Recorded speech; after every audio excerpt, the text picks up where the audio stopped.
What's up? Ghost Fictions is here, and we're back again. This is a story where Izuku was a descendant of Sasuke Uchiha. Izuku Yagi, a bright child who had a young sister whose name is Izumi Yagi, always dreamt of being a hero. He had both loving parents who made it their personal mission to make Izuku and Izumi life better.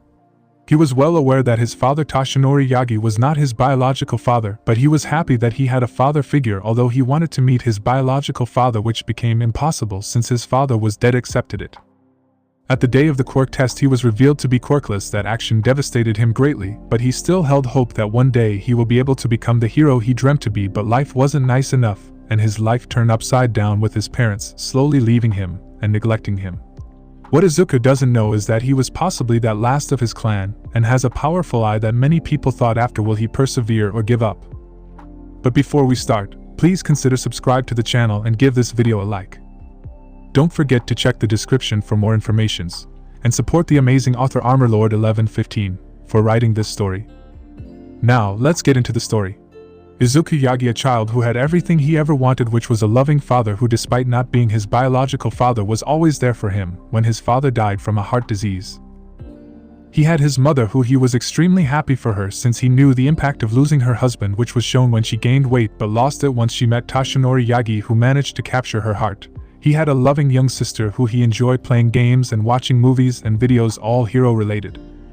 He had friends whom he can rely on, and would play hero versus villain and all kind of kid stuff. All in all, he had the perfect family who he wouldn't trade for anything. But it all changed in his 4th birthday when his quirk result appeared.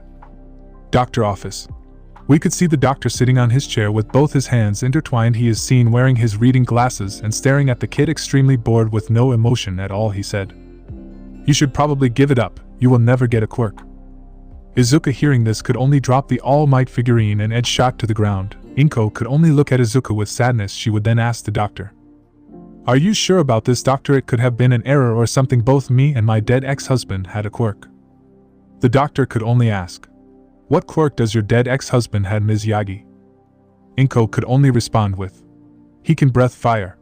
The doctor could only explain, "Normally by the age 4 he would have manifested one of those quirks, or some combination of two, like your daughter Izumi here, for example." He then proceeded to point his finger at the X-ray while proceeding to continue with his speech. "You can see by looking at this X-ray that Izuku has 2 joints. It's unusual to see that these days, but that means he has no quirk." Inko then picks the All Might and the edge shot figurine from the ground and takes both Izumi and Izuku by the hands and walk outside the door, not before thanking the doctor for his hard work. Izumi was seen walking with huge smile that rivals that of All Might and giggling while talking to Inko about what training will she receive and how she wanted to eat her favorite food and how excited she is to tell her friends about her awesome quirk. Izuku, on the other hand, was deflated, trying his best to rekindle some hope of becoming a hero, which he remembered his uncle Aizawa, whose quirk isn't battle-oriented, and how his uncle would tell him that quirk doesn't matter and that hard work and perseverance is what matter. This flashback helped strengthen Izuku's resolve of becoming the best he could be, not because of his favorite uncle words, but also because inside him he have a pride, something that's stopping him from giving up. Yagi's house. The trip to the house was fast, but for Izuku it was like time was going slow, which Izuku wondered if this was cruel prank by fate to make him suffer, to spit on his face and tell him that his existence was a mistake. But his resolve was strong to let something like this hinder him from achieving his dream. To Izuku it was either die trying or die doing nothing, but then again he wasn't going to choose any of the 2 options, because he will make it into a reality even if he have to fight fate itself. We could see Inko holding both Izuku and Izumi hands and was walking to the house, which was neither big nor small but was big enough and comfortable enough to house the small family of 4. The 3 family was seen walking to the living room, where we could see Toshinori Yagi sitting on the couch.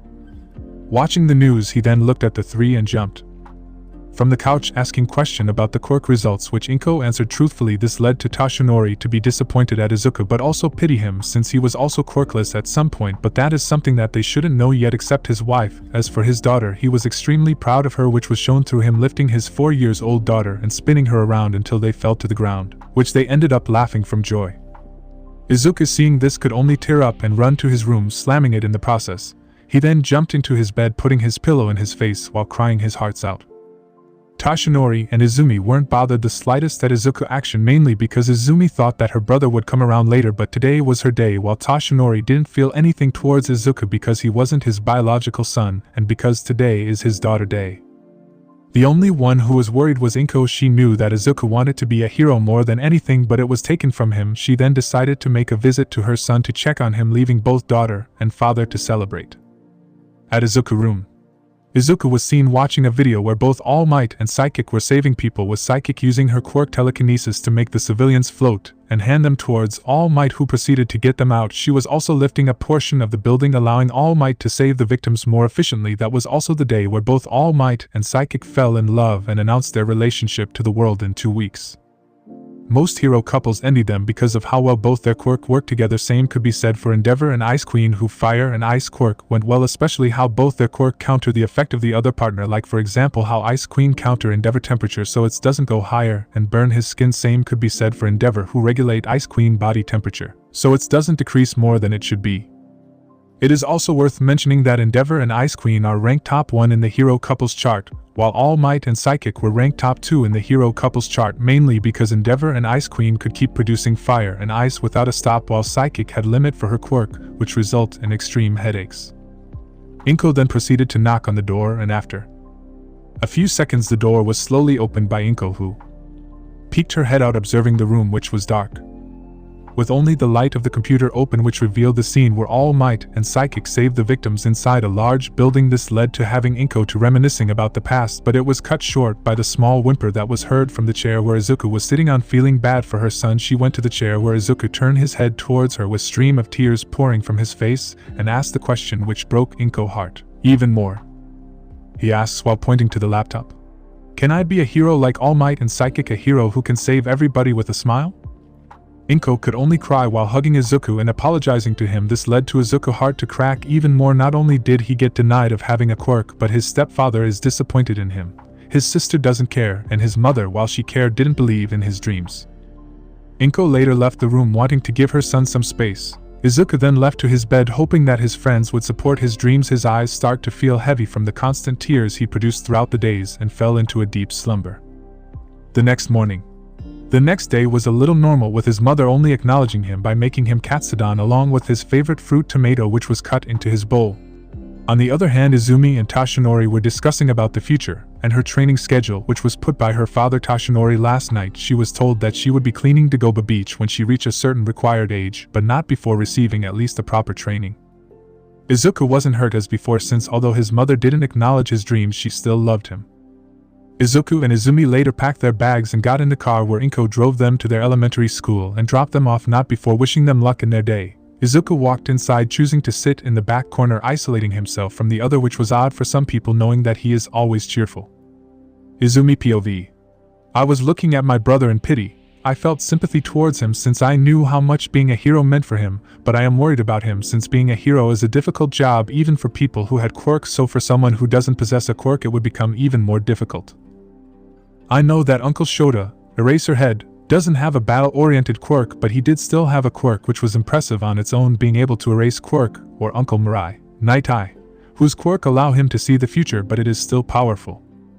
Note: keep in mind Izumi doesn't know the backlash of both foresight and erasure. She thinks that Night Eye could keep using his quirk on multiple people in a day. Same for Shota, she doesn't know that he have a case of dry eye. I then went to my group of friends, which consisted of Shoto Todoroki and Shoka Todoroki, Katsuki Bakugo and Katsumi Bakugo, and Akako Uraraka. We greeted each other like usual and discussed a few things. At the end, Katsuki then asks, "Come to think of it, we never did ask what quirk you got." I answer, "Telekinesis and enhanced strength." The three girls then asks, "What about Suzuaizuiken?" I lowered my head for a little bit and answered, "Well, you see, this is the problem. Izuku is quirkless, and I don't know how to convince him not to follow through in becoming a hero." Katsuki then bluntly answered, "How about we bully him using our quirk, that way he will be afraid of our quirk and give up, simple as that." Hearing this got me angry, so I glared at Katsuki and said, "Are you serious? Do you know what bullying could do to him?" Akako could only nod her head in approval of Izumi's comment. Katsumi then said, "This is way too extreme, Katsuki." Shoka then says, "He will hate us."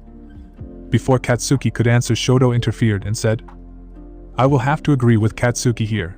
Think about it, father told us that hero work is extremely difficult, and is not a joke to be taken lightly. Many people get injured badly and even get killed in the line of duty. I am sure that it will only take a few days, weeks maximum to get him to give up. I am sure he will thank us later once he sees the nature of the world. I then pondered for a few minutes and I agreed. I agreed, but only a week maximum. The other girls agreed to my response. I was able to see both Katsuki and Shoto smirk in victory, but trying to understand deciphering them is difficult, so I put at the back of my head and headed towards Izuku while mentally apologizing for what I am about to do. Izuku POV. I was sitting in the back of the class in a corner pondering if my friends will comfort me and encourage my dream. I was brought out of my thinking with shadow looming over me. I look up to see my sister face and my friends. I smile thinking that they will play with me, but I was wrong. My sister asked, "Izuku, do you still want to be a hero even after being pronounced quirkless?" I then nodded my head very fast but was interrupted with an explosion from both Kaken and Katsu. It might have been a small explosion, but it still hurt. Thanks to my reaction speed I managed to block my face, but it wasn't over yet. Shoto and Shoka used their ice quirk and fire quirk to give me first degree burn, with Izumi lifting me thanks to her telekinesis quirk and slammed her fist to my stomach, which was enhanced. That resulted in sending me to the wall. Akiko then used her quirk on me to make me float, not allowing me to escape from them. It could have continued if it weren't for the interference of an orange-haired girl who I got to know her. Her name was Itsuka Kendo. Her father owned a dojo that specializes in karate, and she was a very decent fighter herself. She then said, "What are you all doing to Izuku here?" Katsuki then turned his head and said, "We are putting that damn Deku in his place." Shoto then said, "He is quirkless. We are teaching him that he would never become a hero." Izumi then said, "He is a pathetic excuse of an older brother. Even my father is disappointed in him." Hearing this comment made me tear up, knowing that she was telling the truth and thinking that Itsuka will abandon me as well for my status, but it was the complete opposite. She stood in front of me with her hands covering me in a protective manner. Akiko then said, "Why are you protecting this freak?" Katsumi then said, "He is nothing but a Deku." Itsuka then said, "So what if he doesn't have a quirk? You claim to want to become heroes, yet you are bullying him. Is that what a hero is supposed to do? My father always told me quirklessness is not a weakness." Kaken then shouted, "Shut up, tomboy freak with your freakish arms. I will teach you a lesson about talking to the next #1 hero." Itsuka froze. I always knew she was sensitive when being called tomboy, so when Kaken launched himself along with Katsumi charging their biggest explosion, seeing this I pushed her away, taking the full brunt of explosion. I was launched to a wall with a second-degree burn and was holding on to dear life not to fall into unconsciousness. I could see Kendo wide eyes looking at me with tears in her eyes. I then smiled at her and told her, "It's okay, it was never your fault." The teacher of the elementary school came rushing towards me, picking me up along with Kendo, and rushed us to the nurse's office. I could see the worry in Itsuka's eye while she was holding my hand. I then drifted to unconsciousness. 6 years later. It has been 6 years since Izuku was announced to be quirkless. Currently he is 10 years old and have joined Aldera Middle School. Sadly, he was separated from Itsuka Kendo, who he come to have feeling for her, and would often spar together, and she would teach some basic karate stance. On the last day she gave him a kiss and a picture which had both of them hugging while Izuku was blushing a little. Nonetheless, both of them promised to meet each other at UA to become heroes, or if he were to visit Hosa's city there was dojo opened which she will be working with her father. Izuku's life at the Yagi house was horrible. His mother started to leave him step by step, which started from forgetting to make him food to sometime forgetting to take him to school or take him from school, or even help him train to become strong, all in favor for his bratty and entitled sister who had done nothing but make his life a living hell. As for his life at middle school, well, once they started their first day, Katsuki and Shoto made it their personal mission to spread to the whole school about Izuku quirkless status, which made him a prime target of all sort of bullies. The teachers sneered at him and would lower his grade from A to B. The nurse would often refuse to heal him, or would neglect her job. She would sometimes put the wrong medicine on the wound intentionally to make the injury more painful. Some girls used his looks to get their way with him, but Izuku would never allow them to harass him sexually, although that was dealt with by Shoka. Katsumi and Akiko, who Izuku had hard time figuring their intention, but what he wasn't aware of is that they were in love with him, which was something common in his middle school. The only thing that he enjoyed was training in karate and in all sorts of martial arts, which he mastered them to some degree. His uncles were nice to him but were busy and could only send small gifts to wish a happy birthday. Izumi and Inko and Toshinori would often go to outing without Izuku in it, leaving him in the house constantly. 247. Izuku also started experiencing pain in his eyes over the years, but thought that it was due to the bullying beatings he received from his former sister and friends. At the Yagi household, One day the three family left to go their weekly outing. Izuku had enough. He was constantly being neglected by his parents and bullied and spat at every single day, so Izuku decided that if they are not willing to help, he was going to dig information, and what better than look into your parents' room.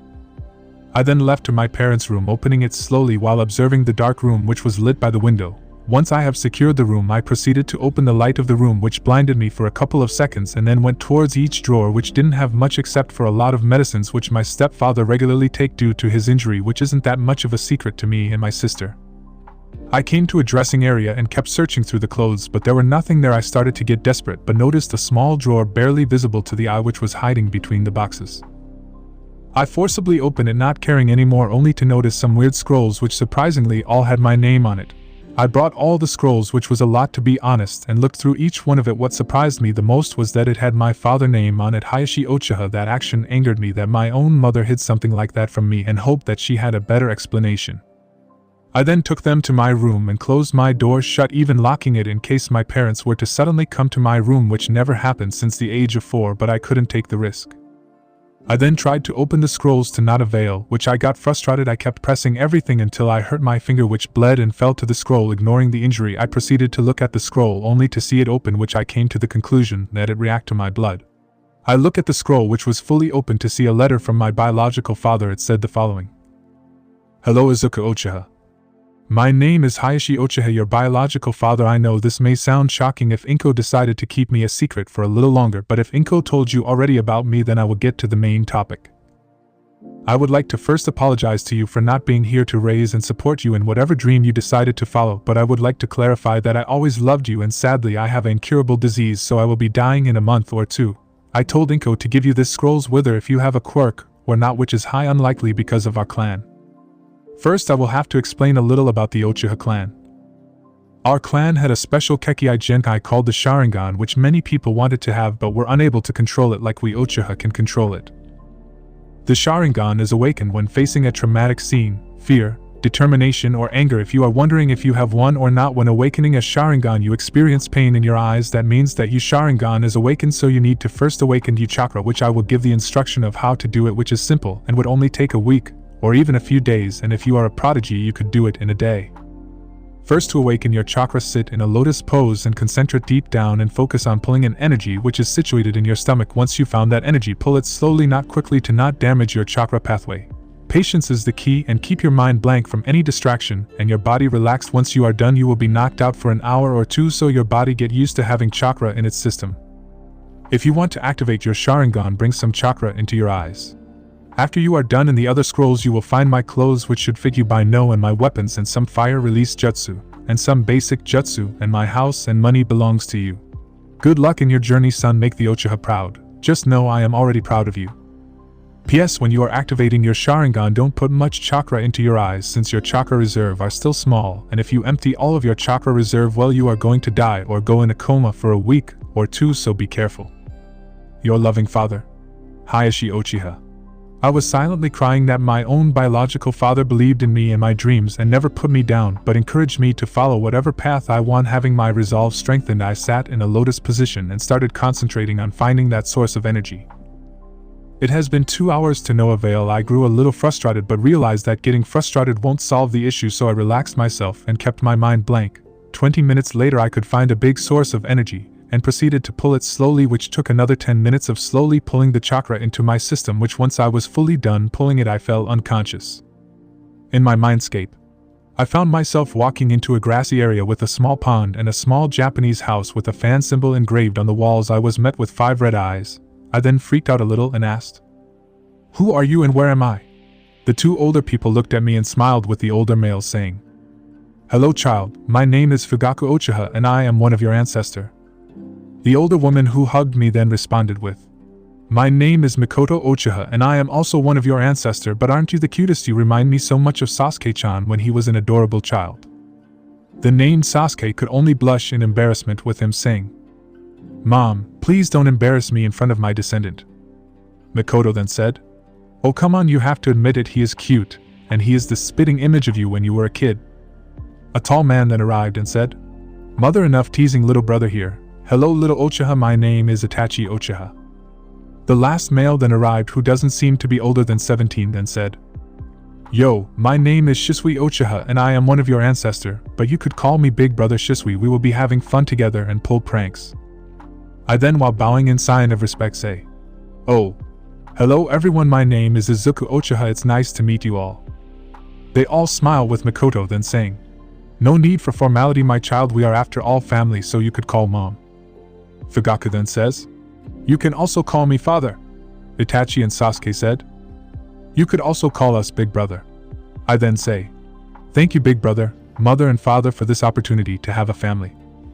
Mikoto then jumped once more, giving me a bear hug, saying, You are so adorable, why would those bastards hurt you like this? Itachi then said, Mother, we don't have time since he will be waking up shortly, so listen well little brother, we will be helping you train to become the best shinobi and Uchiha to ever walk on earth, so be prepared since the training won't be easy, so whenever you want to see us just meditate or sleep. I then nod my head and said, I will do my best big brother Itachi and bring honor to the Uchiha clan. Fugaku then smiles and said, I know you will, now it's time for you to wake up. Out of my mindscape, I jolted up from the floor and noticed that my body felt strong and smiled at the prospect of having a family and be able to achieve my dream. I then decided to open one of the scrolls that has the word, inheritance, and it said the following. Hello Izuku Uchiha. I know that you have already read my first letter, and if you have awakened your chakra then congratulations, but if you failed then try harder, and I know that next time you will be able to pull it off. Opening one's chakra is no easy task, and just like I mentioned in the previous letter, it takes a week or more, but since you are an Uchiha this will come around fairly quickly as long as you follow the instruction. I am sure you will open your chakra. Now in this letter there is a debit card that has all of my money that I'd saved all over the years. It also increases each month due to the fact that I own several well-known weaponry shop and dojos, so don't worry about getting broke, but I ask of you to use this money wisely, but knowing that you are my son I don't have to worry about any of this. Now in this letter I have files that says that you are the owner of not only my shops and dojos but also my house, which is a Japanese style house with a field behind which will serve well in your training, so using your chakra won't be prohibited. In order to claim your inheritance you will go to a nearby bank to officially confirm that the house is being used by you. Now then, all I have to say is good luck on your journey son, and I hope the money is enough to provide the best life that you truly deserve and that the house is comfortable and to your taste, so if you are gonna stay in the house don't change much. Only change the television, water. This house has been like this for generation, and it has been this way since it was a way to be disciplined since we are a clan.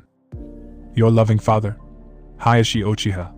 Reading this later made me extremely happy that I own a lot of well-known dojo and weaponry shop, and that my father trusts me to a certain degree that he just give his debit card for me to use, so that's why I promised to use the money wisely and not dishonor my father's last wish. I then opened the third scroll and unsealed it, and what I found inside it was several clothes my father wore since he was child to this day. Seeing this clothes, which I extremely liked a lot since it looked so cool, and decided on wearing one, which was a navy blue, short-sleeved shirt with a high collar, white shorts, and for a time, white arm warmers with the clan symbol in my back and ninja pouch to my right thigh. I decided to seal the other clothes to wear later on, and then went to the fourth scroll which had the name, weapons, engraved on it, so I unsealed it real quick and found the following. I then proceeded to put the weapons in my pouch and seal the rest that I won't be using, and put a paper seal that was left in the scroll in my pouch, which allows me to be the only one to open the pouch. I then proceeded to open one of the fifth scroll which had the word, Chakra Affinity, engraved on it, and it said the following. Hello Izuku Uchiha. I am sure you have already read the first two letters. If you haven't, then read the previous ones, since in order to do the following instruction you need to have chakra, which I put instruction on how to open it in the first letter, so assuming you already did, let's get to the test here. In the same scroll there is this empty paper, so don't throw it away. First I need to explain what is chakra affinity or chakra transformation, whatever you want to call it. We Uchiha have chakra affinity for fire. Since we Uchiha we pride ourselves on our fireball jutsu and great fireball jutsu, so I am sure you already have fire affinity. Now there is 5 basic nature transformation, which is fire, lighting, earth, water, wind. Now the empty paper you see is called chakra induction paper. It comes from a special tree which is grown and fed with chakra, so to learn your affinity put in between your fingers and proceed to put chakra on it. Once you are done, if you have fire the paper will ignite and turn to ash. If it's wind the paper will split in two. If you have lighting the paper will wrinkle. If you have earth the paper will turn to dirt and crumble away. If you have water the paper will become wet damp. You should know having 2 to 3 chakra natures is quite rare, and I am sure you have great affinity. You should also know if you have fire nature you will be able to utilize it more better than the other nature chakra. If you have fire and lighting release, then those are the strongest compared to the others' affinities, so when you learn your affinity, concentrate on mastering your chakra that you have affinity for before learning the others, which usually take more chakra than normal. Once you are done testing your chakra nature, there are 5 scrolls which have some basic or well-known jutsu that I possess for each element. So good luck, and I am proud of you. P.S. Practice those in the clan compound in the backyard. Your loving father, Sasuke Uchiha. I then smiled and ran my chakra into the paper, which got the following part of the paper ignited, then the paper wrinkled and then became wet. Seeing my chakra nature, I cheered in joy that I have 3 chakra nature, which was fire release, lighting release, and water release.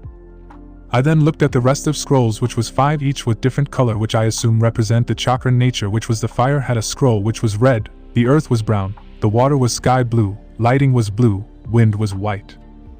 I then took them all and put them in my pouch along with the rest of the scrolls after I managed to seal the content once more.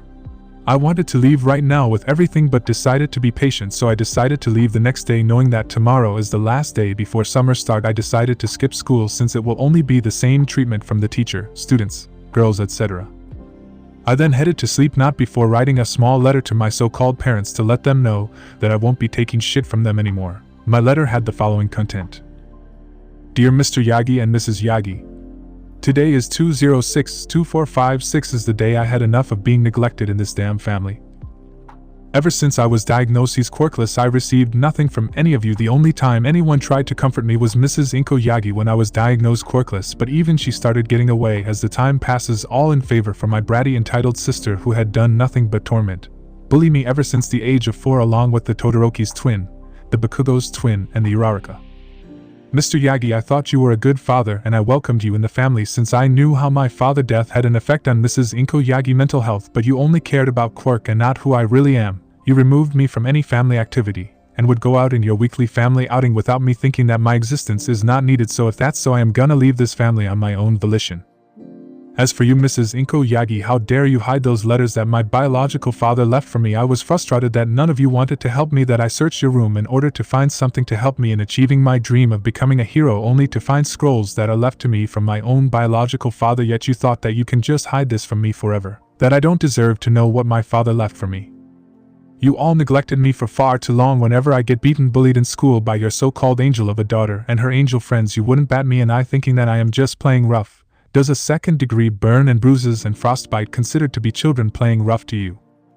As for the school, they have done nothing but sabotage my grades, thinking that a quirkless person should not be smarter than someone with a quirk. The nurse in the school would intentionally use the wrong medicine to make my wound more painful. The teacher would sneer at me and mock me and even encourage bullying and suicide baiting. They would give me leftover in the cafeteria. This is enough. I won't tolerate this anymore. I have a new place that I moved into thanks to my father, and I don't need you lot anymore. I am moving from the city, or maybe the country. I will return later on to achieve my dream, and when I come back I will show you how weak your quirk are compared to mine. Also, if you found this letter immediately, then congratulations, but if you found this 1 month or even 1 year later, then screw you all. Today is 206-2456. Let's see if you really care about me. Your not loved son, Izuku Uchiha.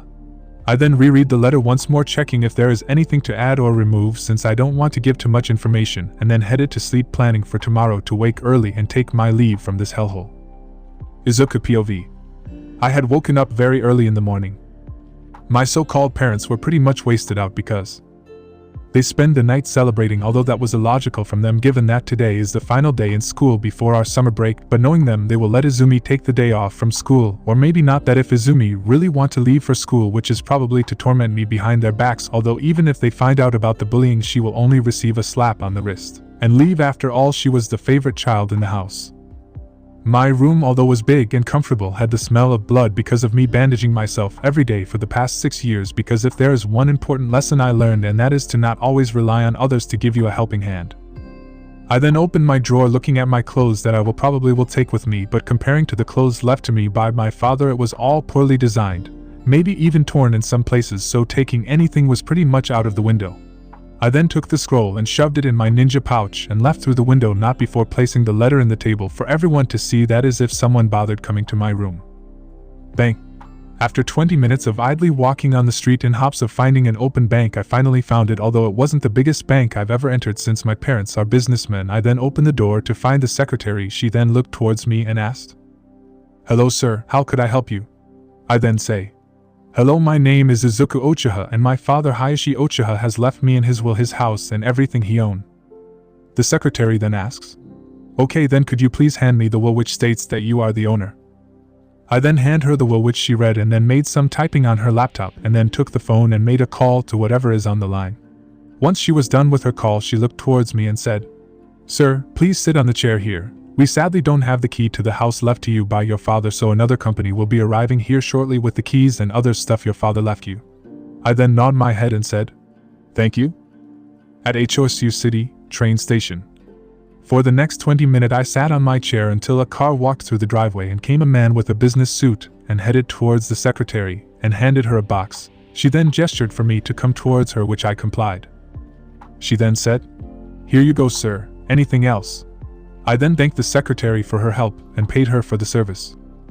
I took a map and found that the compound is situated in Hosa City, the same place where Itsuka went to. I do hope that I could see her again. I then headed to the train station, and thanks to the money that I extracted thanks to my father's debit card, I was able to get a train to Hosa City, which took me 2 hours to arrive to the station. The place, although a little busy compared to my hometown Mustafa, it was still more better because I would be either reunited with Itsuka unless she moved to another city, and there is also my grandfather Gran Torino, who has been sending me gifts despite his old age and his busy work with the police force. I then took my phone and opened the GPS, putting the address of the compound. I found that it's situated in a nice area where wealthy people lives, with me owning a huge backyard compared to the others. I was walking when I got hit on my foot by a cane. I looked down only to see my surrogate grandfather Gran Torino, so I asked, "Grandfather, what are you doing here?" Gran Torino answered, "Don't you know I live in Hosa City, and besides I am the one who should be asking what you are doing here in Hosa City away from home." I then frowned and said, "Isn't it obvious I ran away from home?" Gran Torino was shocked by this revelation and asked, "Why did you run away?" I then said, "I have been neglected and bullied for 6 years straight, and just yesterday I found in Inko and Toshinori room that my own mother hid from me my biological father letters and his own will, so I obviously found it, and read it, and I am going to my new home that was left to me by my own father."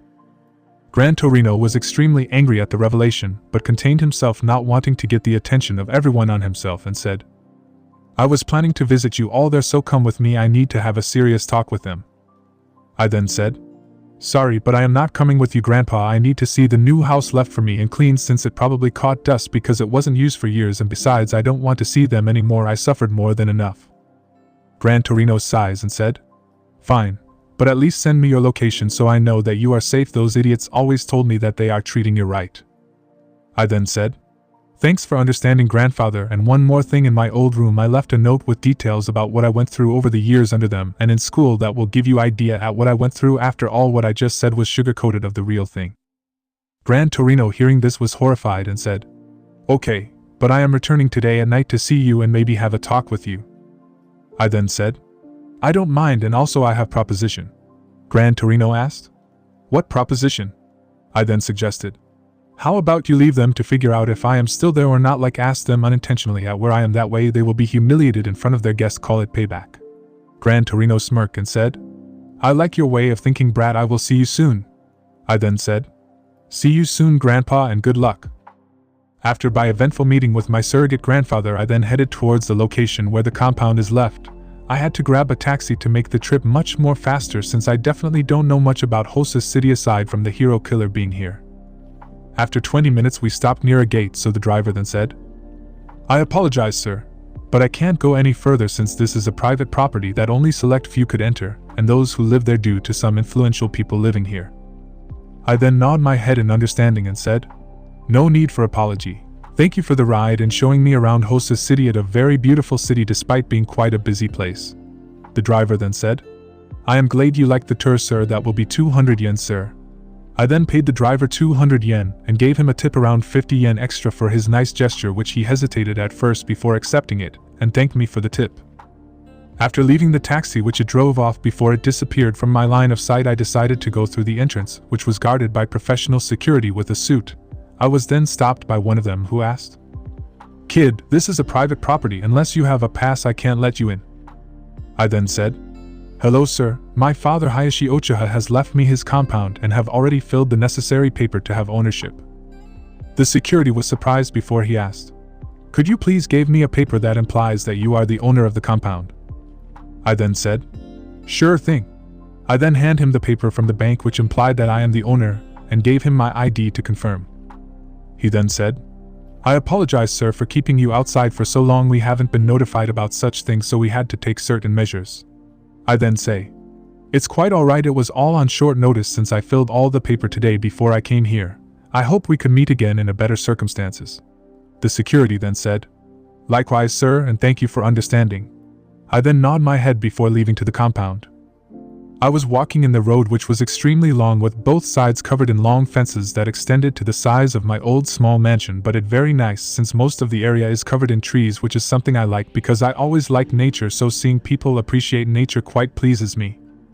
I was then stopped by a voice behind me. Turning around, I see two beautiful women who people might confuse as twins and a man. Both women were fairly tall, with the teenage girl is slightly taller than her mother. Both of them had rather mature physique, and they both had their hair tied into a spiky ponytail, and onyx eyes that point slightly inwards, which seems to resemble a cat. The man was rather tall and muscular man, which can confuse anybody into thinking that he is some kind of bodybuilder. He was wearing a suit and a red tie with an expensive watch hanging on his left arm. He had black hair, and his posture screamed confidence and authority. The older male, later introduced to be Takeshi Yagirozu, then asked, "Hello, young man, I don't think I have seen you around here before." I then said, "Hello, sir. My name is Izuku Uchiha. I am your new neighbor, and I am settling in my father's compound that he left for me in his will, so I am currently walking to see where it takes me." Takeshi was slightly shocked and said, "Ah, by any chance are you related to Hayashi Uchiha?" I then said, "That is correct, sir. That would be my biological father. He have already left everything to me as his only living son, but I had to sign some documents to assume full ownership of the compound, which didn't take much." The older woman, introduced to be Yua Yagirozu, then smiles and said, "Hayashi-san was a very good man, although he was strict at some time. His death was quite shocking to me and my husband." I then said, "Thank you. It's quite nice to know that my father had quite good friends, although I never got the chance to meet him in person. I only had the letters he left for me." Takeshi then asks, "Thank you. Are you going to be the only one living there?" I then said, "Yes, I will be living here alone." The young woman who was introduced to me, Momo Yagirozu, then asks, "Wait, isn't your compound too big for someone living it alone, and don't you have someone to take care of you? I hope I am not getting to personnel." I then said, "It's quite alright. You see, I grew to harbor hate towards my mother and my stepfather and my stepsister for their neglect towards me, for being quirkless and for hiding my father's letter from me all those years." The three were shocked by the revelation, with Takeshi asking, "Does they know you left?"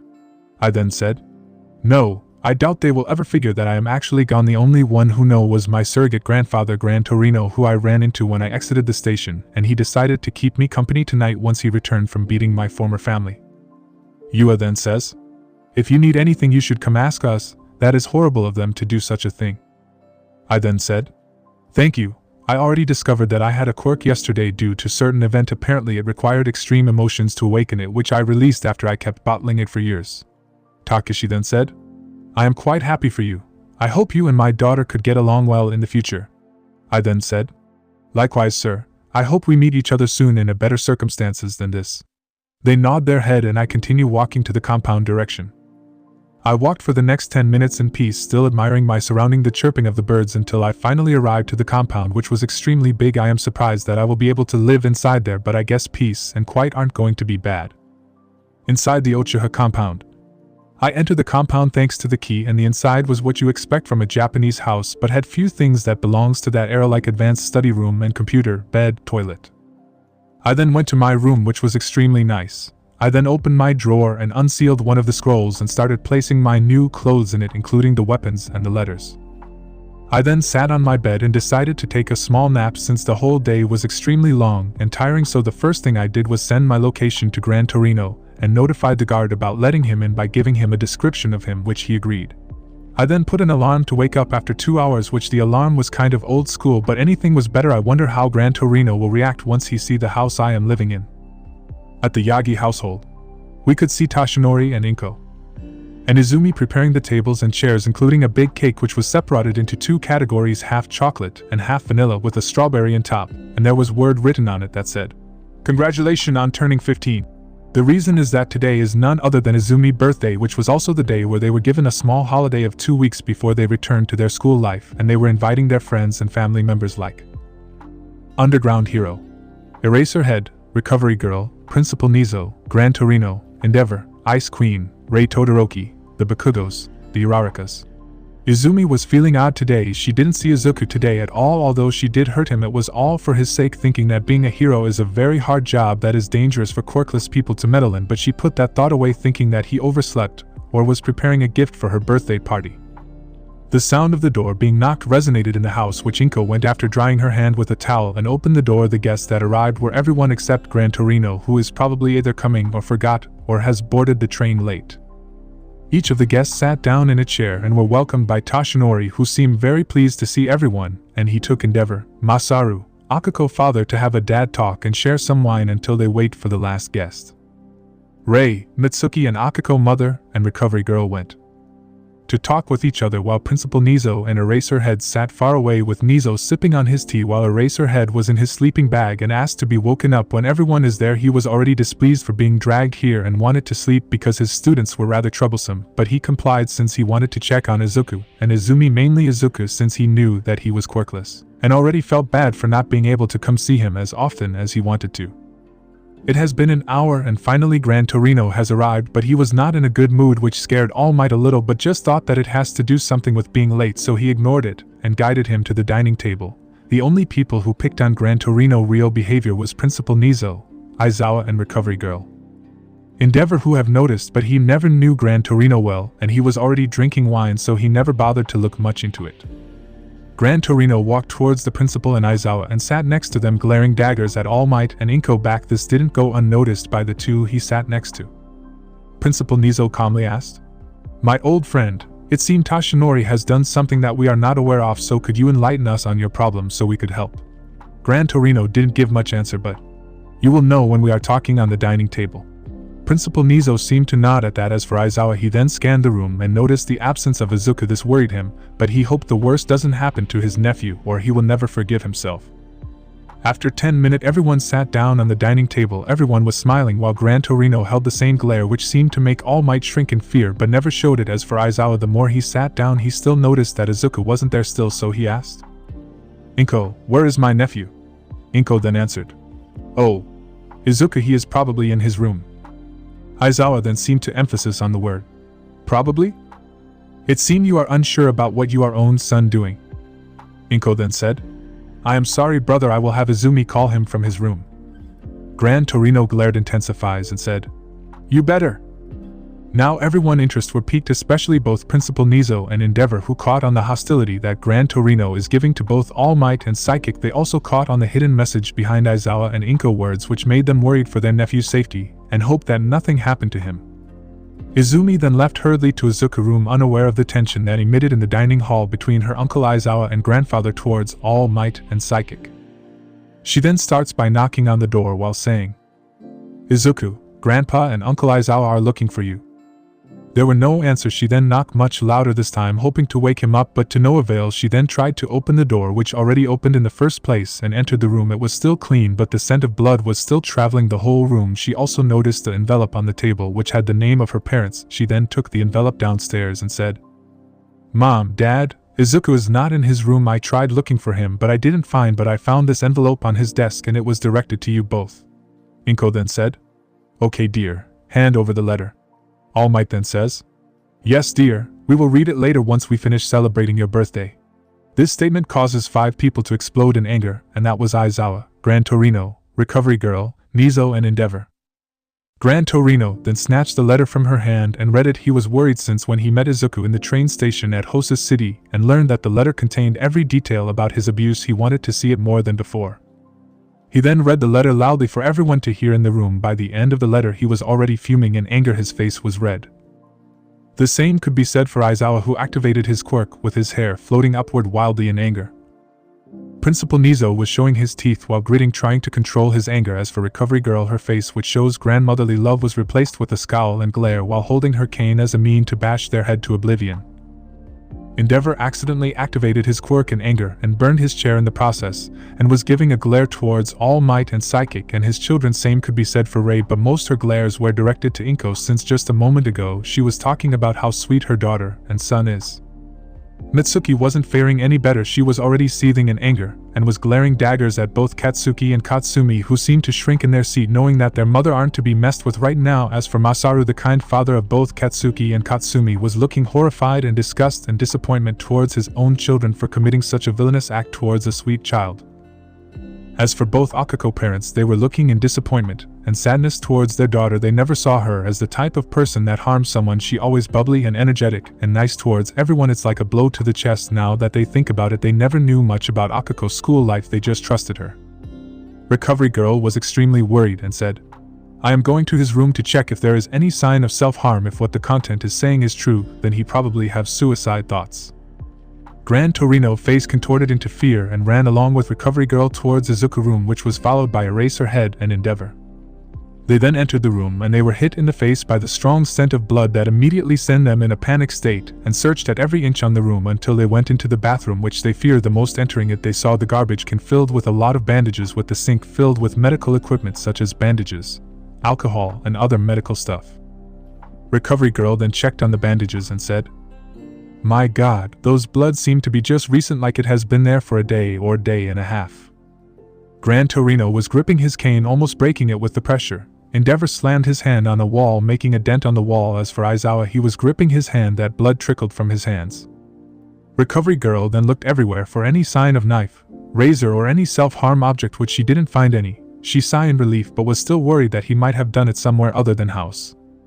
She then said, "I haven't found any weapons that he could have used to harm himself, but it might be possible he done it somewhere outside of home." Although that seemed to ease them a little, but it didn't also help in clearing all their anxiety. They were interrupted by the rest following them, including the children, who when entering the house were sent into high alert and saw the bathroom filled with bloody bandages. Principal Nizo, who was already trying to keep himself from lashing out, was already boiling in rage and glared at All Might and Psychic with hate and shouted, "We are going to talk downstairs and none of you are going to get away with this, not even you, All Might." All Might was now terrified for his life. Not only did he anger his master and father figure Gran Torino, but he also angered Nizo, who is not one to be angered so easily, so he knew he messed up big time. Aizawa, in a fit of anger, grabbed both All Might and Inko with his scarf and dragged them through the stairs, ignoring the yelp of pain of falling from the stairs, but he didn't care. He was also activating his quirk so they don't try to resist. The others didn't really care except the kids, who were terrified of seeing such a sight. Aizawa then threw them to the Zone for All, which made them fall to the ground, hitting their head when the Zone for All was flipped to the ground. All Might then said, "What was that for Aizawa?" Inko then says, "Big brother, we didn't mean to neglect him, I swear." Aizawa was having none of it, and said, "It's Eraserhead for all of you, and Inko, you are not my sister anymore. You have lost that right a long time ago, when you left him to fend for himself for years. In my opinion, he's a true hero, and a real man. He learned to be independent. No, he was forced to be independent since his parents thought that their sweet little daughter is a hero material and won't hurt a fly. Well, guess what? Your daughter and her friends are the worst people I've ever met. I don't think it's possible for them anymore to join the hero course, let alone any other courses in UA." Principal Nizo grabbed a tea out of nowhere and was trying his best to calm down after the horrifying sight he saw, and said, "First, I would like to ask what made you do that to your own son, especially you, All Might. I thought you were better than that, even if he wasn't your biological son." Gran Torino was already angry and said, "There is no excuses, Nizo. What they did is unforgivable, especially you, Inko. You had a letter that was left to him by his own biological father, that he himself requests that Izuku have it when he turned 4 years old, but you hid it from him." Inko then said, "I forgot about it, and besides, I thought Izuku needed space after being told that he was quirkless." Rei then says, "Really? Is that all you have to say? For yourself, Inko, I thought you were better than this. I might understand that you want to give him space, but leaving him for 6 whole years without proper food, or training, or even talking to him, I wouldn't be surprised if he have PTSD, not to mention the bullying that he went through. Although I am very disappointed in them for participating in such an inhuman act towards a sweet child who done nothing but have their back, which me and my husband will deal with when we get back. But the first thing is that they will be stripped of their recommendation from UA. They will have to work for it. That is if Principal Nizo allowed them in the first place."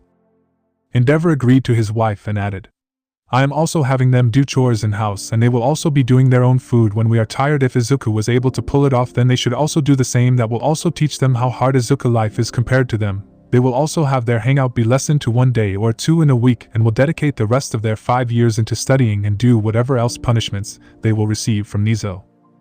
Shoto tried to protest by saying, "But," he was cut off by Endeavor, who didn't even give a chance for them to speak, and said, "There is no but. You will do as we say with no complaint, or we will have big problem later on." Akiko parents weren't happy about this, but they still sympathized with their daughter and said, "Akiko, we will be having a talk about this once we are home. We raised you better than this." Akiko could only cry while nodding her head.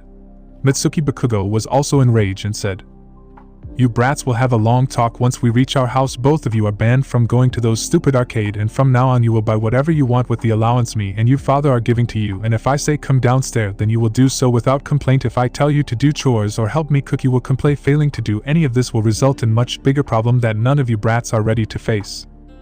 Principal Nizo then spoke once more and asked, "I am still asking a question here. Why did you bully him? Why did you neglect your son? Was it worth it all to drive your own son to run away from home despite being the same as him, Toshinori, or did the fame really get to your head?" Izumi then answered, "I watched one day in TV about a hero being killed in the line of duty, and I was afraid of seeing him fall to his death so soon because he was quirkless, so I asked the others about what to do, and Katsuki and Shoto suggested that we use our quirks on him to show him how dangerous quirks can be and hopefully make him give up and be back to being sister and brother, and I could be able to protect him." Aizawa could only glare at her with his quirk active and said, "Do you really think that this is simple as that?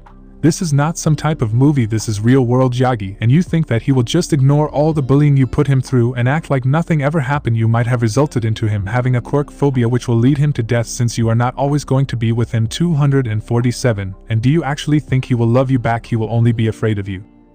Principal Nizo then said, "Save it. Here is what is going to happen. All Might and Psychic, I know that you are planning on joining UA 5 years from now, and once you do you will have your paycheck cut to 75%, not to mention this will be reported to the Hero Association so they can deal with their part. Now for the children that participated in this will be facing 5 years of community service. Anger therapy and therapy in general, your recommendation are cancelled, and you will all take the standard entrance exam. Once you enter UA you will put under surveillance and probation for the whole year, not to mention quirk handcuffs. Any signs of bullying will result in immediate expulsion and being blacklisted in all Heroes School. In conclusion, all of you are in thin ice. Do I make myself clear?" Nobody said anything. Nizo then raised his voice once more and said, "Do I make myself clear?" Everyone said, "Yes." Nizo then said, "Now we have a missing kid case." Grand Torino then said, "I know where he is." Everyone ear perk up with All Might and Psychic running towards him asking to know where he is, but Grand Torino kicked them away and said, "You are not off the hook yet, Toshinori and Inko. We still have a lot to discuss once everyone leaves from here, and I will never tell you where he is since he personally begged not to." Aizawa comes forward and asked, "Grand Torino, I want to know where my nephew is." Grand Torino then said, "I will tell you later. I am actually planning to see him once this is over." Aizawa then said, "Can I come as well? I don't have anything to do for today or tomorrow." Principal Nizo then said, "Same here." Grand Torino then sighs and said, "Very well."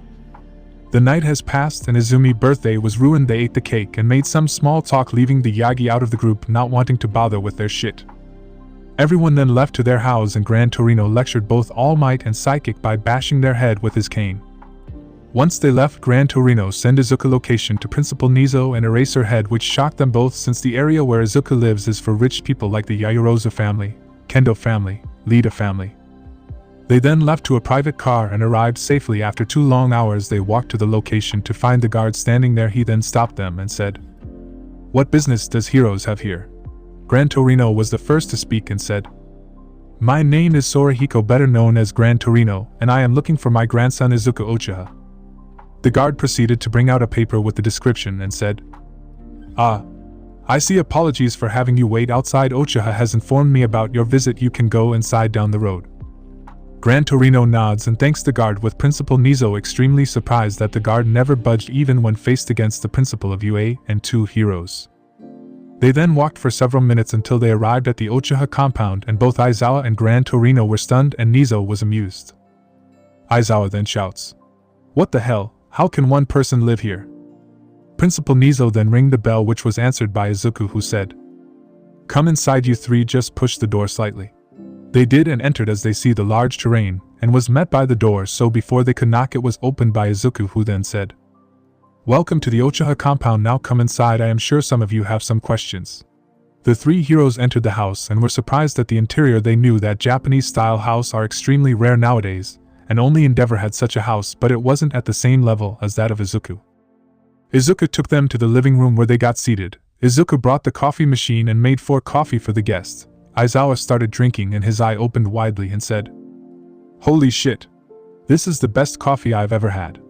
Nizo was intrigued since he knew that Aizawa is rarely impressed, so he also took a sip of the coffee and was extremely impressed and said, "Wow, I never knew you could do such an amazing coffee, I would like to know how you make them."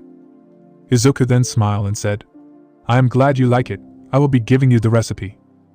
The three of them nod, with Gran Torino being the first to speak by saying, "I would like to start by apologizing at how Toshinori and Inko has treated you.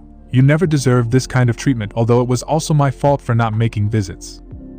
Shota added, "I agree with Gran Torino here." Izuku then waved them off and said, "No need for apology, I know about your life as pro-heroes in school, and honestly nobody expected that Toshinori and Inko would be bad parents given that they seem caring on the outside. I won't be surprised if anyone thought that Izumi was an only child." Principal Nizo then said, "Thank you, young Uchiha, for understanding our situation. Honestly, Toshinori was the last person we suspect of him doing something like that, since he did experience similar thing to you." Izuku already had a guess and said, "I assume you are implying that Toshinori was quirkless as well, but didn't he have a quirk?" Nizo then said, "Correct, young Uchiha, you are extremely smart for your age. He received his quirk later on life." Aizawa then said, "More precisely at 14. Izuku was furious but knew to not fall into anger. Izuku then said, "Although I am angry at him since he knew more than anyone how quirkless people are treated, I won't bother. You gave me more reason to hate him. I guess when you are in top you forget where you came from." Gran Torino nodded his head and said, "Nana would be rolling in her grave right now, she trusted him even when he was quirkless." Izuku then says, "I envy him, but again I am not alone." Right at the moment, a young man with short, unkempt, dark-colored hair, black eyes and a relatively broad nose and well-defined eyelashes that were turned upwards at each end. He wore the standard attire of the Uchiha clan, which includes a high-collared, dark-colored outfit along with a tanto strapped to the right side of the back of his shoulder. He also wore what appeared to be a harness for his tanto, which ran across his chest and fastened over both his shoulders. He then said, "Yo Izuku, do you know where those awesome video games you are talking about?" Everyone turned their head to the source of voice to see Shisui Uchiha. Izuku then said, "You will find it in my room, big brother." Shisui then said, "Great. You should come play when you are done here, but I got to say this world is amazing, it's good to be alive again." Izuku then said, "Glad you enjoy it, big brother." Shisui then left the room with a small smile, with all the adults looking at Izuku, with Gran Torino saying, "Explain, who is this kid?" Shota then said, "And did I hear that correctly, he said it's good to be alive again?" Izuku then laughed a little and said, "Well, he is one of my ancestors who lived 1,000 years ago, but he died young, so he was chosen to be brought back first, so I won't be alone until I am able to summon the rest of the family." Nizo was extremely intrigued and said, "Quirks appeared 200 years ago, so how?" Izuku then said, "Well, before quirks there were things called chakra, which the old shinobi used. Basically, edge shot is an amateur compared to the real ones. Also back then there were different clan, and one of the most powerful clan that lived back then was the Uchiha clan." This surprised everyone, with Gran Torino saying, "I assume that you are an Uchiha, correct?" Izuku then replied, "Yes, also it's worth mentioning that Uchiha doesn't show much emotion. It's rare to find an outgoing Uchiha like me, Shisui here. Mikoto Uchiha, who I started calling her mother. The reason is that there is the Uchiha curse of hatred, and we must resist it, or we will make unwanted decision to achieve our goal." Nizo then smiles and said, "I assume you were able to resist the curse of hatred given that your childhood wasn't the best." Izuku then said, "Correct. It was hard at first to contain it, but I just said that they aren't worth my time, or that I am the better one, so getting in their level is a waste of time and brain cells." The three laughed, with Gran Torino saying, "You are correct on this one. Their brain cells are too low that I am even surprised how they will become heroes in the future." Izuku then said, "You can stay here if you want, there are several guest rooms." Nizo then said, "Thank you for your hospitality, Uchiha, but we need to return." Izuku then said, "How about I give you a tour around the house? The three look at each other then agree. Izuku then stood up and took them around the house and backyard, and were highly impressed. Some of the things in the house could be seen as national treasure. By the end, Grand Torino said he would be leaving since his house is there, and he is more comfortable in his own home, which Izuku didn't pressure him and gave taiyaki as a token of appreciation, which Grand Torino snatched from Izuku's hand and hugged it, and said, "Thank you for that great offering." Izuku laughed, and gave Aizawa a flying yellow sleeping bag which Izuku made specifically for his uncle, who when he saw it had star in his eyes, which shocked Principal Nizo. He then got inside and started hovering in the air outside to the car. Izuku then gave to Principal Nizo the recipe to some of his tea, coffee, which he was extremely pleased, and left. Izuku, after closing the door, and left to his room to see Shisui playing with Apex Legends and was into the game. Izuku joined him and played the rest of the night with Shisui losing, but he used the Sharingan to win and ran around the house. When Izuku started chasing him at the end, they were on the ground laughing. This was new beginning for Izuku Uchiha, who was able to free himself from his shackles that was holding him off. No 1 POV. After Izuku met Principal Nizo, Uncle Aizawa and Grand Torino, he went to play with Shisui Uchiha, one of his ancestor, a game which he enjoyed a lot, but he was a noob at it, and had to rely on the Sharingan to win a match against Izuku. Izuku was displeased but just rolled with it. He even showed him a ninja game which made Shisui scoff at some of them because some were inaccurate and insulting to his shinobi pride. You might be wondering, how did Izuku able to bring Shisui in the real world? Flashback. Izuku, once settled in his new Uchiha home, his mind was dragged to his mindscape where he saw the same people from his last dream. Mikoto being the sweet mother, she is rushed towards Izuku hugging him, which made Izuku feel happy that he was being showed affection, which is something he haven't received in years. This managed to put a smile on everyone that was watching this wholesome moment. Mikoto then separated from Izuku, not wanting him to be uncomfortable since it's their second time they meet each other. She then said, "Hi Izuku, it's nice to see you again. I hope you've been doing well." Itachi smiled and said, "Mother, we do see what he sees unless he decide that he doesn't want us to see." Mikoto pouts, but Izuku said, "I am doing well, thank you, I feel free." Mikoto smiles and hugs him once more and gave him a kiss on the forehead, making Izuku finally break in tears. Mikoto was worried and said, "Why are you crying?" Sasuke sighs and said, "Mother, he was touch-starved for years, so for you to suddenly hug and kiss him, that will break him." Mikoto, realizing what she has done, hugged Izuku even more while rubbing his back and saying soothing words which calmed Izuku down a lot, making him sleep with a smile on his face. Everyone felt bad for Izuku but also felt pride with Shisui being the carefree guy he is, said. "Oh, how sweet," Fugaku then said. "He is a proud member of the Uchiha clan. He managed to conquer the Uchiha curse all on his own without help." Sasuke smirks and said, "He reminds of Naruto, both had similar childhood, but he is smarter than the dobe." Mikoto then places Izuku's head on her lap while patting his hair and said, "Kushina, child? Well, it's expected since Uzumaki are hyperactive and aren't the type to give up easily." Itachi then said, "Should we take him inside, mother?" Mikoto shakes her head and said, "No, Itachi, it's best if he stay like this. He had been touch-starved for years just like Sasuke here said, so if he wakes up and finds himself alone he will be upset." Sasuke then agreed and said, "Mother is right. If I speak of myself, I'd rather wake up to see mother or big brother face." Itachi smirks a little and ruffles Sasuke's hair, making him blush in embarrassment, and said, "We can do that if you want, brother." Sasuke then said, "I am 35 years old." Itachi then said, "So what if you are 35? Sasuke HN before leaving to his house. Mikoto awed at the scene in front of her and said, "What a beautiful siblings you both are." Shisui then tear up and said, "Big brother Shisui is here as well." Sasuke, who was inside, paled at having another version of Naruto and said, "No, that would be a nightmare." Shisui slumped on the floor and said, "So mean Sasuke, I am hurt right now." Everyone chuckled at Shisui antics. Fugaku then spoke up and said, "Speaking of Shisui here, since he died young last time, he will be the first one to be brought to the living world, then Mikoto here will be the second, then Itachi and Sasuke, and finally me." Shisui cheered and said, "Yes. New life, here I come."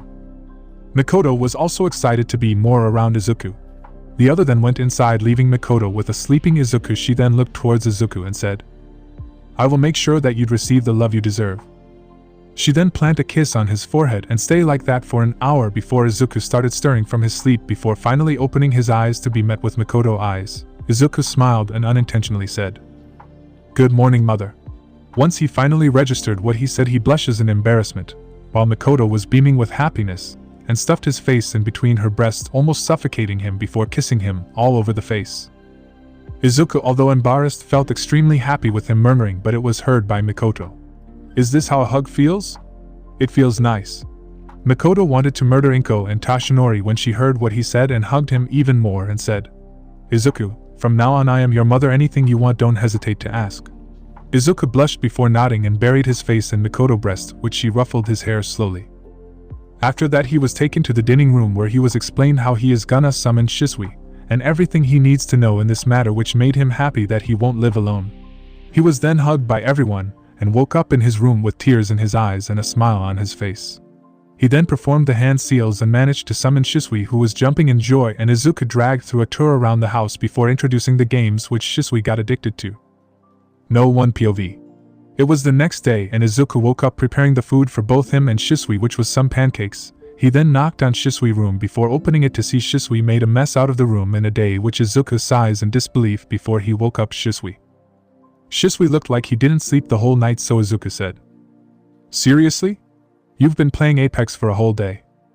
Shisui then whines and said, "But come on, you get to play this games all the time and it is fun." Izuku laughed and said, "You do know that I bought you one to play on it whenever you want, but don't make it a habit. We don't want you to become like my uncle Aizawa." Shisui then said, "You mean that hobo who looked like those things you people called zombie?" Izuku nods his head and said, "Yes, but he is like this for another reason, because he is an underground hero, so he work at night rather than morning and have troublesome student to teach at morning, that is if he didn't already expel them all on the first day." Shisui then said, "I feel that guy. We had times where we got hired by the Hokage to watch a person 24-hour a day." Izuku then said, "Damn, that must have been boring." Shisui then said, "You finally understand me, little bro. That's why a game as interesting as Apex are so fun." Izuku then said, "Sure thing, man, but we are going out today to get familiar with the city." Shisui was contemplating. Izuku knew he was having an internal battle whether to go out or continue playing the game. Izuku then decided to use his secret weapon and said, "I've heard there is a lot of beautiful girl in Hosa City, so who knows, you might find someone you're interested in." Shisui then said, "I am going." Izuku then said, "Now that's the spirit, let's go eat. I prepared pancakes." Shisui rushed outside to the dining table, and we sat down. Izuku of course ate properly while Shisui ate like a madman. Izuku then said, "I am glad I made extra one just for measures, considering you just been brought to life, so I assume dead people have the quiet appetite, or it's just the way you eat, which I don't judge really. I know that Katsuki brat eat with his hands instead of a chopstick, and there is Shoto Todoroki who used cutlery in front of us to brag about his uprising." Shisui laughed and said, "You know the Uchiha clan are considered royalty to your people's standards, and about my eating, well, since I was raised alone because of my father's death, I was never taught about eating etiquette, and when they tried to forcibly change it, well, wouldn't work since I got used to eating that way." Izuku then said, "No problem. I don't honestly have any problem with the way you are eating today. Society is weird, and what you are doing isn't the weirdest thing I've ever seen, but just a heads up, you have limited freedom since I will be summoning the other sooner or later, and they will force you to do what they see fit." Shisui paled when he remembered that he isn't the one who is going to be brought back and said, "Well, I guess I will have to enjoy it while it lasts." Izuku then said, "Sadly you will. You will also have to start adapting to today's trends so you wouldn't look weirdly." Shisui then said, "But I like those clothes." Izuku then said, "I am not telling you to throw it. You can wear it like you want, but at least wear clothes of this era if you are planning to seduce a girl, that is, and also don't just go to a girl and ask her on date. That's not how it works here. If you do that, you will be either considered a creep and have the heroes and the police on your case and slap you with sexual harassment." Shisui pales a little and said, "Oh man, I thought it was that simple." Izuku then said, "Well, things aren't like Konoha where we Uchiha have fangirls chasing us, and beside the Uchiha aren't that recognized as it was back in your era." Shisui then hums and said, "Well, it doesn't matter, let's just do what you want." Izuku was surprised and said, "Wait, you don't want to chase a girl?" Shisui then said, "Don't get me wrong, it's nice to have a girlfriend and all, but I am not that desperate to get one as of now. I just want to finally have a peaceful life without having to be shipped to the battlefield or be involved into too much conflict." Izuku then said, "I understand. You developed this playboy persona to cope with loss and the constant conflict and war and the high expectation that the Uchiha placed on you for being the strongest of the Uchiha along with big brother Itachi and father, Fugaku." Shisui then said, You are the first aside from the others to know about this. Everyone just think that I am desperate, but I am still a teenager at the time, and even now, I died at 16 for God's sake. Izuku then pats his back and said, "We are family, Shisui, so you don't need to hide your true emotion. I know that you are wearing a mask of happiness all the time. That's why I am planning to take you outside. You could say this is your second life." Shisui then nodded and said, "You are right, little bro. This is my second life to hopefully be able to get peace." They continued eating before they wore a regular blue Uchiha shirt with the crest in the back of the shirt and left the compound. Walking past the guard who greeted both of them, they took a cab that took them to Hosa's city mall. Izuku took Shisui in multiple shops, and by the end they had enough clothes. Izuku then took Shisui to the arcade, and for Shisui it was one hell of an experience. He spent 3 hours inside and practically won every game, although he did use the Sharingan, and covered it with Genjutsu since quirk usage was not allowed because it would be considered cheating. Izuku was impressed at Shisui's quick thinking and brilliant idea that he even did it himself thanks to Shisui teaching him some minor genjutsu to cover his eyes. They then went to eat at a restaurant, and Shisui ate the food and was extremely amazed at the taste. Even the ramen was way better than Ichiraku ramen. Izuku then dragged him to a movie where they watch a comedy movie which made Shisui laugh his ass off, and finally they left with some ice creams in hand and shopping bag on the other hand. Shisui then said, "That was amazing. Who would have thought that this era have a lot of fun entertainment games, and you are right, I like my new clothes." Izuku then said, "Glad you enjoyed your day. I also brought some games and things to decorate your room later on." Shisui then said, "Thanks bro, I wish Itachi was here. I am sure he is gonna like the new and improved Dango." Izuku then said, "He is the third that gonna be revived, so don't worry big bro, you will have a lot of time to drag him in every part of the city." Shisui then said, "Yeah."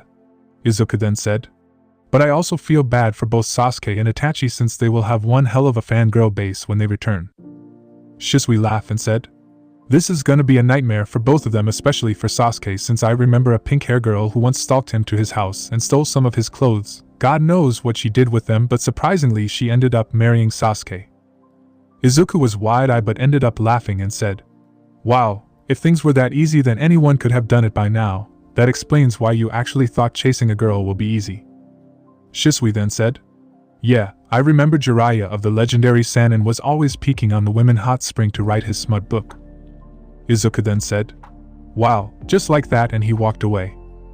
Shisui then said, "Depending on who he was peeking on, if he peeked on Tsunade, one of his teammate, and also one of the legendary Sannin, well he won't survive because she will punch him to oblivion. Actually she did before, and he almost died because of those punches." Izuku shuddered and said, "I hope there will be no other Tsunade." Shisui shuddered as well and said, "You are right bro." Both Izuku and Shisui returned to the compound and placed their new bags of clothes in their room before falling on bed to sleep since they were extremely exhausted. No one POV. It has been a week since Izuku had his outing with Shisui, and both had fun together. It took some time for Izuku to have Shisui catch up to today's society rules so he doesn't get in problem with the government, and so he can go out on his own without having Izuku being around him all the time. And today he has enrolled in a prestigious middle school that he looked into, and that was semi-private middle school. It's a school where students from rich family or hero family join. It has rules against bullying, quirkless treatment, and even the students are happy with the system and education. Overall it is the perfect school for him, given that they won't sabotage his grades or attempt any harassment towards him. That's why we see Izuku standing in front of the front door of the academy taking a deep breath. He knew he will have to meet the principal first and have a test to see his IQ and where he stands currently in his education, so they know how to have him catch up. So he told the principal that he will be making an early arrival as to not waste the day, which the principal was impressed with his seriousness in his education. Izuku knew he will have to tell him about his former family which he hate, but he have to show that he can be trusted. Izuku walked through the front gate of the school and was awed at the place. It was nothing like his old middle school. It was clean, and even there's this blue-hair student that was sitting reading. Izuku showed respect by waving to the blue-hair boy and bowing to him. The boy, seeing this, smiled, but confused at the same time. Approaching Izuku, he asked, "Hello my fellow friend, I believe I haven't seen you around here in campus." Izuku then answered, "Hello, my name is Izuku Uchiha. It's nice to meet you, and yes, I am new here. I was planning to meet the principal early so I can have an admission test to see where I stand currently." The now named leader was quite surprised and said, "So you must be the new student I've heard about. Well, good luck, and also where are my manners? My name is Ida Tenya. It's nice to meet you as well, Uchiha."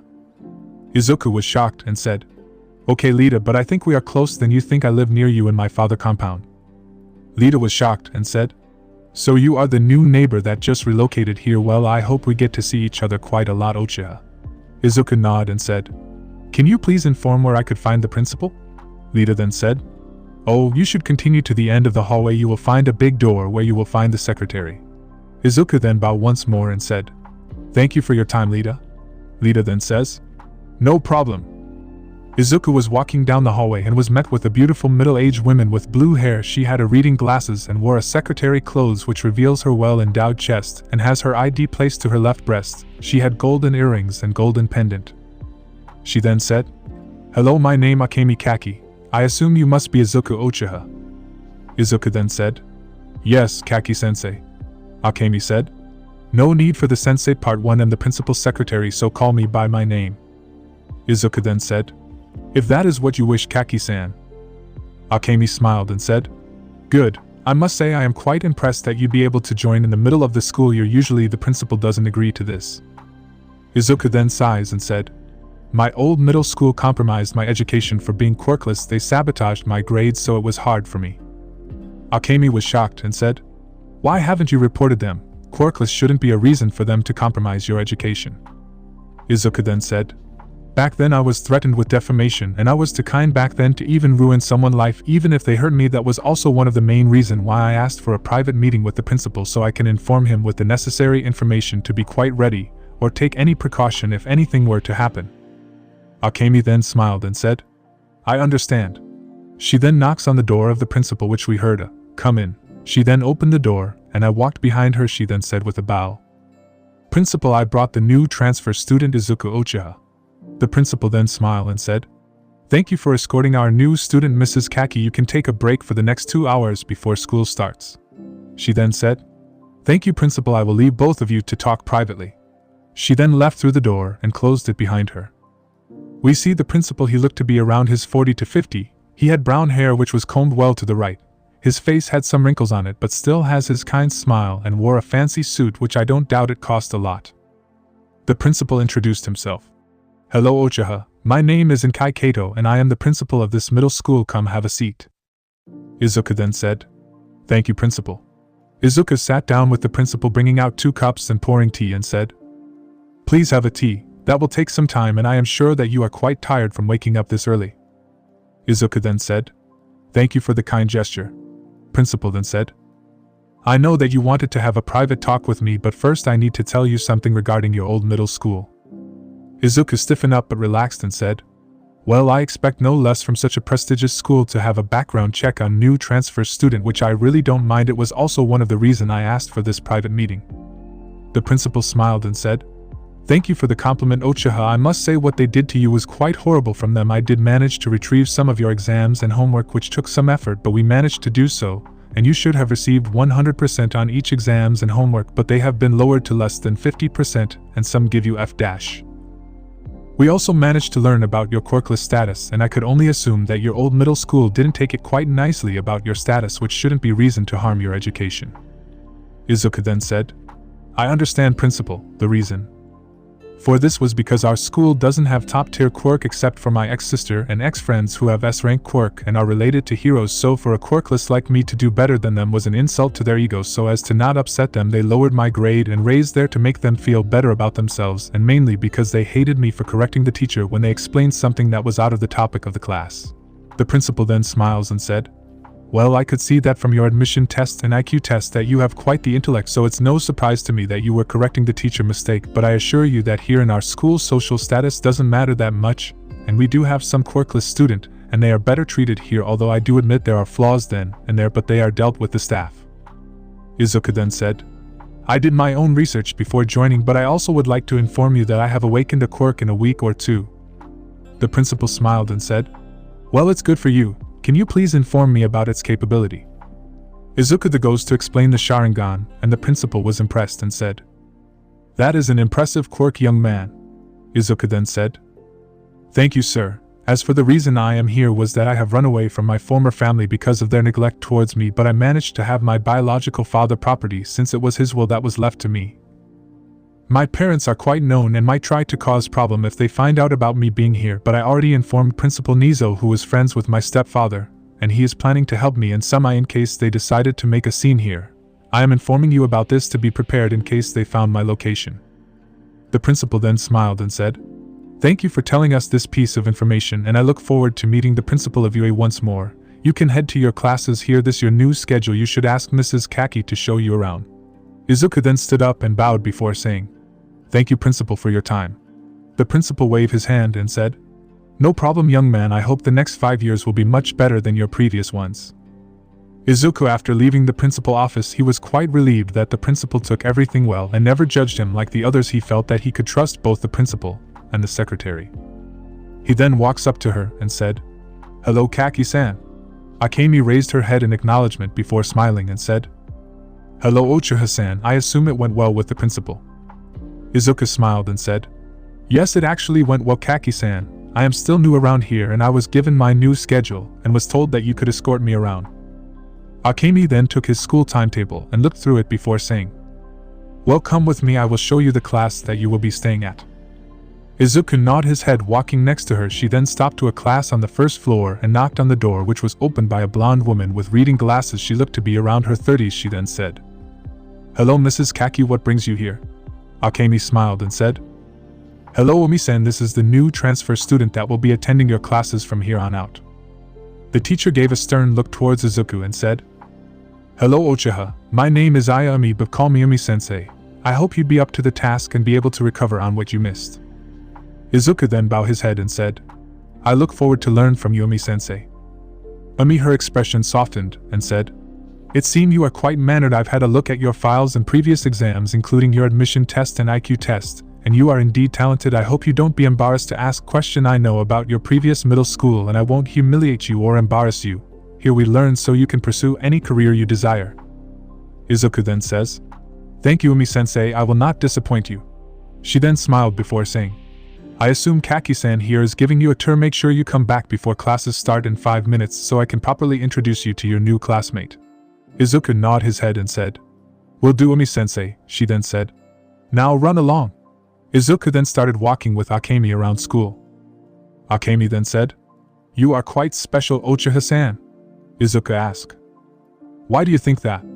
Akemi then said, "Umi-san doesn't smile much. She is a strict teacher who doesn't like troublemakers or entitled people, so for you to make her smile at the first meeting is quite a grand feat." Izuku was quite surprised and said, "I don't know what I did to make her smile. I just bowed and showed respect since she is my teacher." Akemi chuckled and said, "Well, let's just say that most people when they meet her would only look at her body since she is quite developed, but when you met her you kept eye contact the whole time, so she was impressed that she doesn't have another hormonal teenager in her class." Izuku then understands and said, "I understand it's quite a struggle for women to keep people like them at bay or be taken seriously." Akemi smiled and said, "I am quite pleased that you understand now. Follow me so I can show you around." She then brought me to the cafeteria. It was a very nice place to eat with the huge window which has place where people could watch the mountain or the sun. It had multiple chairs and bin bags inside. There were tables and chairs for students to eat. Akemi then said, "What do you think?" Izuku then said, "It's really a nice place, especially the view." Akemi smiled and said, "Some people really enjoy nature, so that's why we made places like this so the students could relax. Now let's go to the next place." We then walked to the next place to find that it was a room. She then knocks on the door and opened it to reveal another woman with brown hair tied in a bun with reading glasses. She was standing looking at a window. She then turned around and said, "Hello, Kaki-san, what brings you here today and who is the kid?" Akemi then said, "Hello, Rana-san, this is the new transfer student Izuku Uchiha. I am taking him on a tour around the school and thought it'd be better to introduce him to you." She then gave a warm smile and said, "Hello, Uchiha-san, my name is Mita Rana, the school counselor. I've already read your file and I would like to have meetings with you to check on your mental health at lunch break if you can. It won't take much time." Izuku then bowed and said, "Thank you, Rana-sensei, I will make sure to come at lunch break." She then smiled and said, "No need to call me sensei, you could call me Rana-san like Akemi-san here." Izuku nodded his head. She then said, "You can continue your tour now." Akemi then walks Izuku to the school nurse office and knock on the door once more and open later to reveal a blonde woman with blue eyes with blue shirt and a blouse wearing doctor coat. She then said, "Hello Akemi-san, what brings you here to my office and who is the kid? Is he injured?" Akemi shakes her head and said, "No Akari-san, this is Izuku Uchiha. He is the new transfer student. I am currently giving him a tour and thought to bring him here since you wanted to see him." Akari then gave Izuku a bright smile and said, "Hello Uchiha-san, glad we could finally meet each other. I just want to meet you at lunch or after school day to check on any injury since I've heard from the principal about the bullying. I hope that doesn't bother you at all." Izuku then bowed and said, "Thank you Akari-san, I will make sure to come at the end of the day since I have a meeting with Mrs. Rana-san would like to see me at lunch break." Akari then says, "Good, you may continue your tour." Akemi then says, "Now that I introduced you to the two important people that the principal recommended, I will show you the rest." Izuku then says with tears, "Thank you for your concern towards my well-being. Nobody bothered back then to see if I am doing okay, so this is new for me." Akemi then smiles and gives Izuku a hug, which Izuku hugged back and gave him a kiss on his forehead. She said, "You're welcome. Your well-being is important to us, so don't be afraid to ask for help." Izuku smiled and said, "Thank you, I am really grateful." She then smiled and said, "No problem." She then took Izuku to the roof of the school and said, "This is the school roof. It's where people who want to be alone or at peace stay. They are of course watched by a staff member to make sure nothing happened." Izuku then nodded his head and said, "I might come around here from time to time." She then said, "Why not get with the other student?"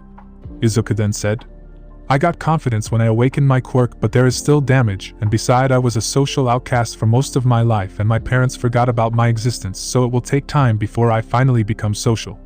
Akemi gave a sad smile and thought, "That kid went through a lot of hardship. His determination is admirable." She then spoke, "Fine then, as long as you are comfortable, now let's go." She then walked to a big yard and said, "This is our schoolyard where students who like to sit on the grass or feel relaxed around nature come here. Aside from the cafeteria, this place is also busy with student and teacher who rather take their lunch break outside." Izuku nodded his head and said, "It's a nice place." She then said, Yes, it is. Now let's go our final destination before I bring you back to your homeroom class." Izuku nodded his head and said, "Okay." She then walked to what I assumed to be the playground and said, "This is the playground where students who like to play soccer or any other sport come here to play and have fun. They are of course monitored as to prevent any fight from breaking, since some people can be salty when they lose to another team, not to mention there are somewhat rivalry between some classes, so be careful when getting here." I then nodded and said, "Thank you for the tour." She then said, "No problem, there are more places I could take you, but those are the important ones as of now." Izuku nodded and walks with her to his homeroom class. There is still 10 minutes left before it starts, and people were already in their class by now, since it was rule put by the principal that students should be at campus before classes start in 30 minutes, and be at their classes before it start in 10 minutes as to get settled and have your books ready, so when the time hits 0 you start immediately without any delay. Izuku then walks along with Akemi to his homeroom class to see Umi-sensei standing outside and said, "Good, you are 10 minutes early. Stay here so I can calm the class and I will call on you." Izuku nodded his head and bowed to Akemi before saying, "Thank you for the tour, Kaki-san." Akemi then said, "No problem, you know where to find me if you have any problem." Izuku nodded and she left. Umi-sensei then entered the class and I could hear the class shut down. I could hear her voice say, "Now, there is a new transfer student that will be joining us. I hope you treat him well and don't give him a hard time here." Some people were shocked and some argued as to why the principal would accept someone at the middle of school year. Umi-sensei shouted for them to quiet down before she said, "He has already proven himself to have a place here in our school. He had aced most of his admission exams, which are more difficult than the ones you did. He also took an IQ test, and by far he has an IQ that could rival the principal of UA if well nurtured." Everyone was surprised and some were in denial, but just a glare from her made them quiet down and said, "I am not asking much. I am only asking that you treat him well. Just like any of you, he might not be too social since his old middle school didn't make his life easier." Some people felt sympathy for Izuku and said that they will do their best to welcome him. She then called, "You can come in now." Izuku came in the classroom, and it was quite spacious and comfortable than his old middle school. Everyone by now had their eyes on him, which made him a little nervous but never showed it. He can say that he is extremely grateful for his Uchiha genes that made him look confident. It's time like this that he want to make a good impression and start a new life. So far the staff and principal were welcoming. Izuku then said, "Hello, my name is Izuku Uchiha. It's nice to meet you all. I am a transfer student, and just recently came here in Hosa City. I hope we get along, so please take care of me." Izuku then bowed to the class and people clapped for him. He then noticed the blue-haired kid who stood up and bowed as well, saying, "It's nice to meet you as well, Uchiha, and I am glad that we could share the same class with each other." Izuku nodded his head and said, "Thank you, Ida." Umi-sensei looked towards the clock and said, "Now it's time to start class. Uchiha, you may sit next to Kendo. Kendo, raise your hand." Kendo raised her hand and Izuku nodded his head and sat next to her before she greeted him with, "Hello, name is Itsuka Kendo, hope we get along." Izuku nodded and shook her hand and said, "Same." Both Izuku and Kendo were listening to Umi-sensei, but both had the same thought. "I feel like I know him, her." The classes resumed as normal as it could go. Izuku had difficulty keeping up with the speed of her teaching before he managed to keep up, and was already familiar with the subject since he studied it on his free time when the teacher in his old middle school was messing around. At the principal office, we could see the principal sitting on his desk, and standing in front of him was his secretary, his nurse, and counselor. The four of them had sad expression on their face, with some of them having tears in their eye. It was once Izuku left to his class that Akemi came to give reports about her interaction with Izuku as per request of the principal and Rana, who wanted to know how he is like in person and if there is any type of trauma. And when Akemi talked about Izuku masking his emotion the whole time as to not break apart when he was shown affection and kindness by everyone he met, made them feel horrible, especially when she told them about him tearing up at the end, but was holding himself as to not feel embarrassed himself. Rana could only shake her head with tears in her eyes and said, "From your report, I'd say he suffered from touch starvation. It seems that when Akemi-san here have hugged him, made him break." Akemi could ask, "Touch starve?" Rana then said, "Touch starve, or more better known as affection deprivation, is when you don't experience any sort of affection for a prolonged time, like hug, kiss, etc." The principal shook his head and gripped his hand a little, fighting the tears, and said, "This is horrible. The society has fallen low as to allow sweet kids like him suffer at their hands just because of some social status. In all of my years of experience and travel, being quirkless isn't bad. We have scientists in America who are extremely well known, and they have no quirk at all." Akari then said, "I really now need to check for any signs of self-harm." Every now was on high alert when they heard the word self-harm, and Rana said, "If that's the case, then this is extremely serious and need to be dealt with quickly before it become too late, and we end up losing him. I am actually surprised that he held so long all those years." The principal then said, "Do what you all see fit. As long as he is comfortable, he needs all the help. Also, Rana, I want you to know what happened to him, since everything about him are erased by his previous middle school, including all footage, which means that they are covering the bullying. So I want at the end of the day your honest opinion on his state, so I can also inform Principal Nizo about it, since it seems the kid and Nizo know each other." Akemi asked, "Sir, if UA principal is related to Izuku in some way, why didn't he interfere?" The principal sighed and said, "Mrs. Kaki, you need to understand that UA teacher are having a lot of work, not mention they have hero work. As for Principal Nizo, he have it much harder than the teacher. He have to deal with school issues, dealing with government, dealing with the media, organizing school events, etc. It's a lot of work compared to even mine. After all, UA is the #1 school in Japan, so there's a lot of expectation." Izuku also expressed that Principal Nizo was unaware of his neglect and bullying, since he never expected that his parents, that he have known for long, to be cruel. Akemi nodded and said, "Apology for assuming things." The principal waved her off and said, "No problem. Also, he is already advanced academically compared to the others. I'd say he is close to be at college student level, and he is quick at adapting, not to mention his analysis skill, which I dare even say would rival Nizo." Everyone was surprised but smiled, with Rana asking, "So what are we going to do?" "No, we already know that he needs sessions with me and be checked for any signs of self-harm." The principal then sighs and said, "I will have meeting with the other teacher and make them aware of the situation so as to not pressure him, since most teacher, whenever I accept a transfer student, would pressure them and give them a lot of challenges because some want to see if they really deserve being transferred to our school, or just to increase his growth rapidly so he can be at the level of the other student. That's why I never accepted any transfer student, because they will have it much harder when they join." The three nodded their head in agreement to the principal's statement, with Akemi and Akari saying, "Wow, I never knew about that." Rana said, "I knew about the teacher behavior. I would sometimes ask them to keep it down, but they just ignore it. That's why transfer student would leave the next week, month, or year." The principal nodded his head and said, "The meeting is over. You can return now, and don't forget to give me a full report on everything, including a report on his injuries or possibly self-harm." Akari nodded her head and said, "Consider it done, sir." The three left the room, leaving the principal to himself, who held his phone, and in the screen showed the number of Principal Nizo of UA. He then sighed and said, "It seems we will have to talk to each other once more, old friend." Back to Izuku. The 3 periods has ended rather quickly. His homeroom teacher Umi-sensei was less strict on him, but always asked him questions to make sure that he is able to keep up, and was impressed at how quickly he was adapting to her speed of teaching. The others were strict on him, and was always asking him questions which he couldn't answer a few but managed to answer a lot right, which impressed some of them that he is keeping up even under their pressure, and some acknowledge him already. Now we could see Izuku in his lunch break. He headed towards the counselor room and knocked on the door. Before he was given permission to come inside, he masked his emotions and took a few breaths before entering the room. Coming inside, he see his counselor Rana standing with a smile on her face. She then said, "I am glad you can come here, Uchiha-san," Izuku said. "Please call me Izuku instead," she then said. "Then call me Mida." Izuku nodded his head and she said, "You can sit down on any couch you want, they are the same anyways." Izuku nodded his head and mouthed the word, "Thank you," before sitting down on the couch, which was a 2-seat couch while her couch was 3-seat. Mida sat down on her couch and was analyzing him without staring at him to not make him feel uncomfortable, but Izuku noticed it and was nervous, although he never showed it. Mida can clearly see the fear in his eyes and nervousness, and was actually sad. She then asked, "Izuku, how was your day so far in semi?"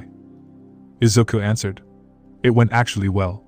She could see that he was lying since she does have a lie detector quirk. She sighs once more and said, "Izuku, please tell me the truth. I could see it in your eyes, not to mention my lie detector quirk tells me otherwise. If you don't want to, I will respect that, but I can help you if you aren't willing to open up, and it's also time for you to be concerned about yourself and not the others. I have heard about your old middle school threatening you with defamation. We don't do that here, and no one will hurt you here."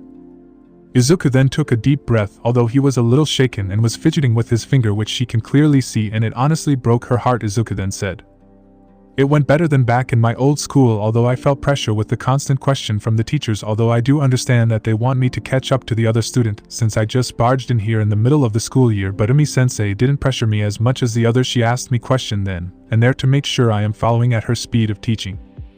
Mida could only sigh and was actually frustrated with the teachers for pressuring new student like that. When are they gonna learn that they are causing mental problem to those children, and was planning to have a serious talk with them about this and bring this up with the principal. She then said, "First, I want to apologize for them. They just want to know if what the principal said about you is true, and some want you to be active, but I will have a talk with them to ease it on you. You are still new here, and because your education was tampered by your old middle school, you are at disadvantage. You might have knowledge, but here we work on speed. Our school want to challenge its student constantly, and they shouldn't target you only." Izuku could only nod and ask, "Are the teacher gonna be punished?" Mida could understand now why he never wanted to talk about this. He didn't want to damage their career, he just kind in nature. She could only smile at him warmly and said, "No, don't worry, they won't be punished. We will just tell them to be easy on you." Izuku could only sigh in relief, but Mida wasn't done. She then asked, "Izuku, could you please tell me why you are afraid that the teacher would be punished? It's right for people who wrong you to be punished just like any person." Izuku could only say, "Because they are right about me and I am wrong. Adults would never lie and I am useless." Mida was heartbroken. The more she heard, the more she wanted to murder the people at his old middle school. That isn't normal for her. He have lack of confidence and always think that he is useless. She started taking deep breath because she definitely wanted to cry. She then said, "You are not useless, Izuku. You are a strong man who held himself over the years, and those teachers are bad people."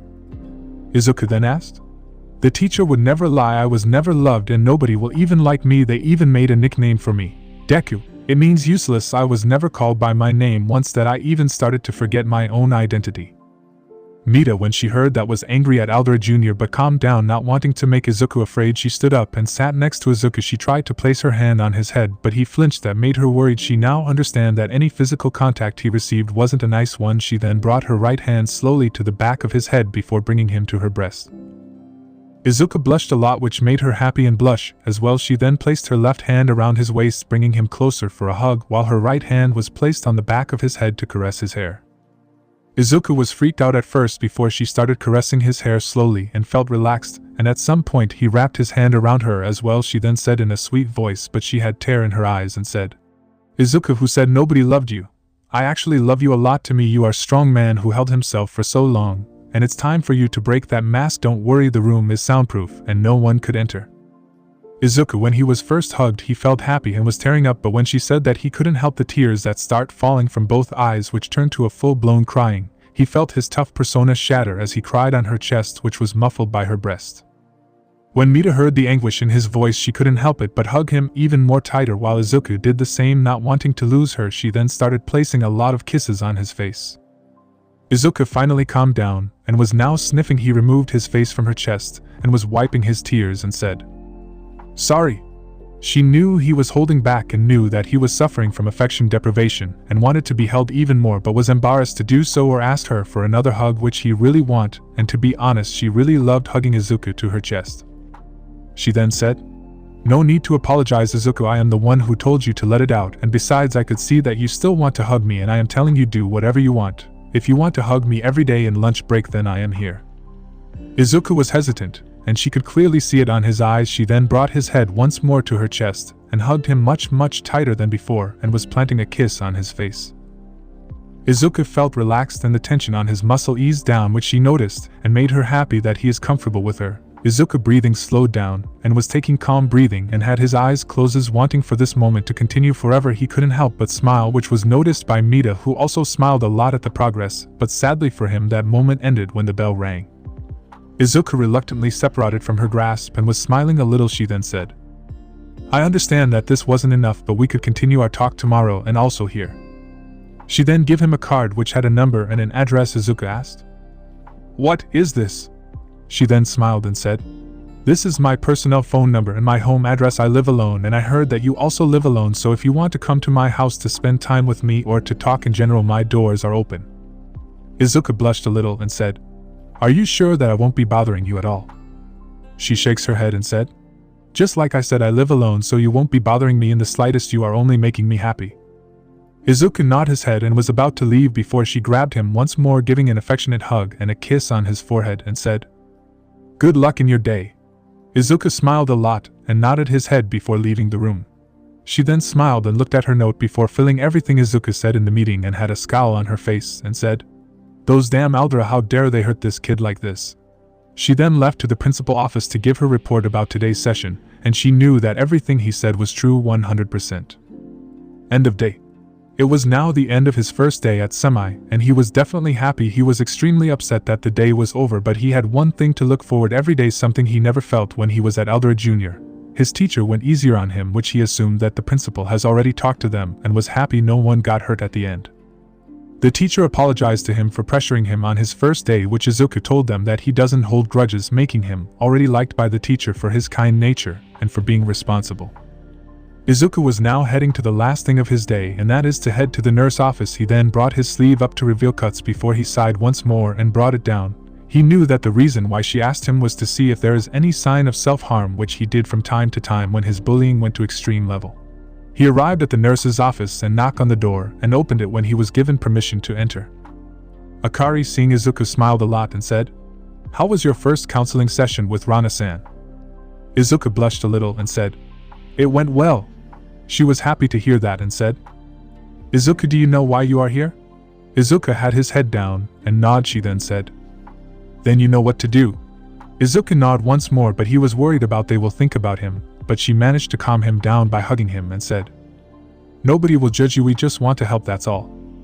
Izuku took a deep breath before starting to remove his school blazers and then stopped at his shirt. Taking another deep breath, he removed it completely, revealing his strong physique, which impressed her, and had a tiny blush, but became on high alert when she saw first and second degree burns. She could say that it came from a fire quirk, an explosion quirk. She then found some sign of frostbite but was nearly healed. What concerned her was some hand imprint, like as if someone punched him. What she noticed as well was the cuts on his arm, and her fears were confirmed. She wrote all of it down and muttered, "This is horrible, how can they do such a thing?" She then said, "Izuku, please lay down on the bed so I can heal some of those injuries and scar. I won't ask you to remove your pants, but I could only assume there are also some injuries down there which I won't come near unless you are comfortable." Izuku nodded his head and said, "Thank you." Before she healed him, she took a picture of his body. She then started using her healing quirk. Her quirk, although not the same caliber as that of Recovery Girl, she can heal a lot of things. Her quirk allows her to activate the cells in the human body and have them heal the injury quickly. She can also heal the other using her own energy. She uses the energy from plants to replenish her energy. After 20 minutes of healing some of the scars, she was done, and wiped her sweat from her forehead with her hands and said, "I managed to heal a lot of your injuries. Whoever healed you saved you from a lot of scar." Izuku cut her off and said, "Nobody healed me, I did it myself. I learned first aid kit from the internet. I even learned how to amputate my own arm in case if they went far in their beating." Akari, when she heard the word amputation, she was extremely horrified and asked with stutter, "Why would you learn something like that?"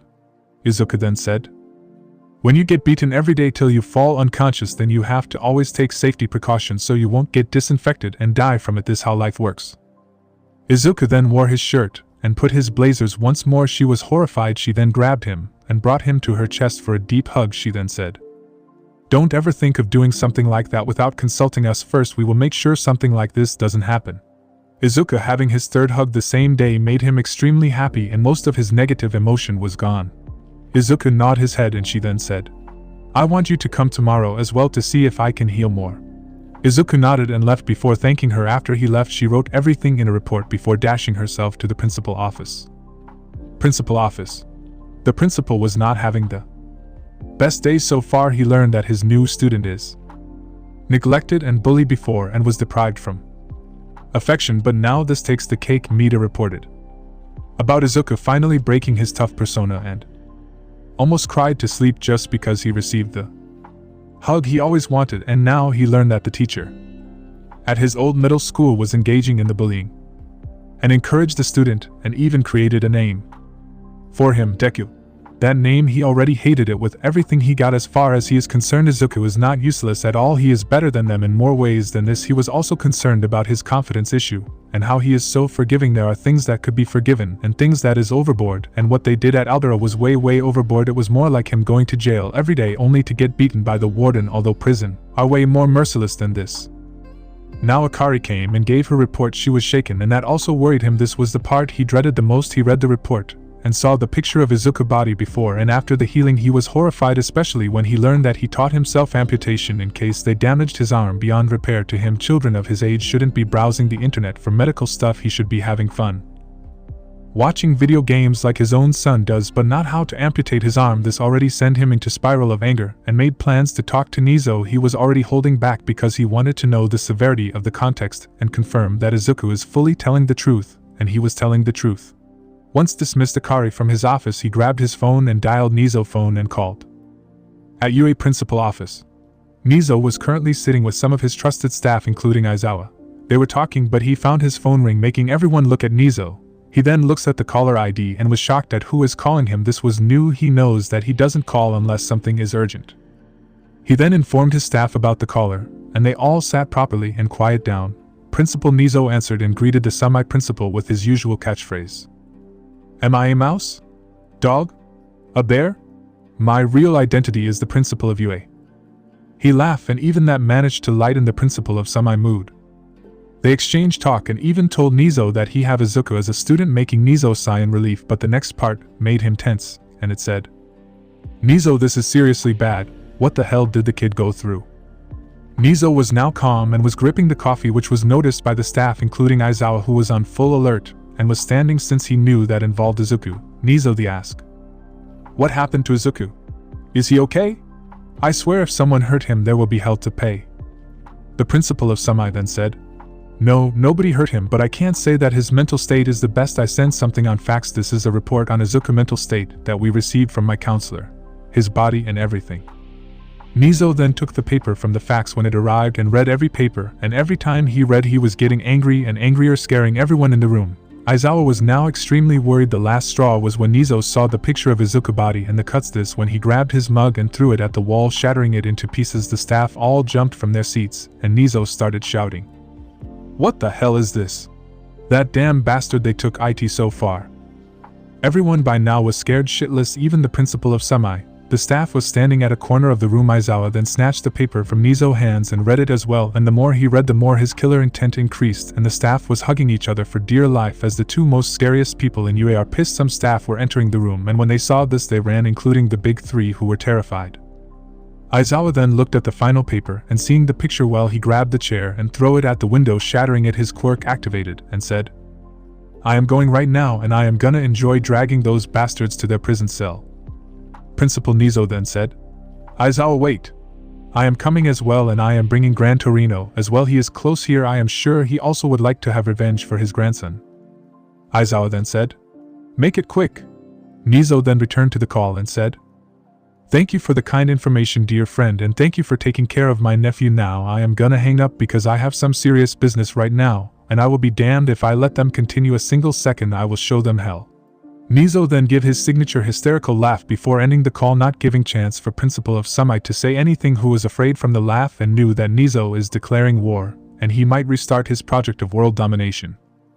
At Aldera Jr., the teachers were sitting relaxing, having their foot on the table, sipping on their tea, with one of them saying, Damn, I really miss making fun of that Deku.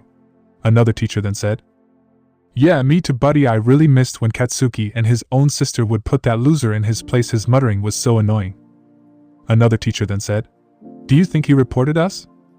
The principal laughed and said, No way, that wimp has the guts to even report us. Besides, I threatened that piece of shit with suing him with defamation for extra measures. You should have seen his worthless ass running with his tail behind his back. The teacher laughed a lot, but then the principal was grabbed by a capture weapon and was flanged to a wall, making crash into it. Everyone looked to see Aizawa standing with his quirk activated and a menacing aura around him, making everyone scared, but what put them on high alert was Nizo, who was sitting on his shoulder and was releasing killer intent. Now they were fucked up. Nizo then spoke. So you call my nephew a wimp? The principal, who got out of the wall, said while stuttering. We didn't know he was related to you, Principal Nizo. We are greatly sorry. He was then kicked on his face by an old man with a hero costume and a mask on his face. He was stomping the living daylight out of the principal and said, So you piece of shit threatened my grandson with defamation. I might be old, but those legs are the same one that the symbol of peace was afraid of. After all Might is my student. Everyone by now was at a corner, and when they heard the part that he is All Might teacher and that All Might is afraid of him, some fainted. The people that was walking on the city peacefully heard the agonizing scream of the staff of Aldera and were now afraid, because the scream didn't end there. It continued for a solid 10 minutes, while a crazy laugh rung through the whole city of Mizurufu. Even All Might heard it, and knew what that meant, and he felt that he is fucked up. It was later recorded and became a trend on the internet, and everyone knew how scary Nizo is. The principal of Sumai, although hated Aldera staff, he felt bad for them because he knew how Nizo get his revenge, and it isn't pretty. The staff was transported out of the school on stretcher, and they were beaten up. The worst out of them was the principal, whose face was unrecognizable. The police were giving Principal Nizo and Gran Torino and Aizawa space and were shaking in their boot, while Nizo hasn't stopped laughing, increasing the fear in them. Later, Aldera was shut down completely, and the staff was arrested for their crimes towards minors, and the students that partook in the beating of Izuku were put under house arrest and put in a quirk handcuff that monitor them 247 until they are fully trusted for them to take it off. Nizo honestly wanted to do the same with the kids that hurt Izuku, but knew that they are still minors, so he let it go. Back with Izuku. Izuku was finally done and was walking out of the now empty school. He was met with Akemi in the hallway. She saw him and smiled towards Izuku. She then said, How are you feeling, Izuku? Izuku smiled brightly and said, I am fine, Akemi-san. Akemi blushed at his bright smile and said, I am glad you had a good day at Sumai. She then hugged him to her breast, making Izuku blush as well, and caressed his hair and kissed him on his forehead and said, Here. She then gave him a card and said, This is my personal phone number and my address if you want to ever come talk at anything. Izuku nodded his head with a smile before hugging her once more and left, running to Mita's office and knocked on it. The door was opened by Mita, who smiled when she saw Izuku and grabbed him for a big hug to her breast as well and planted a kiss on his forehead. She then said, How was your first day at Sumai? Izuku said, It was great, Mita-san. The teacher were nice to me, and those who were hard on me apologized already. Mita smiled and said, I am glad. So what brings you here? Izuku knew that Shisui won't be returning the house until after tomorrow, since Shisui went to the beach when Izuku told him to go. Izuku smiled but was blushing and said, Well, I was wondering if I could stay tonight with you, since a member of my family that lives with me won't be coming until after tomorrow. Mita smiled and said, Sure, come with me, it's very close from here. Izuku and Mita walked through the street until they arrived at her house, which was a 2-story house. Mita smiled and said, Quite big for someone who lives alone, isn't it? She then grabbed Izuku's hand and brought him inside the house, which was quite spacious. She then gave him a tour around the house before settling in the living room. She then went and changed into her pajama and returned to Izuku and sat next to him. She then brought his head on her lap, seeing as he is tired, and started stroking his hair and said, How about we go to bed? Izuku blushes and said, I could sleep here. She then said, No, you are sleeping with me today, young man. Izuku nodded and she brought him to her room and they laid on bed. Not long Izuku buried his face once more on her breast and was hugging her, making her smile. She then started stroking his hair and kiss him on his head. Izuku felt comfort for the first time in a while. It was quite nice, and he wanted to be hugged a lot. It made him feel safe, like nothing will hurt him anymore. Mita was smiling at seeing Izuku finally crack a smile. No one POV. A week has passed ever since Izuku had started his first day at Semi, and his first time he felt loved by the three older female. He has spent that night with Mita and he honestly felt at peace when being around her. As for the nurse Akari, he started to feel comfortable and let her heal the lower part of his body, which she was horrified when she saw the injuries as well and reported it as well to the principal, who reported it to Principal Nizo. That is correct. After last week's event, Nizo called in Kai once more to discuss about him receiving a weekly report on his health, since he can't just up and leave the school to check on Izuku even if he really wanted to. Akemi was always around Izuku, helping him around school and overall talking with him along with Mita. Izuku's school life became easy and became adapted to the speed level, and even did all homeworks that he missed the other half year, making the teachers more happy with him that he did it properly and not rushed homework like most students nowadays. He and Itsuka remembered each other when a picture of him and her as children fell from his wallet and was grabbed by Itsuka, who when she saw this hugged Izuku tightly, and Izuku became happy when he learned that he had been with her the whole time. Flashback. It was now lunchtime and Izuku was putting his book in his bag and accidentally dropped his wallet on the floor when he hit the desk by accident, making it open to a picture of Izuku and Kendo when they were young.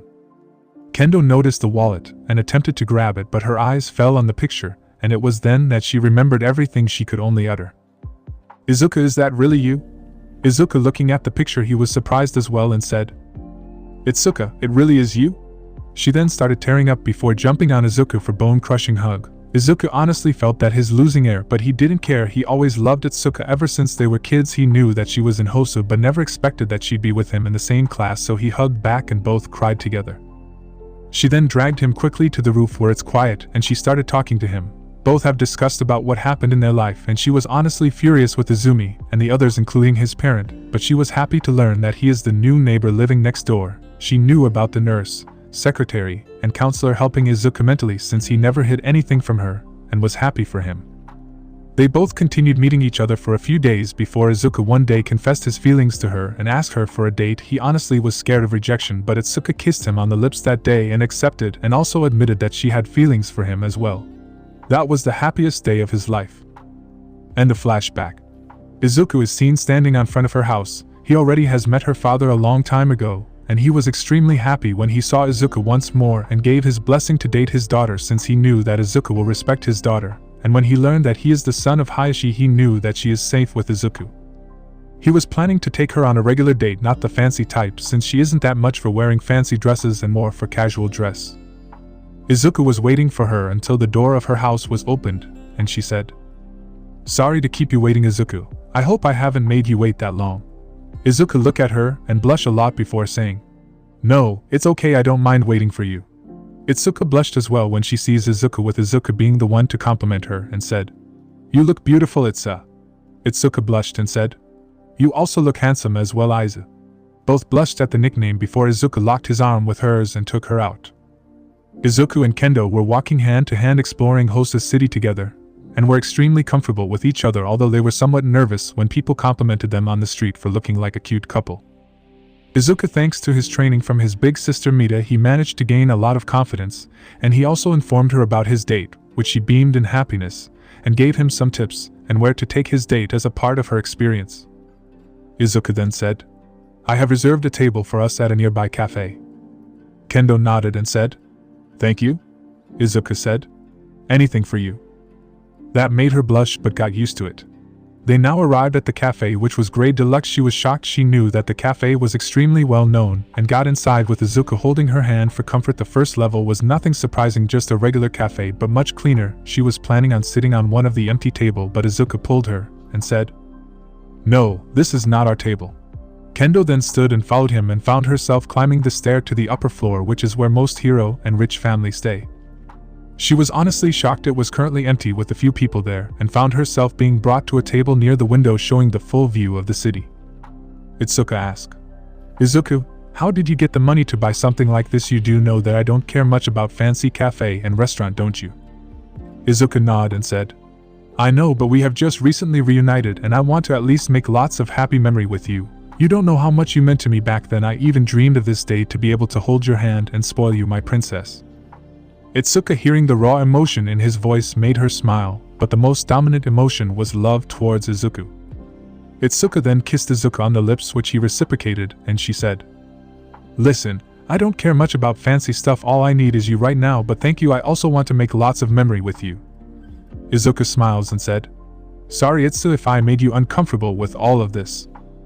Itsuka shakes her head and said, Don't worry about Izu, I am just shocked that you managed to get the reservation of such a fancy cafe.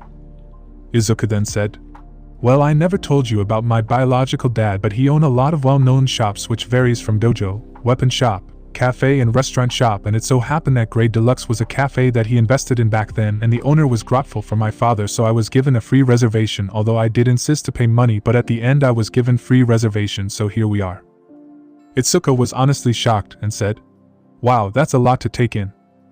Izuku then nodded and said, Now let's order something. After both Izuku and Itsuka ordered everything, they sat there and talked about few things, with Izuku opening up about his life back then with the little details making her more than angry, and felt satisfaction when she learned about what Principal Nizo did last week, but she was disappointed since she wanted to have a go at them for hurting her beloved Izuku.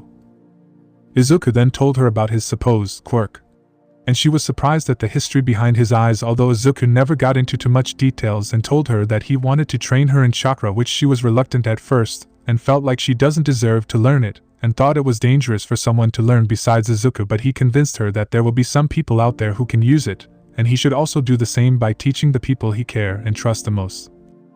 She asked if he taught someone already, which Izuku shook his head no and said that there aren't people he trusts yet, and that might teach his uncle Aizawa, who is a pro hero, but not now. She was honestly happy that Izuku chose her as a top candidate, and agreed, but said she wanted to master her martial arts and how to use her quirk properly before learning it, which Izuku agreed and offered to help. By now the food was brought, and they ate and laughed the whole time. They then walked outside, with Itsuka being the one to lock her hand with Izuku, feeling more confident and happy around Izuku. The compliment didn't embarrass them anymore, instead it made them feel happy that they are a good match. She even had her head placed on his shoulder. Kendo never thought that she would have a boyfriend. She honestly thought that they are people who will only look at her developed physique, even back at Aldera. It was worst, although she was called hand freak, because her quirk allowed her to enlarge her fist. What was worst was the constant perverted stare that she received. It got to the point that she almost got raped if not for Izuku interfering and laying his life for her, and got beaten, and even when he was on the ground bloodied, and they tried to make advancement towards her, Izuku would stand up once more and defend her until they got bored and left. That is the main reason she was removed from the school by her father, who learned about it and wanted to sue the school, but they deleted all sorts of evidence and had all the students to agree with them, so they were on a losing battle. They even went as far as to threaten to place the accusation on Izuku, which will destroy his life, which Itsuka and her father didn't want to happen, so they left sad and hoped that Izuku will at least have an easy life, but who she is kidding.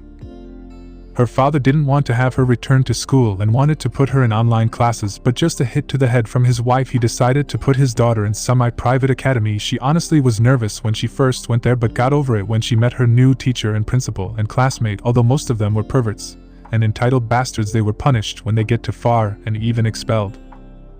The principal told her that everyone here is treated equally and nobody is being favored just because of their social status. Not long she got comfortable every day and started making friends. She received confession from students, but she never loved anyone in this school. Whenever she thought about her crush, it would be Izuku. She was happy that she got reunited with Izuku once more. She considered it fate that brought them together, so the only thing she could do was tighten her hold on Izuku's hand, not wanting the moment to pass. All her life she was treated as a tomboy, but Izuku saw her as a woman. No, he saw her as a princess. He treated her to a fancy cafe. Despite being not into fancy stuff, he still did, and now she is enjoying her life as a teenage girl instead of being in the dojo training her martial arts. Izuku then took her to the movies and watched an action movie, and she really loved it, especially the hand-to-hand combat. It was really thrilling to watch, and even most of them give her inspiration for new moves with her quirk and martial arts in general. While watching the movie, she could lock her fingers with Izuku's, and both had their head close to each other before turning to each other, placing a passionate kiss full of love and longing before separating. It's now that they realize that they want to be with each other for the rest of their life. After the movie is over, both of them went to a photo booth and took a lot of pictures together, and even shared a Pocky chocolate stick. At the end of the day, both of them were extremely satisfied and grew much closer than they ever imagined they will ever be in just a day. They both left together holding hands once more and had no problem showing affection like kiss or hugging in public. Both of them didn't care what anyone thought about them and left to their house, with Izuku making sure to drop her at her house before parting with another passionate kiss and promised to train with each other the next day. Izuku, entering the house, could only see Shisui smirking and said, "Damn, young and still picking girls up, you are truly an Uchiha." Izuku laughed and said, "So how is your girlfriend, man?" Shisui laughed and said, "She is doing well actually. I am really grateful that you sent me this day to the beach, or I wouldn't have met her." Izuku then gave him a bro hug and said, "This is what brothers are for." Shisui said, "Damn straight." Izuku then said, "Wanna have a round at Black Ops?" Shisui smirks and said, "Bring it on." They both ran to Shisui's room, which was much cleaner than before, and played the whole night, with Shisui winning and Izuku winning. No one POV. It has been another 5 years ever since Izuku enrolled at the prestigious middle school Semi. His self-confidence has increased greatly thanks to the help of Akemi Kaki, the principal's secretary, the counselor Midarana, Akari Hoshi, the school nurse, and finally Itsuka Kendo, his now fiancé. Yes, that is correct. At some point Itsuka's father has proposed an engagement between the two teenagers, and it wasn't long where the news reached everyone in school, making a lot of people jealous, and some were stupid enough to try to break the engagement by having their parents do a quirk marriage with Kendo's father, like a blonde kid named Nito Minoma with the superiority complexes, but that didn't end well since Itsuka's father was a massive hater when it comes to quirk marriage, and those who tried to force him, or even sue him, didn't end well for them, especially when Izuku was involved, and he didn't have mercy. Flashback. Izuku was in the Kendo house in Itsuka's room. They were cuddling with each other, watching movies and laughing together, and even sharing lip action here and there. The door rang, but Izuku and Itsuka didn't care, but it was opened by Itsuka's father. Izuku and Itsuka were watching, but they heard something that made them pause the movie. Due to their training, their hearing got enhanced thanks to chakra, so they listened on the conversation, which went as following. Itsuka's father said, "Hello Mr. Minoma, to what do I owe the pleasure?" Minoma father said, "Hello Mr. Kendo, we came here for a request from my son." Hearing the name Minoma made Kendo disgusted and angry that she for the 100th time destroyed the remote with her strength. "I am started to regret teaching her Tsunade enhanced punches, but I still love her, so that's what matters." Itsuka's father then asked, "What does your son request?" Minoma father bluntly said, "Quirk marriage between my son and your daughter." Hearing this, I was pissed, but I knew that he made a big mistake when he opened his mouth about quirk marriage in front of Itsuka's father, so Itsuka's father then said, "You came here asking me for a quirk marriage, knowing full well that I despise that system. Besides, my daughter is already engaged to someone far better, so what does your son will bring to her than her fiancé already is giving her?" Nito, who was sitting, smirked and said, "I will give her money, powerful children, and I know I am better than that douche she is dating." Minoma father then said, "Here is your answer, but she will have to be monitored to make sure she is loyal." Itsuka's father was enraged and said, "Do you think I need money, brat? Do you think that her fiancé is poor? He is far more better than you could ever be. He respects my daughter and doesn't treat her as a property like you are doing right now. I won't accept this." Nito, not liking the answer, having not received a no in his life, was enraged and shouted, "What the hell, old man? I am far more better choice than whoever you chose for her. I am sure that whoever is with her is nothing but a wimp. I guess you got senile that you don't see greatness in me. I can copy quirk." Nito was cut off from his rant to see a katana near his neck, and it was Izuku, and he was pissed, followed by Itsuka, who was standing ready to punch the daylight out of him. I then say, "So you came here and somebody else home threatening them because you got told no? I guess you are a man-child, so do you think Itsu would need someone like you to be happy? You are only good at copying quirk, but without it you are no different than a quirkless person, and what pissed me off the most is that you want to monitor her. This is not relationship, it's slavery. Let me tell you about something, brat. Relationship is about trust. You don't see me putting her on a collar or asking her where she is going all the time. I respect her just like she respect me. I know your type very well. You don't see Itsu for who she is, you see her for her family name and her body, which something extremely disgusting. Listen here and listen well. Threaten Itsu or her father in any way, and I will show you your worst nightmare, and nobody will be able to save you from what I will do to you." Nito was afraid, and Minoma father was enraged and shouted, "Brat, get the sword of my son right now, or I will make sure you can't join any hero school and spend it in jail." Nito, gaining confidence, said, I will join UA and show you who is the superior. Izuku laughs and said, Sue me? Well, that's funny. Let me tell you something. The principal of UA is my uncle, so who is he gonna believe, an entitled brat with superiority complexes or me? Don't forget I could call him now and have you blacklisted in every hero school out there, and it will only take a second. Not to mention all of this conversation was being recorded, so I have evidence. The father and son were terrified, with Nito saying, You wouldn't dare. I will do anything but don't. I then said, Then get up and leave from the door, not before apologizing to Mr. Kendo and Itsuka for how rude you were in their home. Nito and Monoma stood up and got on their knees, bowing. We deeply apologize for our rude behavior. We won't repeat it again. They then stood up and ran out of the door. I then looked at Itsuka and she looked at me before we bursted out laughing so hard, with her father joining in.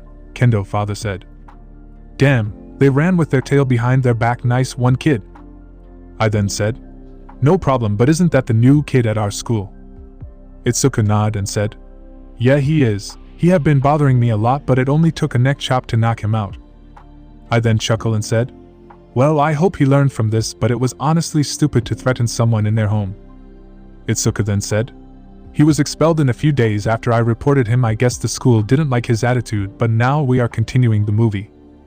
I then say, Sure thing, Itsu. She then grabbed my hand before dragging me to her room and closed the door behind her, locking it, and said, I am happy about what you said about me right now, and such a thing need a reward. Let's make out. I then smiled and said, Sure thing, honey. We then spent the next few minutes making out on her bed before we got up and continued watching the movie. End of flashback. Now Izuku has managed to summon the whole Uchiha family, and Izuku was having the best life he could ever ask for. Both Makoto and Fugaku were spending more time together, with Fugaku saying, Before I was dedicated on becoming a strong leader who don't show emotion, but I ended up pushing my son and wife away bit by bit, and it was that the Uchiha clan was massacred because of me not thinking through the consequences, but now I have a chance to make it up to her. Shisui of course started decreasing playing games on the PlayStation because Makoto and Amaterasu were strict on play hour. Izuku started training Itsuka in chakra. She had hard time grasping it because she was used to her quirk, but she got it quickly thanks to her martial arts after opening her chakra, which took 2 to 3 days. Izuku started teaching her the basic, which was tree climbing and then water walking, and at the end she could stay at the tree using her chakra for an hour and a half. Same could be said for water walking. Izuku then learned her affinity, which was earth and water release, which was amazing, and Itachi was amazed that she had 2 affinity that Sasuke recommended to teach her Tsunade fighting style. It took her half a year to finally grasp the martial arts fully and learn medical jutsu from scrolls that was given to her by Izuku, and that made her healing ability rival the school nurse. She also received the slug contract, but she doesn't use it since her chakra is still average, but will grow over time.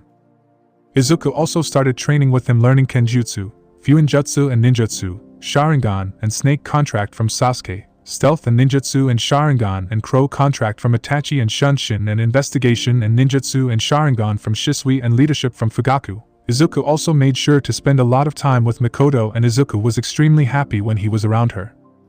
By the end, Izuku mastered the 3 Tomio Sharingan, making him strong enough to rival Sasuke when he was with Orochimaru.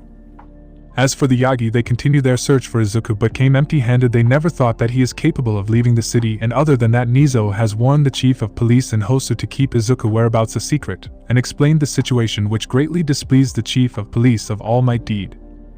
At Semi-Private Academy.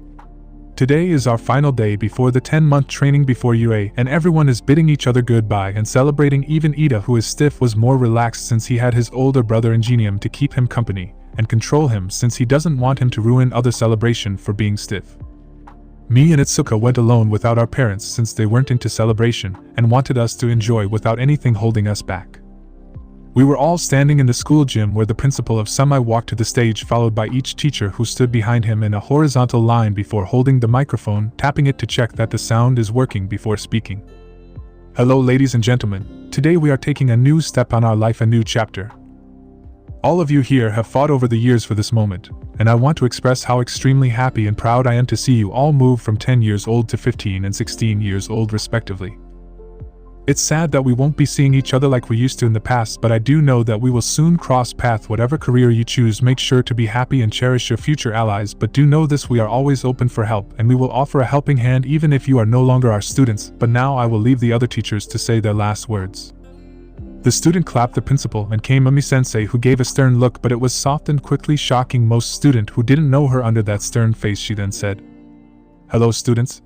It is with great pleasure that I get to see all of you all grown up. It felt like yesterday that I was scolding you all, but deep inside I always cared about all of you, and I hope that any person who I upset to forgive me. I only wanted what's best for all of you. Most heroes school out there require good grades to join, and I know for a fact that a lot of you are aspiring to be heroes, so I had to be strict with your teaching. And just like the principal, I am open for any who wants help." Everyone then applauded and cheered Umi-sensei before she left the podium with a smile on her face. That day the teachers came up and did their final talk before we were left to celebrate, and I hugged my three big sister Midorana, Akari Hoshi, Akemi Kaki before me and Itsuka returned home late. It has been 10 months ever since Izuku graduated from his middle school, with him spending those 10 months to prepare himself for the entrance exam of UA. His training was extremely hard, along with Kendo, who took her training up a notch.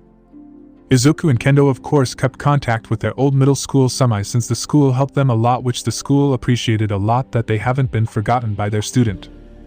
Kendo was quite smart, with her rivaling Izuku, maybe even better with her extreme knowledge of medical ninjutsu. Although she might not be strong yet compared to Izuku, she was quite up there with a lot of potential. Thanks to Sasuke, she was able to master Tsunade fighting style, and she was quite terrifying for Izuku, but he loved her, which was something genetic for the Uchiha to love strong women. Now we see Itsuka wearing her costume that she gonna be using for her entrance exam, which was a gift given to her by Sasuke Uchiha, and she decided to add a little touch. The costume was his dead wife ninja clothes back in her early 20s, and she changed the color to turquoise since she had a love for that color and didn't want to outright copy Sakura Haruno. Izuku loved her costume that she is gonna be using and decided to put his own costume, which belonged to Sasuke when he was in his 20s, but didn't change the color since he liked the color black because it can help him in stealth. Thankfully, both Izuku and Itsuka had sent permit to use support items, like in Izuku's case the Kusanagi, and Itsuka just brought medical equipment and saban. Itsuka was seen with Izuku in his room, as they sometimes are seen in each other's houses and can't keep their hands of each other. Both walked outside their room already geared up. They see Izuku mother Mikoto Uchiha preparing food, which was rice and fish. Sitting on the floor, the food was served with Mikoto smiling at the two children and said, "Izuku, today is your exam to UA. I wish both of you luck." Izuku smiled and said, "Thank you, Mom. I will make you proud." Mikoto then said, "Oh, sweetie, you already made me proud. Just don't get carried away, and I know I can trust Itsuka here to keep you in line." Itsuka then said, "Don't worry, Mom. I will make sure he doesn't hurt himself or other." As you see, both Izuku and Itsuka are engaged with each other, so Mikoto asked to be called mother by Itsuka. Izuku then lowered his head in depression as he said in fake sad tone, "So mean." Izuku had his hair ruffled. He looked up to see his older brother Itachi, who said, "Don't be like that, little brother. Just give it your all and make sure to not hurt yourself. To not worry, mother." Izuku gave a determined look and said, "I will, big brother." Fugaku then appeared and smiled, saying, "Good luck, son. Just keep your emotion in check if you ever encounter them." Izuku sighed and said, "I already have Uncle Nizo and Uncle Aizawa there to keep them in check, so I am not that worried." Mikoto smiled sweetly and said, "If they hurt you, tell me." She activated her Manjikyu Sharingan, scaring everyone before she continued eating like nothing happened. Izuku smiled and said, "Will do, mother." They ate and had fun talking about embarrassing things Shisui did, with Shisui coming and shouting, "I've heard that. Why are you ganging on me?" It was a very happy dinner, with Izuku feeling whole again. He then gave both his parents a hug, with Itachi giving him the signature poke on the forehead before he took off with Kendo. Walking on the long street, they were met with Momo, who her parents gave her a driver to bring her to UA, and even offered a ride, which Izuku and Itsuka declined, wanting to ride the train. Walking, they were met with Ida, who was wearing a brown suit, and started lecturing them as to why they aren't wearing a formal clothes since they are representing Sumai, which Izuku stated, "School uniform is not necessary, Ida. Besides, that will save us time when we go to the practical exam." Ida stopped as he saw that he is not lying and was dejected the whole ride to Mustafa. Izuku and Itsuka has their head together and were holding hands just to show those fangirls and fanboys to back of their manwomen. This obviously made them jealous. Arriving to their destination, they walked towards the entrance exam, and Izuku was looking around with Ida, saying, "It's such a beautiful place indeed, and less crowded like Hosa's city." Izuku nodded his head and said, "Yes, the crimes here aren't much compared to Hosa's, since All Might and Psychic live here, so nobody dared to do anything stupid in their turf." Itsuka then squeezed Izuku's hand since she knew how much he is angry about having to potentially see them again since news spread that he and his wife are gonna be teachers at UA, making the enrollment the year much higher than before since everyone wanted to get the chance to study under the symbol of peace, but that also means that UA aren't going to hold back this year, and Izuku doesn't know what his uncle is planning, but he has a bad feeling. They were walking until they stopped with Itsuka saying, "Guys, isn't that Aldera?" Izuku looked at his old school which looked to be renovated with Ida saying, "Ah, I've heard that when the school was shut down it was put in an auction with the highest bidder being the Yaoyorozu." Izuku was quite shocked and said, "When did that happen?" Ida looked at Izuku and said, "Apparently Yaoyorozu-san heard about what happened to you and Aldera including her parents, and decided to buy it and turn it into a proper school." Itsuka then said, "That's quite thoughtful of her." Izuku then said, "Yes indeed." They then continued walking and found themselves at the entrance of UA. Izuku said, "Let's see what Principal Nizo is planning for us this year." Entering the auditorium, they found themselves early with Ida being extremely proud for being early, and showing how semi-student are rational, an honorable student. We sat in the middle row next to each other with Izuku being in the middle. He sat down. Izuku and Itsuka observed their surrounding to see there are already students, but some of them look slightly older to be 16, and his eyes darted into robots looking like human, which was holding a pen and a paper. Izuku faced pale with Itsuka saying, "Izuku, why do I feel like this is familiar?" Izuku only muttered two words. "Chunin exam." Itsuka eyes widened with another voice interrupting them, which turned out to be Aizawa, who had a shit-eating grin and said, "Principal Nizo was quite impressed when he saw the Chunin exam, and he really liked the idea." Izuku could only say, "I had a bad feeling when I chose to show him that." Aizawa then said, "Why are you worried? You are at an advantage. Besides, you two already proved you have the skills to become students at UA." Itsuka then said, "Thank you, sir." Aizawa then said, "Now be prepared. There is 10 minutes left before the exam start, and I am sure you two will pass with flying color." Izuku and Kendo nodded. 10 minutes has passed, and the auditorium was filled with a lot of people. Many people with different shape and form are grouped together, and the place was extremely tight that some people sat on the floor. Ida then said, "That is why it is always a good idea to come early." Izuku said, "For once I agree with you." The exam started with Aizawa walking to the podium saying, "Hello brats, my name is irrelevant, but I am your proctor of this exam. We will be doing a written test. As you see, those are humanoid robot which has eyes everywhere, so if you are caught 5 times you will be kicked out of them exam. There will also be a bonus question at the end that I will tell you at the end." Everyone was shocked since this wasn't how UA normally works, but they swallowed it with Aizawa then said, "Now begin." The test has started and everyone turned the paper. I looked at it to see it was quite advanced, but luckily I've been studying college material. Ida was seen malfunctioning and his glasses started cracking before shattering to oblivion with him trying to reboot. The contestants were scratching their head. None has started writing anything, and Aizawa was having the best day of his life watching people suffer. The only one that was writing was me, Itsuka, and the staff that are in the mix. Seeing the suffering Ida, I casted a powerful genjutsu on me and him, which shows me and him writing. Izuku then said, "Ida?" Ida then said, "Sure, Uchiha, we are going to be caught." Izuku then said, "I casted a powerful genjutsu on both of us. They only see us filling the paper." Ida then said, "Why did you do that? It's unhero-like to cheat." Izuku sighed and said, "I know what is the purpose of the exam." Ida looked and said, "You do?" Izuku then said, "Principal Nizo is my uncle. I was showing him some of my family clan history, and he took inspiration from the Chunin exam. Just remember what Uncle Aizawa said. You will be eliminated if you are caught cheating 5 times. Ida connected the dot and said, "They are encouraging us to cheat, but why?" Izuku said, "Not to mention there are staff in the middle filling the paper as we speak. This is a test to see our observation skills. Sometimes hero need to have more than one trick to survive in the hero world, and this test is about information gathering, so quirk are allowed. Now here is my paper and write." Ida then said, "Thank you, my friend." Ida started copying my answers that I cheated from the staff using genjutsu on my Sharingan. Izuku looked over at Itsuka and saw her already done with answering everything. He smiled before he released the genjutsu when Ida was done, and they placed the pen on the table with both Izuku and Itsuka smirking, and Ida had a proud smile. Aizawa saw this and gave his own smirk. An hour has passed, and none has started except another purple hair who looked to be Aizawa's secret love child. He was extremely sharp and figured the test, and used what looked like brainwashing quirk to gather information, which I do admit is quite impressive, but he was caught 2 times.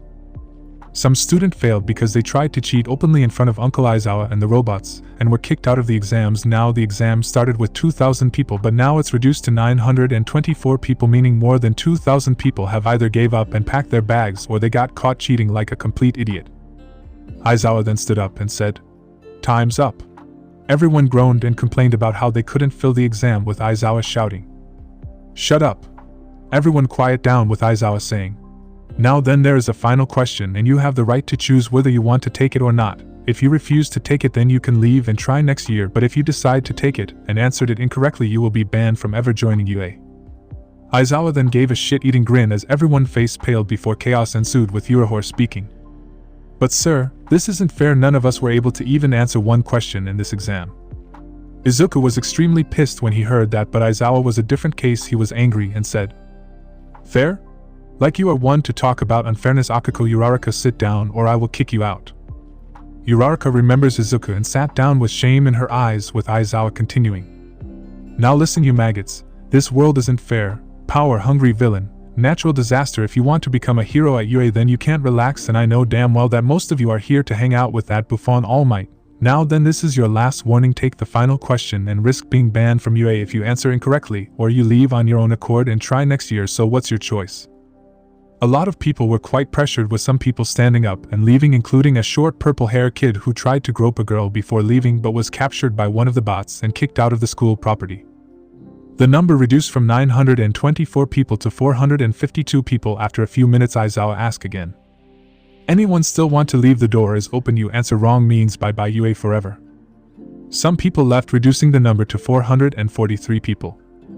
Aizawa then smirked and said, "Now then, for the people who are there, you passed."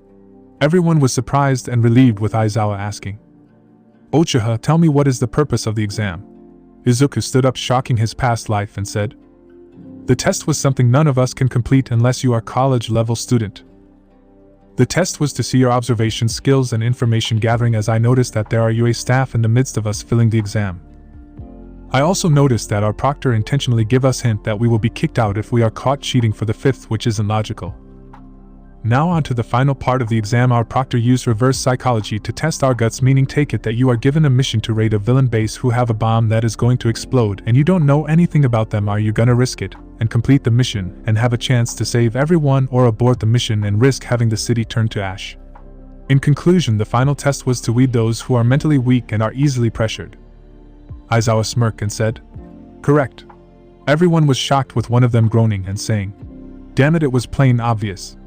Everyone started murmuring about the test, with Aizawa saying, "This isn't over, you still have the practical test to take." Everyone tensed as they remembered the practical portion, with footsteps being heard from the corridor revealing no one POV. The sound of footsteps resonated into the almost empty auditorium, with Midnight arriving to the scene. The boys except Izuku were love-struck at seeing the 18-plus heroine in the flesh. Some even had nosebleeds, with Midnight smirking and said, "Good job, Eraser. We started with 2,000, now we are under 400 people now." Aizawa then said, "Whatever, just get it over with, Midnight." Aizawa then entered his sleeping bag, which was grabbed by the UA staff that was posing as UA student, and transported to the observation room, making everyone's sweat drop at the scene, with the same purple hair looking at Aizawa in admiration like a fan looking at his idol. He then looked down, revealing a purple sleeping bag, and inside is a picture of Aizawa that said, #1 fan. He could only think, "Eraser is so cool." Midnight then said, "Hello everyone, my name is Midnight, the 18-plus heroine, and I am the proctor of this exam. Do make it entertaining for me." She licks her lips, making everyone who knew her shudder in fear, as it was no secret that Midnight is a masochist and a sadist. She held a remote, pressing the button. A holographic appeared showing the picture of 4 robots. She then said, "The battle portion will be against robots. As you see, there are 3 types of robots." Ida was about to comment, but I had my hand on his mouth and whispered, "Let her continue explaining." Ida sat down, although he was frustrated. Midnight was seen continuing. "The first robot is a 1-pointer, the second robot is a 2-pointer, and the third robot is a 3-pointer. For those who are quite observing will notice that there is a 4th robot in the chart which wasn't included, but that would be the 0-pointer, which means it will not gain you anything, so it's best to avoid it as much as possible." Ida realized that he was gonna humiliate himself in front of everyone because of his impatience, and whispered to Izuku, "Thank you for stopping me, Uchiha." Izuku said, "No problem." Midnight then said, Now then, under your seats you will find cards which shows you which area you are assigned to and bus that you will take, so go change into a battle clothes quickly. Izuku then pulled the card to find he is assigned to area B. Izuku then asked, Itsu, what area are you assigned to? Izuku then said, Battle Center B. What about you? Izuku smiled and said, Same as you. Itsuka beamed in joy with Ida saying, It seems I am also assigned at Battle Center B. Itsuka cheered quietly. We are going to be together. Ida started doing hand chop and said, Let's represent properly our academy. Izuku nodded his head, not wanting to argue with the guy about relaxing. Izuku and Itsuka already had their battle clothes on, so they headed towards the bus that will take them to their battle area, with Ida heading towards the changing area and returned with a blue tracksuit, and attached to his back was a juice. Sometimes Izuku and Itsuka think that Ida is a vehicle rather than a human. Me and Itsuka were standing together while Ida was far from us, stretching his leg and preparing himself mentally for the practical portion by having juices. I looked around me to notice that Izumi is also part of the battle area, so I groaned, which Itsuka noticed, and hugged me affectionately to comfort me, which I hugged back, making some contestant jealous. Present Mike was seen entering and said, Hello everybody, it's your cool and awesome DJ and proctor of this exam, Present Mike. Let's hear a yeah. Nobody bothered to look at the guy who deflated and said, You people don't know how, cheer up. Now then, are you ready? No one responded again, which made him disappointed, and the door started opening with me and Itsuka being the first out, with Ida following behind us later because he knew that we know more than him. The other contestant were shouting for us to return, but we didn't bother. We started attacking the robots, with Itsuka using her quirk to destroy everything with ease, while Ida kicked the robot's chest. As for me, I was using my Kusanagi to cut the robot head while coating myself and lighting, increasing my speed. Present Mike then said, What are you waiting for? There is no countdown in a real battle. Go! Everyone started panicking, with them rushing inside trying to gain point, but they were met with the aftermath, with robots laying everywhere that increased their panic, with them pushing each other and fighting over the remaining robots to pass. With the teacher we could see Cementos say, We have quite a good batch this year, Nizo. Your idea for the written portion was brilliant. Principal Nizo sipped on his tea and said, Not quite. It was Izuku Uchiha idea. He showed some of his clan family history, and simply one of their exams gained my interest. Vlad said, That explains why he was able to fill the paper and was able to get the purpose of the exam. Aizawa then said, Don't underestimate my nephew, he is considered a college-level student. Vlad was impressed with Snipes, saying, That is quite impressive, he is dedicated to his studies. Principal Nizo sips on his tea while giving a glare towards the shocked All Might and Psychic and said, You see, his former middle school Aldera sabotaged his grades and neglected his studies for being quirkless, so he relied on self-study. 13 then said, Is that why you attacked Aldera, sir? Aizawa then said, That is correct, 13. Midnight then says, But you got to admit he is quite handsome. Principal Nizo sprayed water in her face and said, Bad, Kuyama. Bad. All Might then said, Nizo, sir, can we meet our son? Psychic then says, Please, sir? Midnight was shocked and said, You had a son? You only told us you had a daughter. Aizawa then said, And why would we do that after you neglected him, and All Might, you are not his biological father? Psychic then said, What about me? I am his biological mother. Principal Nizo smirked and said, He already replaced you with someone else who gave him the love he always wanted. It's because of you too that he suffered PTSD, touch starvation. His body was littered with scars. Don't believe me? Here is the photo, and see what you have caused. Nizo handed the photo to the teacher, who saw the scars and were horrified, including All Might and Psychic. But Inko was devastated that Izuku replaced her with someone else. As for the teacher, they glared hatefully towards both top heroes, with Snipes saying, All Might, you are the last person I would expect would do something like that. I guess even the number one hero have his own dark secret, but this is downright messed up. Midnight then said, Psychic, I thought you were a sweet mother who cared for people, yet you threw your son to the wolves to survive on his own. I don't think you have the right to even come near him.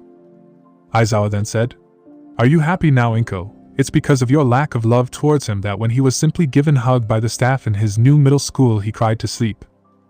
Midnight was horrified and said, This is horrible. Nizo then said, Luckily the principal in his middle school took charge in his therapy the first day he set foot on the school ground, and they healed the best they can the scars that was left on his body. Itsuka Kendo, his fiancée, which turned out to be a childhood friend, was always there for him, including his new family, took charge in bringing him back to a point where he could be at least considered a normal teenager, but he can still get PTSD from time to time, but it became rare these days. Recovery girl, who was intently listening to Principal Nizo, said, "Nizo, I want to also see the kid myself and see if there is anything I could heal myself." Nizo then said, "I will give him the offer the first day. I want to make him comfortable as much as possible." Recovery girl said, "Understandable." Inko then said, "Couldn't be possible to at least get a chance to apologize and redeem ourselves?" Nizo then said, "Listen, Psychic and All Might, you are forbidden from ever talking to young Uchiha unless it's school-related work. If I heard that you have harassed him, there will be consequences."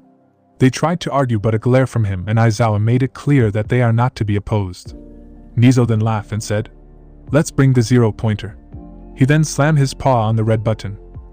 Izuku was seen cutting the robot with ease, already gaining 203 points, and is still continuing with Itsuka having already gained 188 points, while Ida only had 48 points and Izumi had 31 points. The ground started shaking with Izuku and Itsuka have regrouped together, with Itsuka saying, "What now?" Izuku said, "0-pointer." The ground opened, revealing a 0-pointer robot that is towering the small building. It started moving, crashing into buildings, making the contestants scream in horror and run away in fear for their life. Izuku and Itsuka decided to take it down, with both of them rushing towards it, with Izuku jumping into the building and coated his sword with Chidori before he decapitated the 0-pointer, while Itsuka infused her hand with chakra before smashing her hands into the chest of the 0-pointer, exploding its body and the ground under her. The contestant were shocked and awed and terrified at the raw power the two possessed. Izumi was shocked that Izuku had a quirk, and at the observation room we could see the teachers except Nizo and Aizawa extremely shocked, with All Might saying, "He have a quirk," Inko said. "But he is quirkless?" Midnight said, annoyed. "So now you are interested?" All Might was extremely angry and thought. "All for one," Principal Nizo noticed and said, "Don't you dare, All Might?" All Might said, "But sir, he might be working for him." Aizawa then said, "He inherited his quirk from his father, an ancestor, like how the Ida family are known for their speed, so you better back off, All Might. He is not working with All for One." All Might sat down, not convinced, and Nizo knew he have to warn Izuku about All Might. Aizawa noticed and said, "Listen, All Might, if you harm my nephew in any shape or form, I will make sure you can't become a hero anymore. Not to mention his family are not to be messed with, especially his mother, who want to kill you for harming him." All Might said, "Like a civilian can do anything to me." Nizo then shivered and said, "Believe me when I say this, All Might, you don't want to mess with her." Everyone was terrified, since Nizo is rarely afraid of anyone. Izuku and Kendo were seen walking through the dust, not fazed at all with the fact that they took the 0-pointer, and they came out with no scratch at all. One contestant then said, "What the hell, they just took the 0-pointer down, and they have no scratch at all." Present Mike then came through. "The test is over." Everyone fell to the ground in disappointment, since it was Izuku and Itsuka that looted the entire area of robots, and came with more than 200 points. While they are struggling to get to 20 points, Ida ran over Izuku and Kendo and said, "You two have represented us well." Izuku waved him off and said, "Thanks, Ida, but how did you do?" Ida said, "I managed to score more than 55 points." Izuku nodded and left towards the exit with people giving them space. Izumi wanted to talk to Izuku, but she couldn't because Itsuka gave her a glare and adjusted her gloves as way of saying, "Mess with my man and you will receive the same treatment." Izumi could only shudder as she looked at the obliterated 0-pointer and decided against it. Izumi could only think, Akako and Shoka and Katsumi won't like this. But Izumi knew none of her three besties could do anything against Kendo's scary punch. Izuku POV. It has been 2 weeks ever since the entrance exam ended, and me and Itsuka has broke the record, with me being the current holder with around 223 points, while Itsuka stood at 211 points, making All Might's score of 152 points look like a joke. Thankfully, Uncle Aizawa and Uncle Nizo chose to do our results instead of All Might himself, since from what they told me, he suspects me of working with a 200-year-old villain named All for One. It's such a disappointment that the symbol of peace is driven by hate that he can't think clearly. Of course, my mother was informed about what happened via Itsuka, and she was planning to walk to their home and turn it into a bloodbath, but luckily Itachi and Sasuke stopped her from doing anything extreme. But if I have to say something, I am extremely lucky and grateful to have her as a mother. Today is my first day at UA, and despite my stoic expression, I was excited. After all, it was my dream of becoming a hero in a school that pumped hero-like endeavor and best genius. Both of those pros are heroes I strive to become, unlike All Might, who is brawn but no brains. Today I didn't have Itsuka since she was home preparing herself mentally. She might be the strongest with her strength being extremely terrifying, but she also has her worries. I just wish I was there to cheer her up, but knowing her, she will be ready. I head outside my room to see Amaterasu, which is Shisui's girlfriend. She became part of our family just like me and Itsuka. It was honestly hilarious seeing the great Shisui the teleporter being filled with fear towards his girlfriend. She was loved by our mother since she knew how to handle an Uchiha, since it was because of our stoic and tenacious nature that we sometimes need filter, and what better than a strong woman the likes of Itsuka, Amaterasu, Sakura and Mikoto to keep us in line. They might not be stronger than us, but just the glare was enough to get the point across. You should have seen Shisui. He was extremely addicted to the video games, but now he hardly play. His room that once messy was now organized, and he can't leave the house or even the room itself without having to go through a routine every day. I sat down on the floor with mother saying, "Hello Izuku, today is your first day at UA." I smiled and said, "Yeah. I look forward to see who are my classmate. I hope they are not stuck up." Itachi chuckled and said, "Back in our days it was the other way around." I nodded as I understood that we Uchiha were quite known back then, and we were quite stuck up since our Kekkai Genkai was quite powerful compared to any other Kekkai Genkai.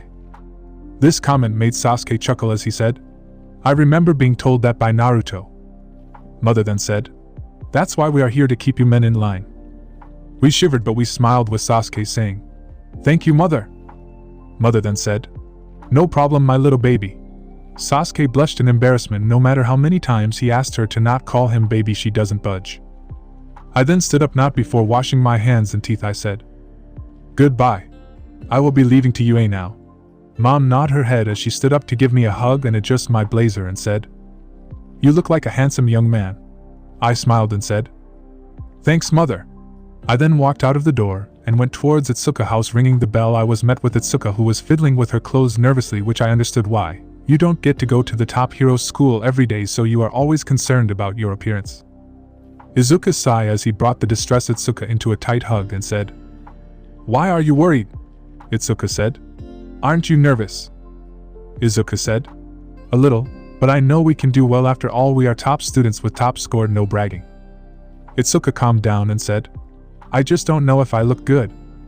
Itsuka was always conscious about her physique, but just a kiss from my part was enough to melt her doubt. I said, "Never doubt yourself, Itsu. I love you the way you are. If they decide to mess with you, I will beat them, although you don't need it since it will require a flick of a finger, and the fight is over." She chuckled before she playfully punched me on the shoulder, which was not enough to hurt me, and said, "You always had a way with word, Izu." I smiled and said, "Now let's go, Itsu. We don't want to hear Ida ranting about being late." Itsuka then had an image of Ida doing hand chop at the speed of light. She shuddered and said, "Yeah, you are right, let's go." They both left together and went to the train station together. They knew Ida will be there early since he told them. It took us a while to finally arrive to our destination and found ourselves back to Mustafa after 2 weeks. It was still the same, nothing major worth mentioning. It was quite peaceful, with a few heroes seen patrolling like Death Arms and what looked like his successor. We found ourselves to the entrance of UA. Many people were seen walking inside with 3-door written 1, 2, 3, which represents first year, second year, and finally third years, which I assume is a way to keep people organized and not run over each other. Walking in the huge hallways, which was empty with students, so we assumed some have already settled in their classes, which is logical considering that we only have 10 minutes before classes start. Me and Itsuka found ourselves standing in front of the big door that is 1A. If it was any person, we would have freaked out, but now it isn't impressive since we know it was made with gigantification quirk in mind. It made us wonder if there is a Kimichi, or maybe Uncle Nizo made it to intimidate the student as way to say, "You human look down on me, then I will make you small compared to my might doors, ha ha ha." I chuckled before opening the door with me letting Itsuka walk first before I walked behind her.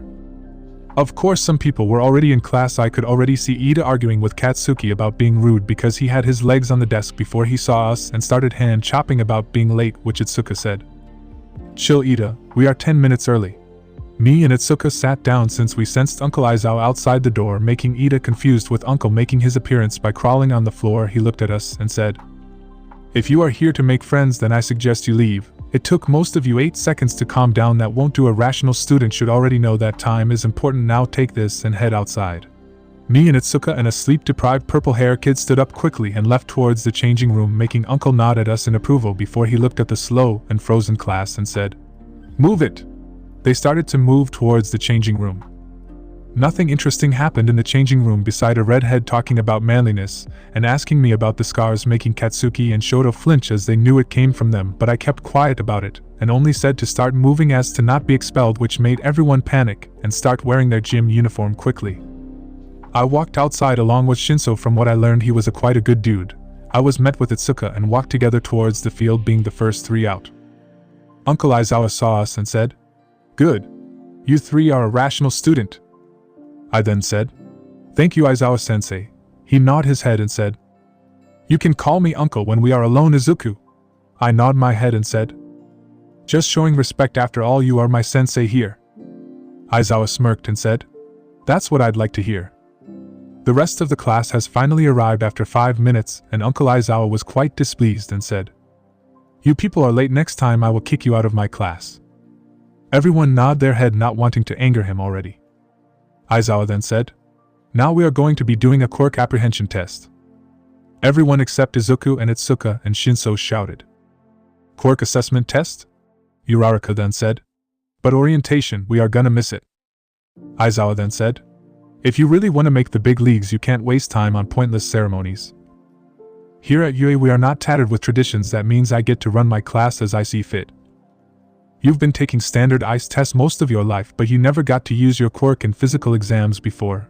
The country is still trying to pretend we are all created equal by not letting those with the most power excel. It's not rational. One day the Ministry of Education will learn. Uchiha, you managed to get the most point on the entrance exam. What was your farthest distance throw with a softball when you were in junior high?"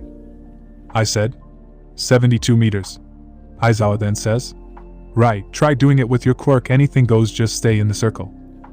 I nod my head in understanding. I then infused my hand with chakra, which resulted in a blue energy to appear in my arm before I threw the ball in the air, sending it into the atmosphere, gaining around 5 kilometers.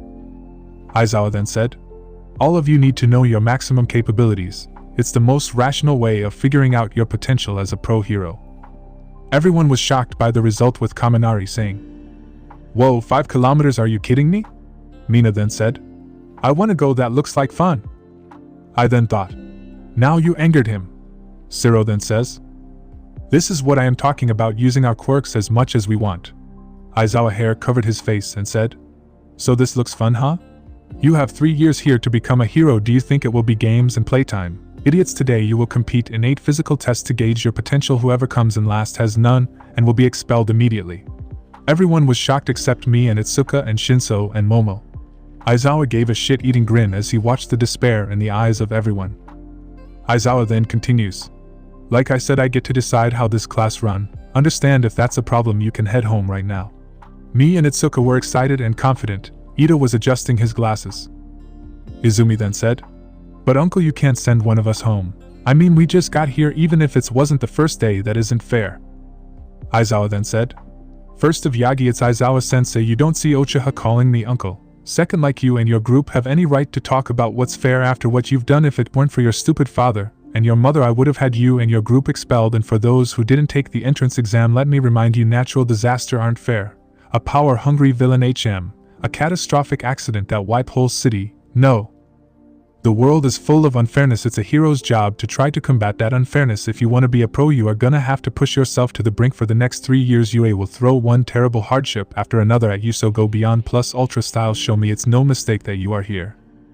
Ida then brought a water bottle and drank and thought, "If I don't approve of this kind of hazing, but UA is the top hero program, I have no choice." Aizawa then said, "Now then, we're just wasting time by talking. Let the games begin." Time skip. Aizawa then said, "Alright, time to give you your results. I've ranked you all from best to worst. You should probably have a good idea if you're standing already. I will just pull up the whole list. It's not worth going over each individual score." Aizawa pressed the button, revealing a holographic screen showing the result, with me being the first, Itsuka being second, Momo Yayorozu being third, Izumi Midoriya being third, Shoto Todoroki being fourth, Shoka Todoroki being fifth, Katsuki being sixth, and Katsumi being seventh, and until last place, which is Toru Hagakure. Toru was seen on her knees crying at being ranked last, and Mina looking in pity as she realized it was her fault that her bestie will be expelled. Aizawa then shut the holographic and said, And I lied, nobody will be expelled. It was rational deception to give it your all. Everyone was shocked except me and Itsuka and Shinso, who was too lazy to react, but I could see the shine in his eyes, which I realized he was a fan of my uncle. That will be extremely interesting to see. Momo then said, "Of course it was ruse. I probably should have said something." I then said, "Not quite, Jayorozu. Aizawa-sensei was quite serious about the expulsion, but she showed enough potential, and besides her quirk wasn't suited for the physical portion, but she can be useful in stealth." Aizawa then turned around and said, "Sharp as ever, Uchiha, that's it, we're done for the day. Pick up a syllabus in the classroom, and read it over before tomorrow morning. And Shinso, I want you to meet me after school." Shinso gave a nod, although inside he was screaming with pure joy at having to meet his idol in private. Aizawa was seen walking behind the school gym, where All Might is seen wearing his golden suit along with Psychic, who was wearing her hero costume. All Might then said, "Aizawa, that was a rotten move." Aizawa looked at All Might uninterested and said, "All Might and Psychic, so you're watching no talk show today?" All Might said, "You have seen what young Izuku did. He has another strength enhancer which support my theory of him working with all for one. If I recall, he had an electric type of quirk." Inko was distraught, but Aizawa activated his quirk and wrapped his capture weapon around both top heroes, making All Might deflate into his skinny form, and said, "Listen here, you two, I suggest you get away from my nephew if you know what's good for you. Me, Nizo and Gran Torino know about his quirk, which he asked us to keep it hidden, and we already proved that he doesn't work for him, so if I hear you doing anything to harm him, whether indirectly or directly, there will be extreme consequences. Don't forget you already have 70% of your paycheck reduced. We could make you work here for free, not to mention your daughter and her friends. I could have her expelled because frankly speaking I don't like her and her groups, so get lost before I make you regret it." Aizawa then threw both of them to a wall. Before walking away he stopped abruptly and said, "Nizo will be informed of this, and he won't be happy." All Might paled as he knew he is screwed. No 1 POV. 1A classroom. It is now the second day at UA. Izuku and Itsuka were seen walking towards their classes as they were quite happy and were holding hand as they got inside the classroom. Of course, Ida was the first in the class. Izuku and Itsuka never understood why he was so serious about this. Not even their homeroom teacher take this seriously, as he would sometimes say, "Fuck it," or "I am not paid enough for this shit," before he slides into his sleeping bag in the middle of the class. Izuku, "Good morning, Ida." Itsuka, "Good morning, Ida." Ida, "Good morning, Uchiha-san and Kendo-san. It's good to see you both on time for class." Izuku and Itsuka sat down as they relaxed. They of course greeted Momo, who greeted back. Shortly after, students started coming in, with Aizawa being the last person to come in. He looked like he didn't want to be here already. Luckily for him, the floating sleeping bag I give him made some wonder. Now they call him Katsuwa. Aizawa, "Now shut up so I can leave already and have my nap. I am going to introduce you to your new classmate. Treat him with respect. Now come inside." Introducing myself is such a drag. A boy with pineapple hair came inside. He looked tired and bored out of his mind. That's when me and Itsuka realized that the boy is a Nara. "Hello, Yon. My name is Shikamaru Nara. Pleasure to meet you all." The now introduced Shikamaru Nara looked at Aizawa, expecting to be told to go sit already so he can sleep, which Aizawa nodded as he was too tired to sit and listen to someone talking about himself. Aizawa, "He might be lazy, but he have an IQ of 200, which is 45 away from Principal Nizo, so don't underestimate him." Everyone was shocked except me and Itsuka, which was noticed by Aizawa. Aizawa, "You don't seem surprised, problem child." Izuku, "It's no surprise to me, after all Nara are known to be smart and lazy." Shikamaru, open an eye. "I didn't think that someone will know about my family." Izuku looked at Shikamaru, activating his mature Sharingan, surprising Shikamaru before he gave a smirk. Shikamaru smirk. "An Uchiha. That's a surprise. Well, now I understand how you knew about my family. Pleasure to meet you. Hope we can be able to work together in the future, which I hope not, since putting effort into thing is too much of a drag." Izuku, Shikamaru then closed his eyes to rest as everyone was surprised and curious about our interaction. Aizawa understood what was going on since Izuku filled him in on the details about the shinobi era, so he then got the attention of the class. Aizawa, "Now you will have your English classes with present mic, so don't cause trouble, or you will be expelled." Everyone tensed except Izuku, Itsuka, Shinso and Shikamaru, who wasn't fazed by the threat, which made Aizawa smirk slightly before he got inside the sleeping bag, which started to float and started to leave the class, not before saying, "Aizawa, shit-eating grin. Virum bitch." Aizawa left the class, leaving a speechless class with Izuku and Itsuka covering their mouth, trying to muffle the laugh as they really enjoyed that side of their teacher. President Mike came inside the class, looking at the hall with a surprised and concerned look as Aizawa never showed much emotion. President Mike. Well, let's ignore what just happened. Everyone nodded as he started teaching his class, which was boring. Shikamaru by now was sleeping, with President Mike throwing all kind of chalkboard at him in attempt to wake him up, but he just didn't feel it as he was too deep into his sleeping. President Mike, oh god. He is a heavy sleeper just like Aizawa. Lunchroom. 11 a.m. The class has ended and we invited Shikamaru to eat with us, which he agreed. Izuku was glad that he never said, "Eating is troublesome, or he will probably choke him to death." They met lunch rush. The guy was cool and made good food. Shikamaru. At least I get to eat what I want instead of being forced to eat boiled eggs by my troublesome mother. Shikamaru ate his favorite food, which was mackerel cooked with miso along with sakanbu. Shikamaru. So, did you lose someone special to you? You do have a mature Sharingan. Izuku sigh. My stepfather and my biological mother neglected me for being quirkless, with my stepsister and her friends bullying me. Apparently the great pain that I experienced those years was enough to force me to mature my Sharingan. That's when I found a letter of my biological father hidden in my former parents' room, which state my heritage, bank account and land owned. Later I was able to summon my ancestor, who pretty much lived with me in my clan compound. Shikamaru. I widen. This is such a troublesome childhood you got there. I feel bad for you. Izuku. Speaking of that, I might have seen some of your clan book in my library. You should come to my compound to have it. Shikamaru. Thanks. What about you, Kendo? I could sense chakra coming out of you. Itsuka. Izuku taught me chakra and his ancestors Sasuke Uchiha, Itachi Uchiha, Mikoto Uchiha taught me Tsunade fighting style and how to infuse my hand with chakra to deal damage. Shikamaru. Pale. Great. A forthcoming Tsunade. Remind me to not mess with her. Izuku. Noted. The bell rang, signifying the end of the lunch break, as the three stood up from their seat and headed towards their classroom. Class 1A. 12 p.m. Izuku was sitting in the classroom, bored out of his mind, but he knew that this class will be heroic classes, which means there will be battle. That made his blood boil from excitement.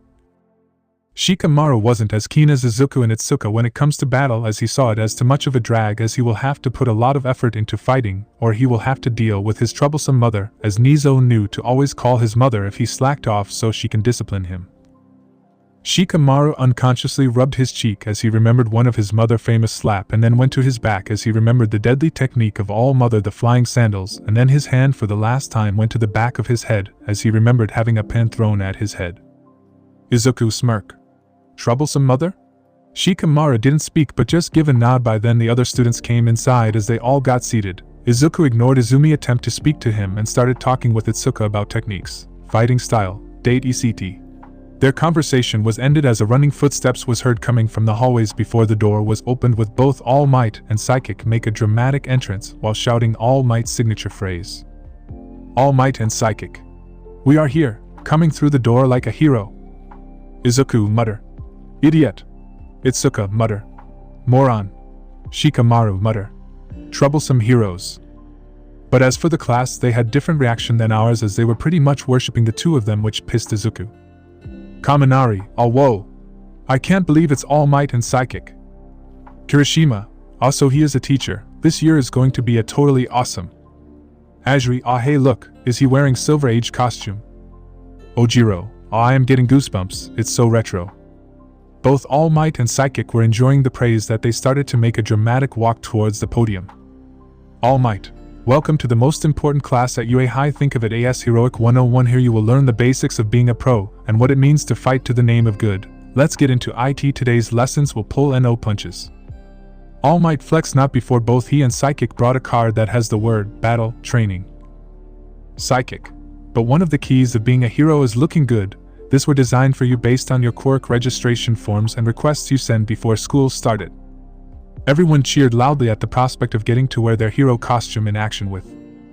All Might, get yourselves suited up and at meeting me at Training Ground Beta. Everyone shouted yes sir. Izuku and Itsuka took their hero costume and headed towards the changing room, with Shikamaru following behind them lazily. Ground Beta.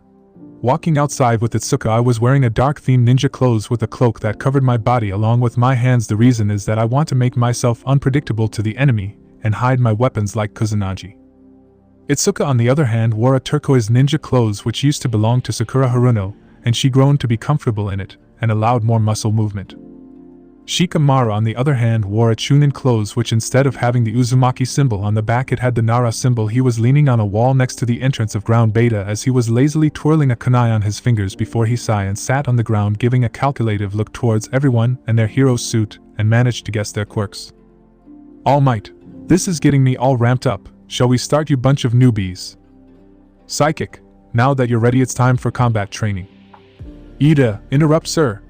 This is the fake city from our entrance exam. Does that mean we will be conducting urban battles again? All Might, not quite. I am going to move you 2 steps ahead. Most of the villains fight you see on the news take place outside, however statistically speaking run-ins with the most dastardly evildoers takes indoors. Think about it, backroom deals, home invasions. Secret underground lairs. Truly intelligent criminals stay hidden in the shadows. For this training exercise you will be split into teams of good guys and bad guys and fight 2 and 2 indoors battle. Tsuyu, isn't that a little bit advanced? Psychic, the best training is what you get on the battlefield, but remember you can't just punch a robot this time, you are dealing with actual people now. Ida, will you be splitting us based on chance or comparative skills? All Might, let me explain the exercise. Wait, All Might, I will have to interfere. Looking at the entrance we could see Aizawa and Principal Nizo, who held a smirk. All Might and Psychic paled a little and hoped that he isn't here to destroy them. Nizo, now then there will be changes given that 3 of you here are more advanced than others, so it will be considered unfair for most of students. That's why I want Izuku Uchiha, Itsuka Kendo, Shikamaru and Nara to fight the whole class on their own. This will be a good exercise. Everyone, except Izuku, Itsuka and Shikamaru. What? Katsuki wanted to explode but restrained himself. When Nizo gave him a sweet smile he felt humiliated, as if they are underestimating him and his power. Kaminari. But sir, they are stronger than us, wouldn't that be unfair? Aizawa. That's why you all will be fighting the 3 of them, not to mention there is another way to win, and that is to take those from them. Aizawa flashes 3 bells. Izuku, seeing this, groaned slightly as he realized he took inspiration from Kakashi test. This is seriously starting to get out of hand, but that did make him happy as he has something to tell to his big brother Sasuke when he returns that will also give him some entertainment. Nizo. This will of course be attached to their waist, and also I ask the 3 of you to not launch any deadly attack that could hurt them too much. Now then you will attach the 3 bells to your waist, and have the rest of the period to try to take it, which is roughly 1 hour. We will be spectating along with the staff to make it entertaining for us. Nizo gave a laugh as everyone shivered. Some tried to protest about how it is unfair for Izuku, Itsuka and Shikamaru, but they were interrupted by Izuku. Izuku. Do I need to remind you all about what Aizawa-sensei taught us yesterday? The world is full of unfairness. Beside worrying about us is the least of your concern. We are more experienced than all of you, as we are trained to every situation so we can handle ourselves. Itsuka. Also, the assessment test, me and Izuku held back a lot of our power, so come at us with the intent to kill us. Aizawa, shit-eating grin. They are right.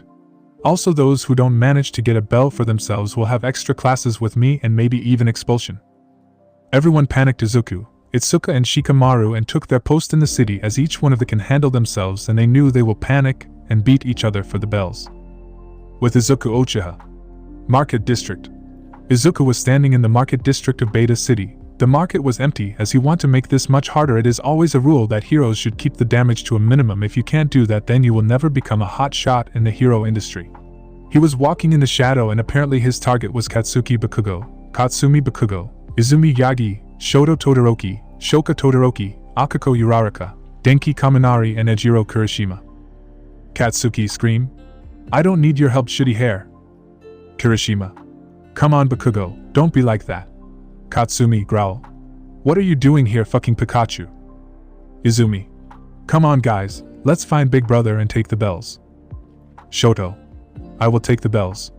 Katsuki. No, I will take it icy hot. Both Shoto and Katsuki smashed their head together, arguing at who will take it. Izuku watched the interaction with disappointment in his eyes and decided to spice things up. Pulling a kunai, he attached paper bomb before throwing it in their middle of them, but because they were bickering they didn't notice it as it exploded, launching them all in different direction. The one who managed to get out with few scratches was Kirishima, Shoto. Shoka, as Kirishima hardened his skin while Shoto and Shoka used their eyes side to cushion the explosion. As for Kaminari, Izumi and the Bakugos, they had few burns. Izuku stood in front of them with disappointment in his eyes as he shook his head. Izuku. Rule number 1, never let your guard down no matter what. Rule number 2, arguing with each other in an enemy territory can result to death. Izuku then wrapped wires around Kaminari, as he used lightning release to electrocute him, frying his brain, making him stupid. Kirishima tried rushing to fight Izuku on hand-to-hand combat with him hardening his skin as he tried a punch to the jaw, but Izuku moved his legs, tripping Kirishima to the ground as he pressed his foot on Kirishima's back, stopping him from moving while Uraraka attempted to touch him, but he grabbed her hand as he brought her to the ground, breaking one finger in each of her hand, making her scream in pain before she fainted. Izuku. Rule number 3, don't charge recklessly without a plan. Izuku then neck-chopped Kirishima, knocking him out. Both Bakugos rushed towards Izuku, charging a huge explosion as Izuku just lifted Kirishima from the ground to use him as a shield and throwing him towards them, stopping them from using their quirk as they tripped. Izuku.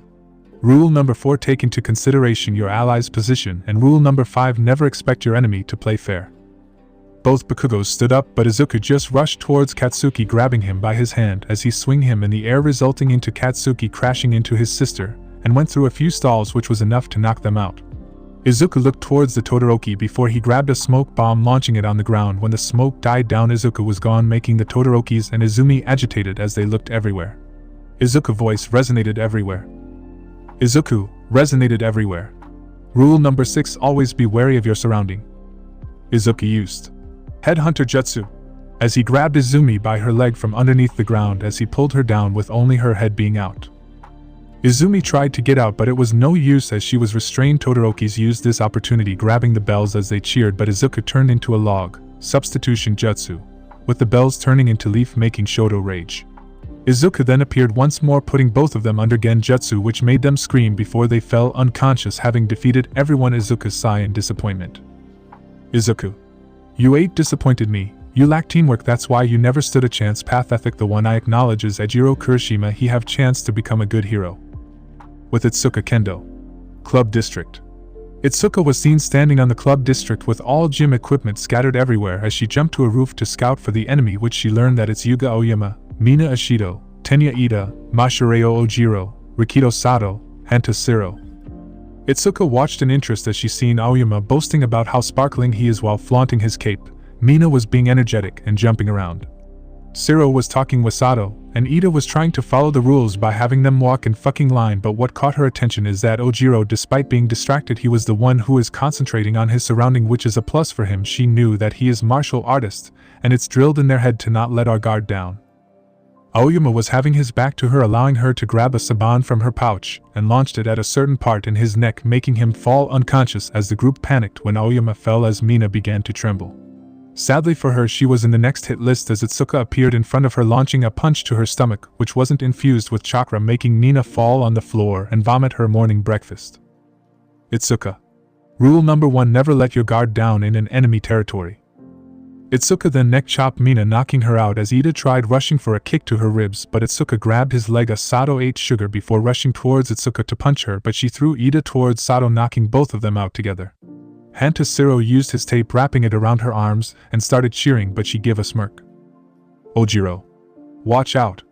But it was too late as Itsuka grabbed the tape, pulling Shiro towards her at incredible speed before she grabbed his face after freeing herself from the tape, and smashed him to the ground with him being on the verge of unconscious.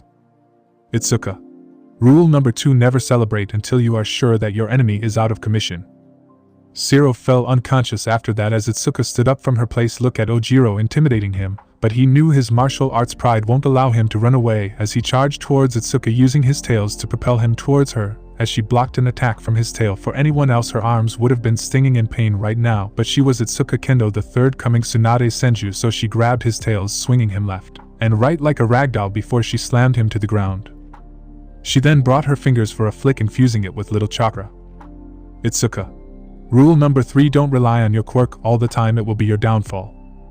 Flicking his forehead, his eyes rolled to the back of his head as he fell unconscious.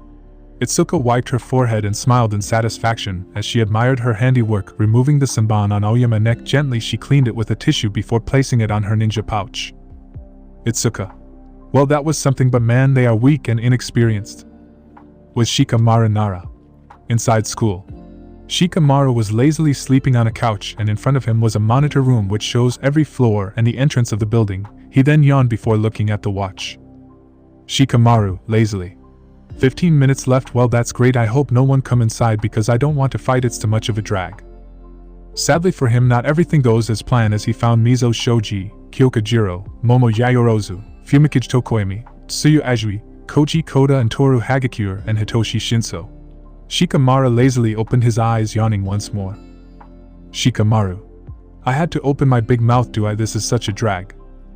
Toru removed her gloves, leaving her invisible, as she looked towards Jiro, who signaled with her fingers for which is the floor Shikamaru is staying at, but she will never make it as he has rigged the entire floor, with the last floor being much more secured. He then shut his eyes as not 5 minutes later Toru's scream rung through the entire school as she was caught in one of the traps, which was a wire that grabbed her legs, suspending her.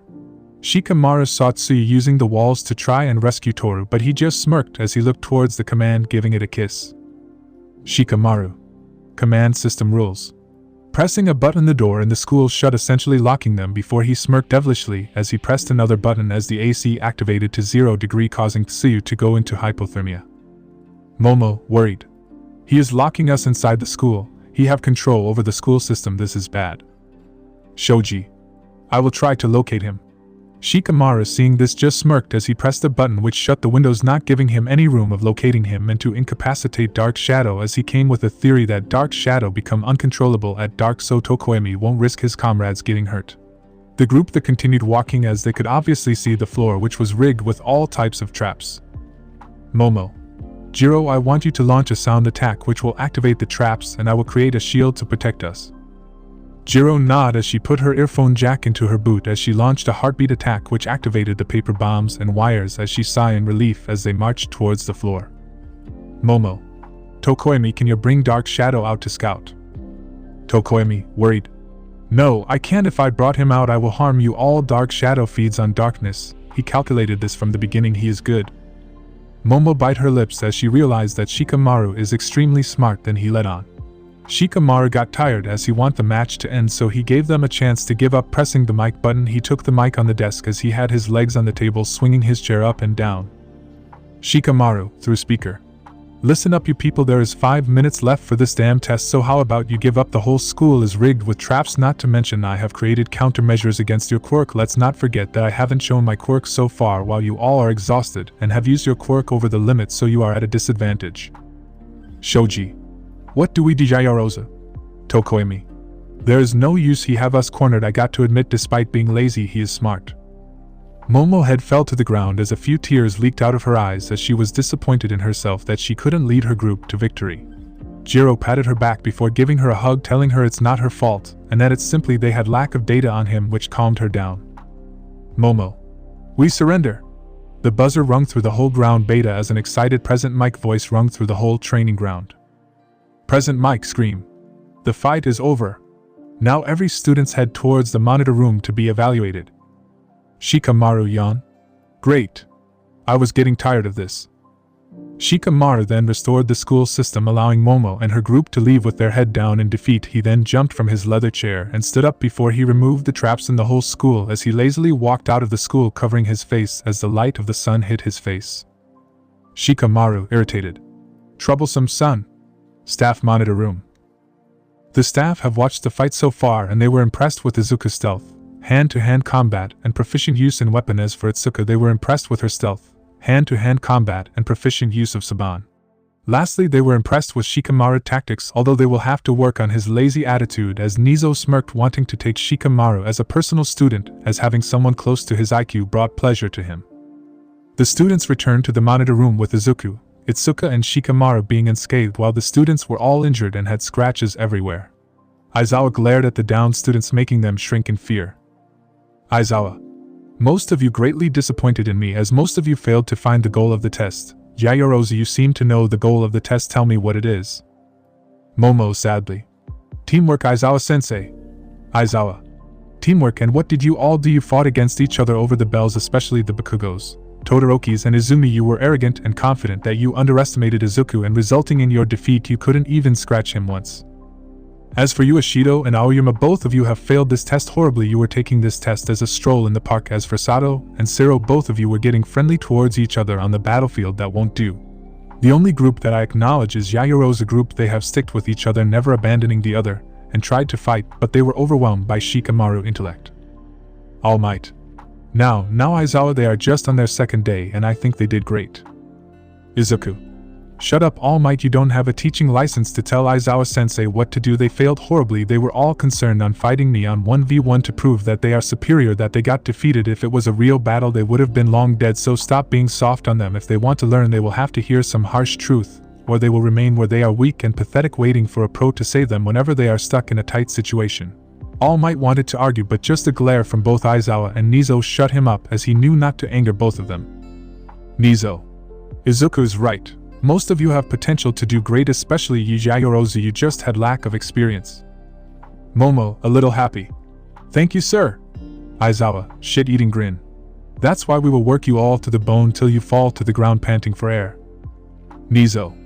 Now then, you all are dismissed and can head to the locker room and retire for the day. The students sigh in relief as they left to Recovery Girl to get healed and change to their school uniform before each one parted to their home, tired to make conversation, as each had to reflect on their choices as aspiring heroes. Uchiha compound. Both Itachi and Sasuke laughter rung through the whole house as Izuku and Itsuka told them about today's test and how they obliterated everyone. Sasuke, wiping tears. Kakashi-sensei would be proud right now. Itachi chuckle.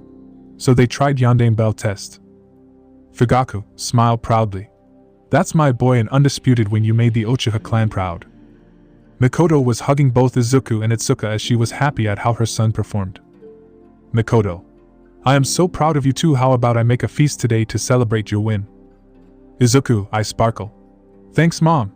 Itachi, I sparkle. Thanks, I love your cooking mother. Mikoto. No problem, now go prepare the table. Izuku nodded as he prepared the table, and that night they ate and celebrated happily. No one POV. Location. UA High School.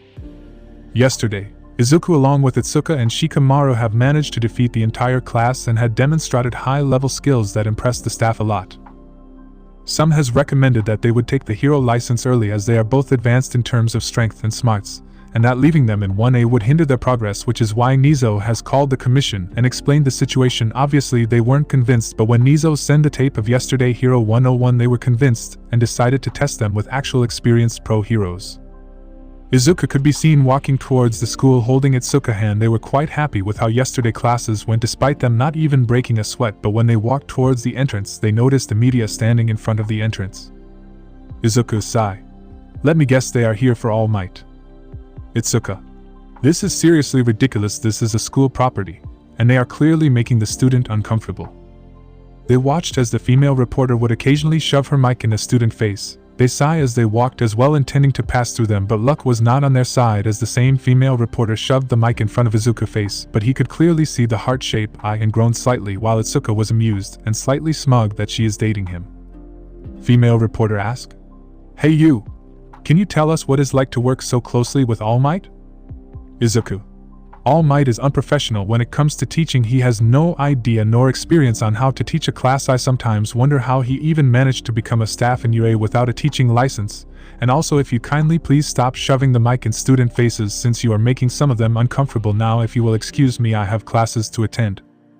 Izuku and Itsuka walked inside the school, leaving a shocked media who didn't expect that answer about the symbol of peace. They thought that the student would be extremely happy to have him as a teacher, but they were wrong. But they were also surprised that the symbol of peace became a staff without a teaching license.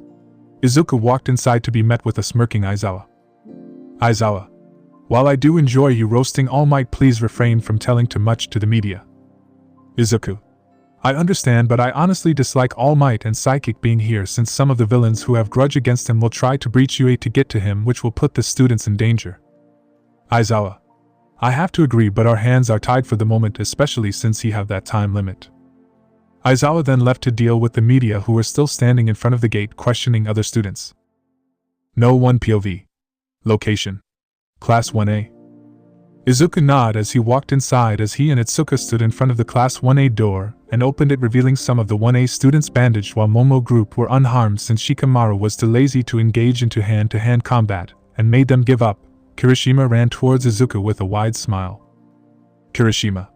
Dude, that was amazing, you managed to defeat us all without breaking a sweat. Izuku. HN, you were all inexperienced, not to mention you were not taking this seriously. I hope my advice were taken into consideration. Mina. Yeah, but man Kendo, you were amazing, especially when you threw that metal thing into Oyama's neck. Itsuka. Thank you, Mina. As for the metal thing, it's called Saban. Also a piece of advice: when you are in an enemy territory, don't let your guard down, especially you, Oyama. Aoyama. It is fine, mademoiselle. Izuku sat in his seat and found Shikamaru snoring, not caring about anything around, which made Izuku amused. He knew that his mother would often kick him out of the house at unreasonable hours, so he doesn't sleep too much. Aizawa walked inside the classroom shortly with everyone shutting up and became quiet, which made Aizawa pleased. Aizawa. Good, we are making progress. Now I want to say decent work on yesterday on combat training, you guys. Momo. But sir, we didn't do much. Aizawa. I am talking to certain people like Izuku Uchiha, Itsuka Kendo, Shikamaru Nara and Mashireo Ojiro, who did average but well, and Momo group, who were acting as a team instead of bunch of idiots running around without a plan. As for the others, well, you disappointed me greatly. All of you have failed to grasp the real goal of the test, which is teamwork, especially you. 5 points at Izumi group. You were too arrogant for your own good. You thought that you are strong, that you don't need to work with other, and that led to your defeat. If this was a real battle, you would have been killed immediately. Katsuki and Shoto were pissed, but a glare from Aizawa, who told them, I dare you to talk back, made it clear that they should keep their mouths shut, while Shoka and Izumi and Katsumi were silent and nodded in acknowledgement. Aizawa. Let's get down to business. Our first task will decide your future. You all need to pick a class representative. Everyone tensed at first when Aizawa mentioned, decide your future, as everyone global thought was not another quirk test, but when just said, pick a class representative, the class exploded into cheers. Everyone thought, oh good, just normal school stuff. Kirishima throw his hand up and shout, pick me guys, I want to be class representative. Kaminari. I will take it. Jiro. Yeah. You are gonna need me. Aoyama. Someone with style. Mina throw her hands up. Totally the right pick. The class was in chaos as everyone was shouting to get chosen for the position, although Izuku and Itsuka and Shikamaru were quiet and didn't bother to participate in the childish banter. Of course, Ida had to come and shove his face into everything and act like a smart ass. Ida. Silence everyone please. The class representative's duties is to lead others. That's not just anyone can do. You must first have the trust of every student in the classroom. Therefore, the most logical way to fill this position is democracy. We will hold an election to choose our leader. Ida then raised his hand higher as it started to shake because of how desperate he wanted to get chosen. Everyone thought, it's pretty obvious you want us to go through you. Kaminari. Is this really the best idea? Tsu. We've only known each other a few days, how do we know who we can trust? Kirishima. Besides, everyone will just vote for themselves. Ida. Most people will, but that means whoever does receive multiple votes must truly be the most suitable person for the job. It's the best way, right sir? Aizawa. Do what you want as long as you don't wake me up. You have until the end of the class to decide, so make it quick. Time skip to the result of vote. Election result. Izuku Uchiha 14. Itsuka Kendo 12. Shikamaru Nara 10. Momo Yaoyorozu 4. Tenya Ida 0. Shikamaru. Thank God I am not the class president or vice president, that would have been too troublesome. Momo. Why say that? You are really smart. Izuku. Don't bother Yaoyorozu, he is lazy, so anything that require effort from him is too troublesome for him. Shikamaru. Just like he said, now I am going back to sleep. Everyone's sweat drop at Shikamaru antics, and wonder how he even managed to stay at UA aside from having Aizawa's sympathy, who is also a fellow lazy person. Ida. 0 votes. I feared this might happen, but I can't argue with the system I chose. Sado. While you do is best to vote for yourself, right? What were you trying to prove here, Ida? Aizawa woke up. Now can the class president and vice president come in front of the class? Izuku stood up along with Itsuka and walked towards the board. As they stood up and looked at the class, some were happy that they have two powerful and good leader. Even Aizawa was pleased with the outcome. He would have changed the votes if it turned out to be someone like Ida or the self-proclaimed Big Five, because none of them have the quality of a leader like both Izuku and Itsuka. Aizawa. Alright, the class rep is Uchiha and his deputy is Kendo. Izuku and Itsuka then left the podium afterward after giving a thank you, and sat in their place. Tsu. This might not be so bad. Kirishima. Yeah, Uchiha and Kendo are logical after all, they are strong and smart. No one POV. Location. Cafeteria.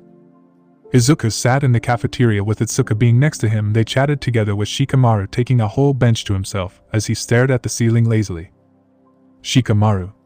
It's not good as cloud gazing, but that will do. Itsuka. You know, Shikamaru, you really need some serious motivation. Shikamaru. I can be serious at times, but it really makes me tired. The conversation was halted from continuing as the school alarm rang around the whole school. Alarm. Warning, level 3 security breach. All students please evacuate the building in orderly fashion. No one POV. Location. Hallway. Izuku was not fazed in the slightest, including Shikamaru, who grunted in annoyance while Itsuka was seen slurping her noodles. They have already sensed the intruder, and it was pathetic. They also knew it is the paparazzi wanting to have an interview with All Might, and that made them slightly pissed. Izuku. That is why I don't support All Might and Psychic being teachers here. Seriously, it's their third day, and they are already causing a lot of mess. Shikamaru. I agree. Itsuka. Shouldn't we do something? Izuku. Let them be, we will interfere if the situation gets out of hand. They then watched as the students are running through each other, not caring about the anyone but themselves. Random student 1. Stop shoving so hard. Random female student. What are you doing? You are going to get us trampled. Random student 1. I said stop pushing me. Izuku. This is really getting out of hand. I feel bad for Recovery Girl. Hey Shikamaru, although I know this is troublesome for you, I want you to use your paralysis jutsu to freeze them in their place. Shikamaru. Troublesome Uchiha. Shikamaru then stood up as he used his clan technique to spread his shadow, which froze the students in their place. Izuku activated his Sharingan as he glared at the students, sending shiver down their spine. Izuku. I was not really planning to interfere, but you idiots are acting like wild animals. Have any of you bothered to look out of the window before you made yourself look like an absolute joke? Everyone looked at the window and realized that it was the media and were ashamed of themselves. Izuku. Now here goes a peaceful lunch break. I never really expected the second and third years to act like this. Though you'd be the first to check who is the intruder and lead the first years or second years on how to act, especially when you had your hero license and have experience on the field, not running through each other. Now look around you and see what your action have caused. Everyone looked around them to see a lot of injured students with swollen eyes, and those who had broken ribs, and those were knocked out on the floor. Izuku. Now that is over, I want you to take the injured and bring them to Recovery Girl. After that is done, head to your classes, and in absolute order. Do I make myself clear? Everyone. Yes, sir. Izuku. Good. Izuku then left the area, followed with Shikamaru, who yawned, and Itsuka, who was shaking her head in amusement. Ida. He really is a natural-born leader. Yaoyorozu. Agreed. A camera was seen zooming towards Izuku and Itsuka and Shikamaru with a smirking Nizo appearing in it. He was impressed at how Izuku and his group handled the situation far more better than even the second and third years. He would have sent that tape to the Hero Commission, but he didn't, since that will also show the shame of UA. No one POV. Location. With Aizawa. Aizawa sighed as he clearly annoyed at how he will have to deal with those lousy reporters. Female reporter. Damn it. All you have to do is give us All Might. They are here somewhere. Male reporter. Just give us one good comment on record and we'll leave. Aizawa. I know how you people work. Give you one and you demand another. Now leave. Present Mike. They are trespassing. We can use our quirk to kick them out. Aizawa. If you don't want your name dragged to the mud, I suggest you wait for the police. Luckily the police has came and dragged the reporters outside of the school ground as Present Mike cheered happily at having to get rid of the vultures. No one POV. Location, 1A classroom. Aizawa. Today's training will be a little different. You will have 3 instructors, me, All Might, and another faculty member will be keeping tabs on you. Siro. Sir, what kind of training is this? Aizawa brought a paper that says, Rescue, lazily. Aizawa. Rescue, you will be dealing with natural disaster, shipwreck, stuff like that. Kaminari. Disasters, huh? Sounds like we are in for a big workout. Mina. Totally. Kirishima. Real hero stuff. This is what separates the men for the boys. I am shaking with excitement. Tsu. Finally I get to show how good I am in water. Ribbit. Aizawa. Guys, I am not finished yet. What you wearing in this exercise is up to you. I know you are excited about costumes, but keep in mind that you haven't got used to any of them and they might limit your abilities. This special training is an off-campus facility, so we will be taking a bus to get there. That's all. Start getting ready. Everyone stood up as they took their hero costume and went towards the changing room to change into them. No one POV. Location. Outside UA. We could see Izuku, Itsuka and Shikamaru wearing their hero costume, or rather their shinobi clothes, as they sat far away from the other students. Izuku, seeing that it's time to move, then stepped in front. Izuku. Now then, everyone get inside the bus and sit wherever you want as long as it's in order. Ida, hand raised. Shouldn't it be in seat number? Izuku. Do I look like the type of person who care about seat number? We aren't in classroom, so stop wasting time and get inside. Ida. But. Izuku. Ida, who is the class president, you or me? Ida. You. Izuku. Then do as I say. You know better than anyone that Aizawa-sensei doesn't tolerate waste of time. They got inside the bus. As they took their seat, Aizawa was pleased greatly, especially when he saw that Ida was rule-obsessed student, and he wouldn't want him to become class president. Ida of course found out that the bus had different seating than he imagined and sulked in a corner. Everyone got seated as the bus started to move to the USJ to start their training. No one POV. We could the students on the bus heading towards the USJ, unforeseen simulation joint, where they will start learning about rescue training. Izuku, Shikamaru and Itsuka were not really forced to attend the class given that they are already more experienced than everyone in the bus. Tsu. Uchiha, I always speak my mind, but how are you that strong? Izuku. HN. Training hard, unlike most of you who are taking it easy and expecting results. Kirishima. But still I am quite jealous, man. My quirk isn't flashy as yours. Itsuka, Bakugo's, Todoroki's and Yagi. Izuku. Then you will never become a hotshot in the hero industry. Kirishima became depressed as he looked at his fist and disappointed with how weak his quirk is, and everyone looked at Izuku in shock except for Itsuka, Shikamaru and Aizawa. Izuku. Tell me, Kirishima, what is the difference between a top hero and a weak hero? Kirishima. I don't know, maybe they have flashy quirk. Izuku.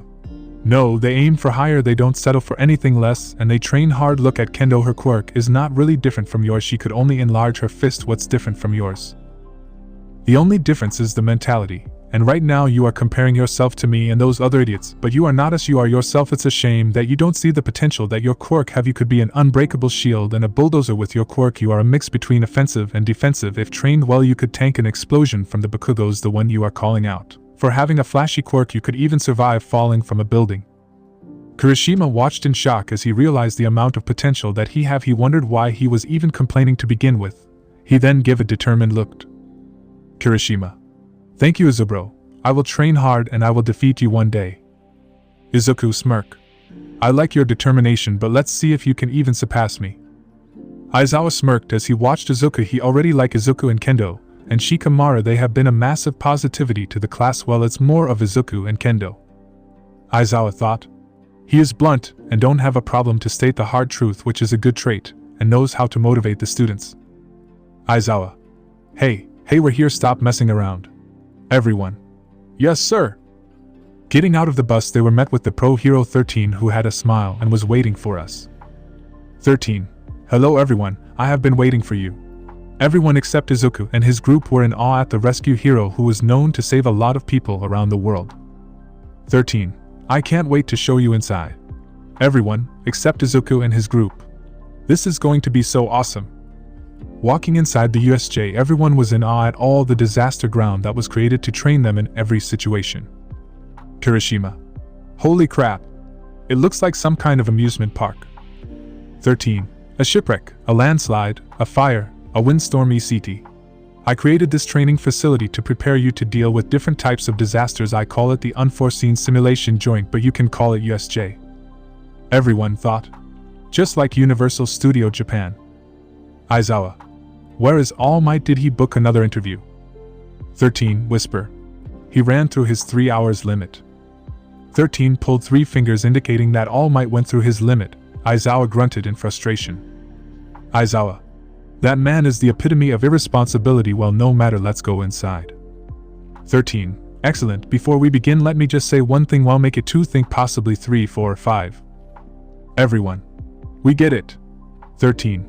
Listen carefully. I am sure you are aware that I have a powerful quirk. It's called Black Hole. I can use it to suck up anything and turn it into dust, but my quirk can also very easily be used to kill. Some of you also have a power that can be dangerous. In our superhuman society, all quirks are certified and sternly regulated, so we often overlook how unsafe it can actually be. Please don't forget that if you lose focus or make the wrong move, your powers can be deadly. Even if you are trying to virtuous-like rescue someone, thanks to Aizawa fitness test, you have a solid idea of your quirk's potential, and because of All Might Nizo and Aizawa combat training, you likely experienced how dangerous your powers can be when used against other people. Carry those lessons to this class. Today you are going to learn how to use your quirks to save people lives. You won't be using your powers to attack enemies or each other only to happen. After all, that's what being a hero is all about, ensuring the safety of others. That's all I have to say. Thank you so much for listening. Everyone applauded for 13 amazing pep talk as they cheered. Aizawa watched in amusement as Izuku, Itsuka and Shikamaru had sensed disturbance around the facility as static started appearing around the dome and a portal opened at the fountain. A hand was seen coming out with a red eye, creeping out with a hand on the face of person. That was Shigaraki Tamura. Kirishima. Wait, they have fake villains as well. Awesome. Aizawa. Stay back, those are real villains. Uchiha, Kendo and Shikamaru, you will come help me. Izumi. Uncle, let me help you. Aizawa. It's Sensei here, Yagi, and you are not strong enough. Izuku. Ida, head to the school right now and warn them of a breach in UA. This is an order from your class president. Ida was hesitant, but when Izuku activated his Sharingan, he placed him in a Genjutsu, which made him do as Izuku instructed him to do. Villain side. Kirojiri. It seems our target is not here, but there is a student who was able to escape. Shigaraki, scratch his neck. Damn it, they said that All Might would be here. Kirojiri. Should we separate the students? Shigaraki. Yes, separate them. If the symbol of peace is not coming, we will drag him here. Hero sighed. Izuku pulled his sword as he had his Sharingan activated. Itsuka had her hand on her ninja pouch. As for Shikamaru, he was securing the safety of the students. Shikamaru. I will be staying here. If we send all of our forces to fight them, they will take the advantage that our defenses are weak to attack the students. Aizawa. Good, you stay here, Shikamaru, I trust you. Aizawa then jumped, followed by Izuku and Kendo, who were not merciless in their fighting. Villain 1. Shooting squad, take your aim. Villain 2. Shouldn't All Might be our target? Who is this homeless guy? Aizawa got a tick mark at being called homeless guy. This is something he doesn't tolerate. Villain 3. Don't recognize him, but if he think he can take us easily, he's dead. Let's take him down. The three villains attempted to shoot Aizawa, but he erased their quirk as he wrapped his capture weapon around them, pulling them together, making them hit each other head in the air, which knocked them out. Aizawa standing up, he was surrounded by villains. Some of them were shocked, but one of the villains seemed to recognize him. Villains 4. Idiots, that's Eraserhead, a pro. He can cancel your quirk just by looking at you. A cocky villain rushed towards Aizawa as he brought his fist back, attempted a punch. Villain 5. Cancellation? Bet you can't erase the quirk of someone like me, can't you? Aizawa smirk. Yeah, you're right. But a villain like you is only dangerous if you can reach me. Good thing I think it measures to make sure it doesn't happen. As Aizawa dodged his punch before he punched him, the villain in the face, sending him flying before he wrapped his capture weapon around his leg before pulling him towards him. Another villain attempted to punch Eraserhead from the back, but dodged the attack by bending his back before kicking the villain in the face, and pulled the first villain in his capture weapon to hit three villains at once. Aizawa. Now which one of you gutter punks is next? Shigaraki. There he goes, trying to intimidate us. He is strong, and since he is hiding behind those googles, you can't tell whose quirk he is erasing. He is making it hard for us to work together or rely on each other power. How annoying. The worst thing about dealing with pros is when they live up to all their hype. Aizawa then rushed towards a female villain, kicking her in the face, sending her on the floor before, while at the same time wrapping his capture weapon around another villain by his neck as he found enjoyment in it as it relieved him from the stress of the war. He then proceeded to kick the villain that he wrapped his capture gear around, knocking him out. With Izuku. Izuku was going through the villains with ease, as none was able to touch or even scratch him to begin with, as he had his Sharingan activated. He then grabbed an explosion tag, wrapping it in one of his kunai before he threw it towards a horde of villains before it exploded, sending everyone barreling away before he picked a smoke bomb and threw it on the ground, resulting in a smoke to cover half of the villains, and he went slashing them as they were in panic. Villain 1. I can't see. Villain 2. That kid is good, we underestimated him. The two were slashed, leaving them bleeding on the ground as Izuku went off many of the villains as he looked towards Kendo direction to see her already knocked the villain group as she had broke the floor, destabilizing them before she punched them to smithereens and used her quirk as well to slap them. Izuku smirked as he enjoyed watching his fiancée teaching those villains a lesson. Was Shigaraki. Shigaraki irritated. Damn it, we were supposed to come here to kill All Might, not having them beaten by some damn student and an underground hero. Kurojiiri. There is 10 minutes left, Shigaraki, before the backup arrives. We need to send the Noma. Shigaraki, who was seen scratching his neck furiously, calmed down before regaining his smirk as he looked at his pet. Shigaraki, smirk. I almost forgot about you, my pet. Now go eliminate Eraserhead and then the brats. Noma, without arguing, gave a screech and rushed towards the unsuspected Aizawa before he started beating the shit out of Aizawa, who was trying to escape from the monster grip. Aizawa. What the hell? It's strong as All Might. Shigaraki. What do you think of my pet Eraserhead, that a bioengineered Nomu designed to fight All Might at his 100%? It has super regeneration and shock absorption, the perfect punching bag, but it punches back. Now Noma, kill Eraserhead. The Nomu obeyed as it grabbed Aizawa's head and smashed it multiple times on the concrete floor, leaving a pool of blood as Izuku, who saw everything, watched in disbelief. Right now his uncle is dead. The emotion that was going through him right now was haywire, and his Sharingan evolved from 3 Tomio to Eternal Manjikyu Sharingan. Izuku, Raj. You bastard, you killed my uncle, you will pay, Amaterasu. A black flame came from Izuku, eye-catching the Nomu, who wasn't fast enough to escape, and burned him alive. The Nomu tried to put the fire out by using his arm, but the fire would only spread to his arm to the point that he was burned to the point there were no remains. Everyone watched in shock as Shigaraki was pissed and afraid. Shigaraki, furious. Cheater, the Nomu was supposed to be on par with All Might, not beaten by a brat. Izuku didn't say anything. Instead, with his newfound Manjikyu Sharingan, he walked slowly towards Shigaraki. He brought his hand to his side as birds chirping was heard and lighting was seen in his hand. Izuku. You are not going anywhere. You took a life and now you will pay with yours. Shigaraki. You are a hero. A hero is supposed to be righteous and not kill villains, right? Izuku. Nice try, but I could care less what happened. Izuku rushed at lightning speed towards Shigaraki before he thirsted his Chidori, but Shigaraki was pushed away, but that didn't mean he completely avoided the attack as the Chidori cut through his arm before Kurojiiri in a rush took away Shigaraki from a battlefield, who was by now screaming in agony. Izuku turned around with tears going through his eyes. He couldn't avenge his uncle. He saw Itsuka healing Aizawa, who was miraculously grunting as Izuku's eye widened and rushed towards his uncle's side. Izuku. Uncle, you are alive. Aizawa coughed. It will take more than that to take me down. Izuku. I am so glad they escaped, but it didn't mean that I didn't cut his arm off. Aizawa. Well, it's better than killing him. Don't want you to be arrested for murder. It was at this moment that the staff came in along with All Might and saw the aftermath of the battle. They saw Izuku, Itsuka and Aizawa on the ground, with Aizawa being healed and in a critical condition. Izuku. You, points at All Might. What the hell is wrong with you? While we all were fighting for our lives, you were ditching the class you should have attended. If my uncle died, I would have never forgiven you. You should consider leaving the school. Your presence is unnecessary and a nuisance to all of us. Because of you, the students' lives were put in danger, and not only that, you didn't even bother attending the class. You are irresponsible piece of shit. All Might stayed quiet. He knew he was at fault for wasting his 3 hours and skipping the class he should have attended, so he kept his head down. Nizo. We will talk later, but right now we need to bring Aizawa to the hospital to get treated. Kendo. I have already stabilized him. He should be good by a week or so. Nizo. Thank you for your efforts, Kendo-san.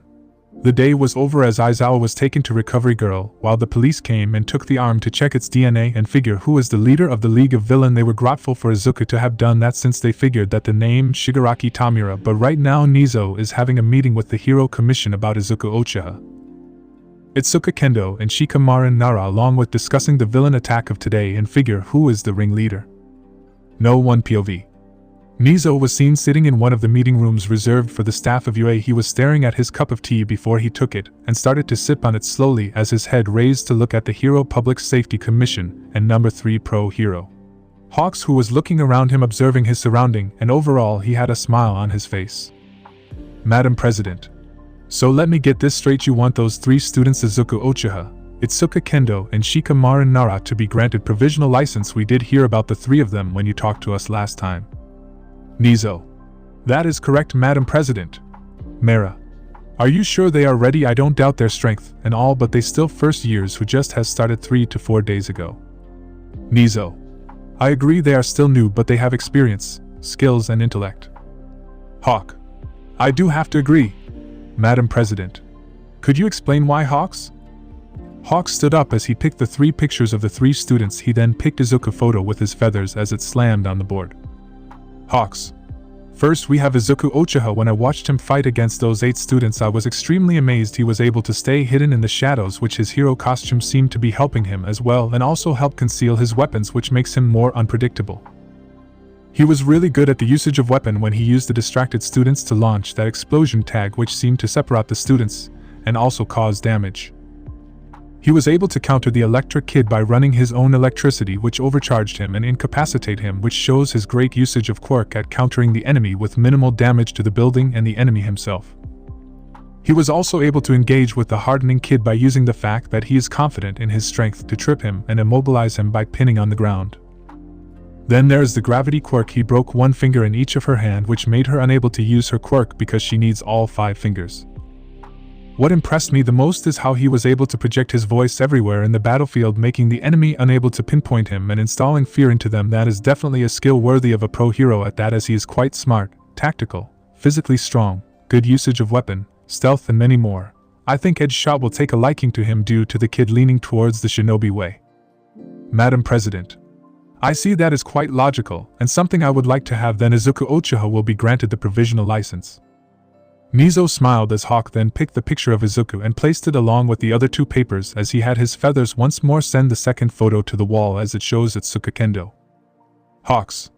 Now Itsuka Kendo, similar to her boyfriend Izuku, she is also good at stealth, good usage of weapon, more specifically Simban, which she used to knock out the belt kid, which is a very useful trick. I don't know what other weapon she used, but I could say she is good at using weapons. She has something that her boyfriend doesn't have, and that is her menstruous strength, as she had knocked a kid with just a flick of a finger.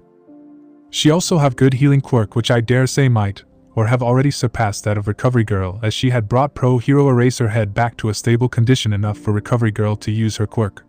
I wonder if both Itsuka Kendo and Izuku Uchiha were to team up. Madam President, realize. They would be a fearsome couple. That is really good. So now Itsuka Kendo will be granted the provisional license. Hawks. Now lastly we have Shikamaru Nara. At first glance I could say that he is quite lazy and unmotivated unless the situation calls for it. He is quite smart, as even Principal Nizo claimed him to be as smart as him, as was seen when he used his surrounding to his advantage, and haven't raised a finger aside from messing with the command system, which led to the team that he was facing to surrender, as he had calculated countermeasures for the students' quirks. He might not be a hero in the daylight, but he might be the next Nizo. Madam President. Sure, I don't have problem with that. Actually, we have been dumping a lot of work on Principal Nizo mainly because he is one of the few to have such IQ, so having Shikamaru Nara could help ease the workload while also giving us more tactical hero. Then Shikamaru Nara will be granted provisional license. Nizo. Thank you for your time, Madam President. Madam President. No, thank you for pumping good heroes. I look forward to seeing what they offer to the society. We will be delivering their license next week. Good day. Nizo. Good day to you, Madam President and Hawks. Hawks. Now goodbye. Now, Madam President, let's take you back. Madam President. Thank you, Hawks. Madam President was escorted outside to the limousine by Hawks as Principal Nizo was seen grinning, as he now have 3 youngest provisional license heroes in his school. He can't wait to break it to everyone. They will be shocked. Principal Nizo made sure to move to a bigger meeting room, as now they will have to discuss with the staff along with the detective the League attack, as they had learned a disturbing news that Shigaraki Tamura identity is Tenko Shimura. He wonder how All Might and Psychic will take the news, not that he care anymore about them, as they had failed to raise their own son. That's it, guys. That was the full stuff. Until the author add more chapters, take care.